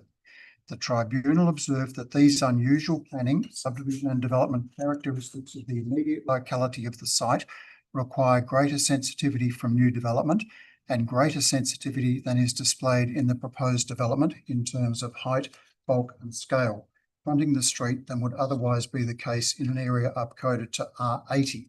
The Tribunal found that the proposed development is discordant and incompatible in its height in terms of immediate streetscape setting, and presents to the street with excessive bulk and scale when viewed in its immediate streetscape context, and the SAT dismissed the application. It's worth reflecting on Judge Parry's comments that the Tribunal observed unusual planning and, in his words, subdivision and development characteristics of the locality. And as I've stated before, it's a little bit of a history lesson, but this section of Alexander Road between Waratah Avenue and Phillip Road comprises of 10 original quarter-acre or 1,000 square metre lots created in the 1930s and developed as single dwellings. In the 1985 town planning scheme, they were coded R10. About 10 years ago, these 10 lots, 5 on each side of the road, were upcoded to R20, allowing 2-lot subdivisions and the development of new 2-storey single residential homes. Less than 5 years later, the coding was increased to R80. Now, we all understand that that was a mistake, but it happened. In the meantime, however, subdivisions had occurred and contracts let for new homes, 10 of which have now been completed, and I believe that's 2 more since Judge Parry's findings. Volume 2 of the R codes do apply to this proposal.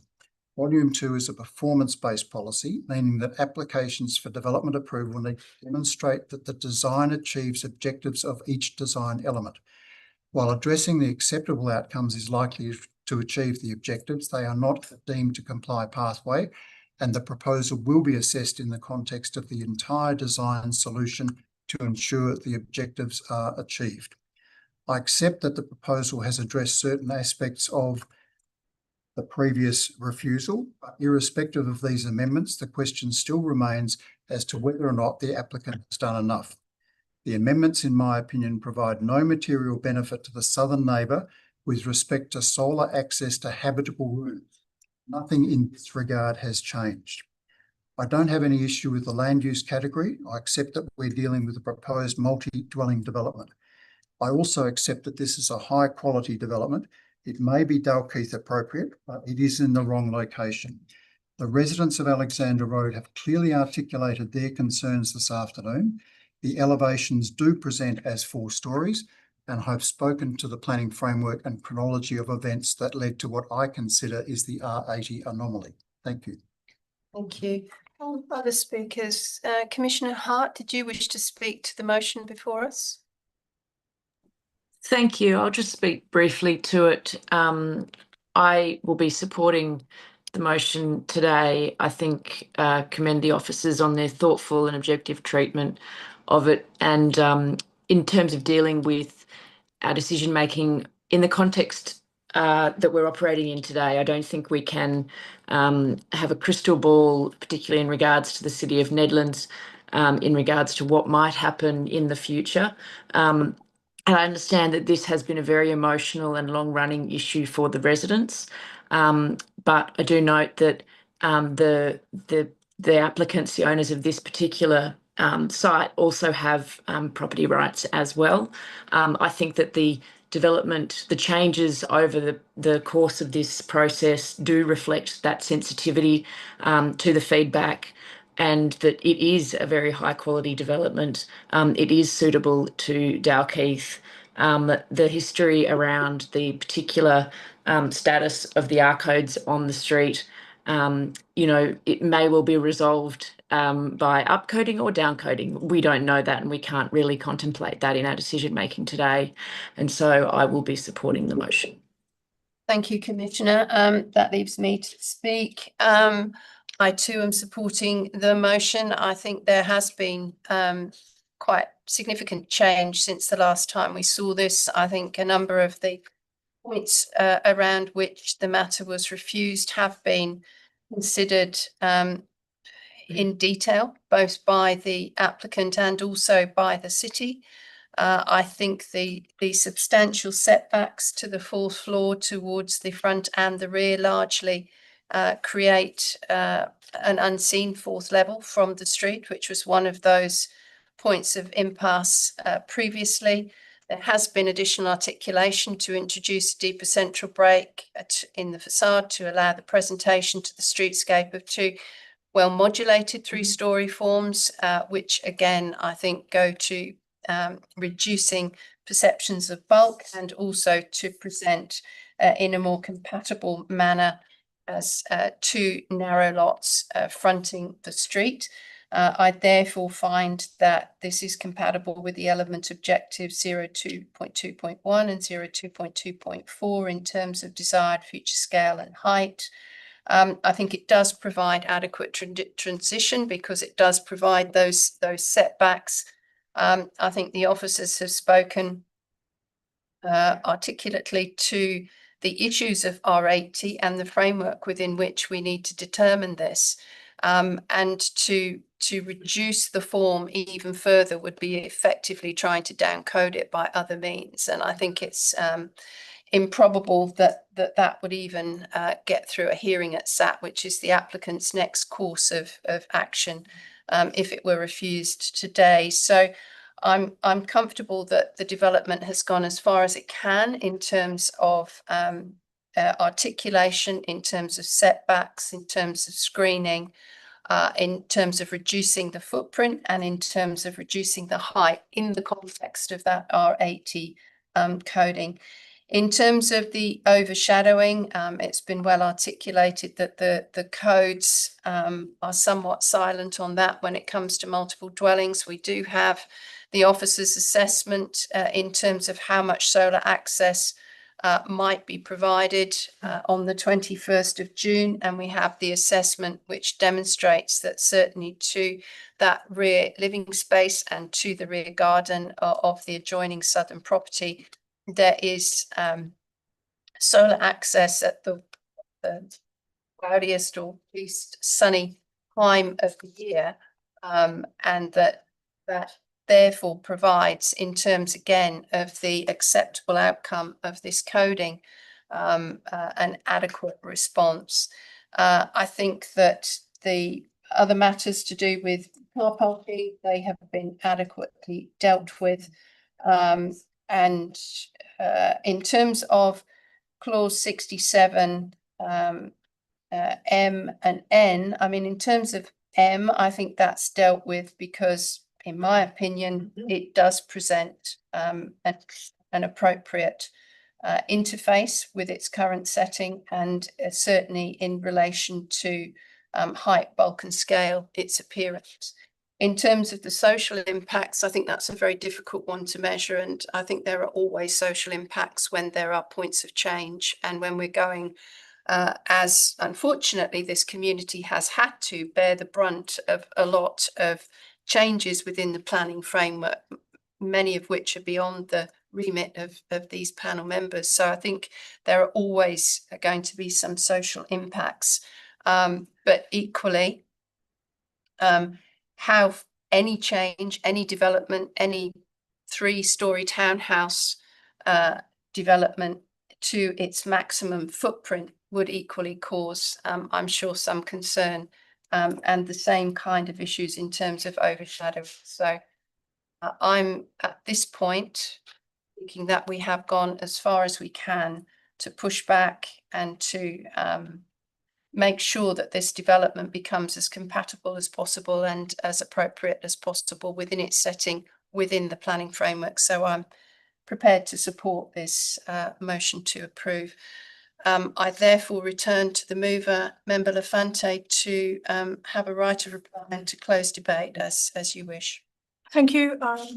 The proposal is a high quality design presenting to the street as townhouse form or two dwelling form, which is, from my perspective, enhanced by the setback of the upper floor, which now reads as a parapet to the top of the facade. So a contemporary form of building. It is also set in from the boundaries, and as has already been mentioned, I would agree and concur that the 4th level is and pushing much further back is now, from my perspective, compatible with the character and context of Alexander Road. I note that the consideration of the proposal around it reading more as in terms of its volume and scale as 3 levels, and I think it does a good job in doing that. I also am of the view that the proposal addresses the amenity impacts on the adjoining site by way of the upper floor modifications, which improve the solar access. So on those two key elements, I am of the view that this proposal before us satisfies those provisions. I have spoken to other elements and I won't repeat those, and that's my closing remarks. Thank you very much. Let's put this motion to the vote. Those in favour? And that's Commissioner Hart, Member Hyde, Lafante and D'Alessandro. Those against? Commissioner Caddy against. The motion is carried 4-1. In terms of Part D, our agenda, we have SAT applications and for other DAP matters listed on the DAP website. At this point, I'd like to therefore close the meeting. Thank the commissioners, David Caddy and Kath Hart. Thank the officers for coming in, presenters and applicants for their attendance and participation, and close the meeting at 2:03 in the afternoon.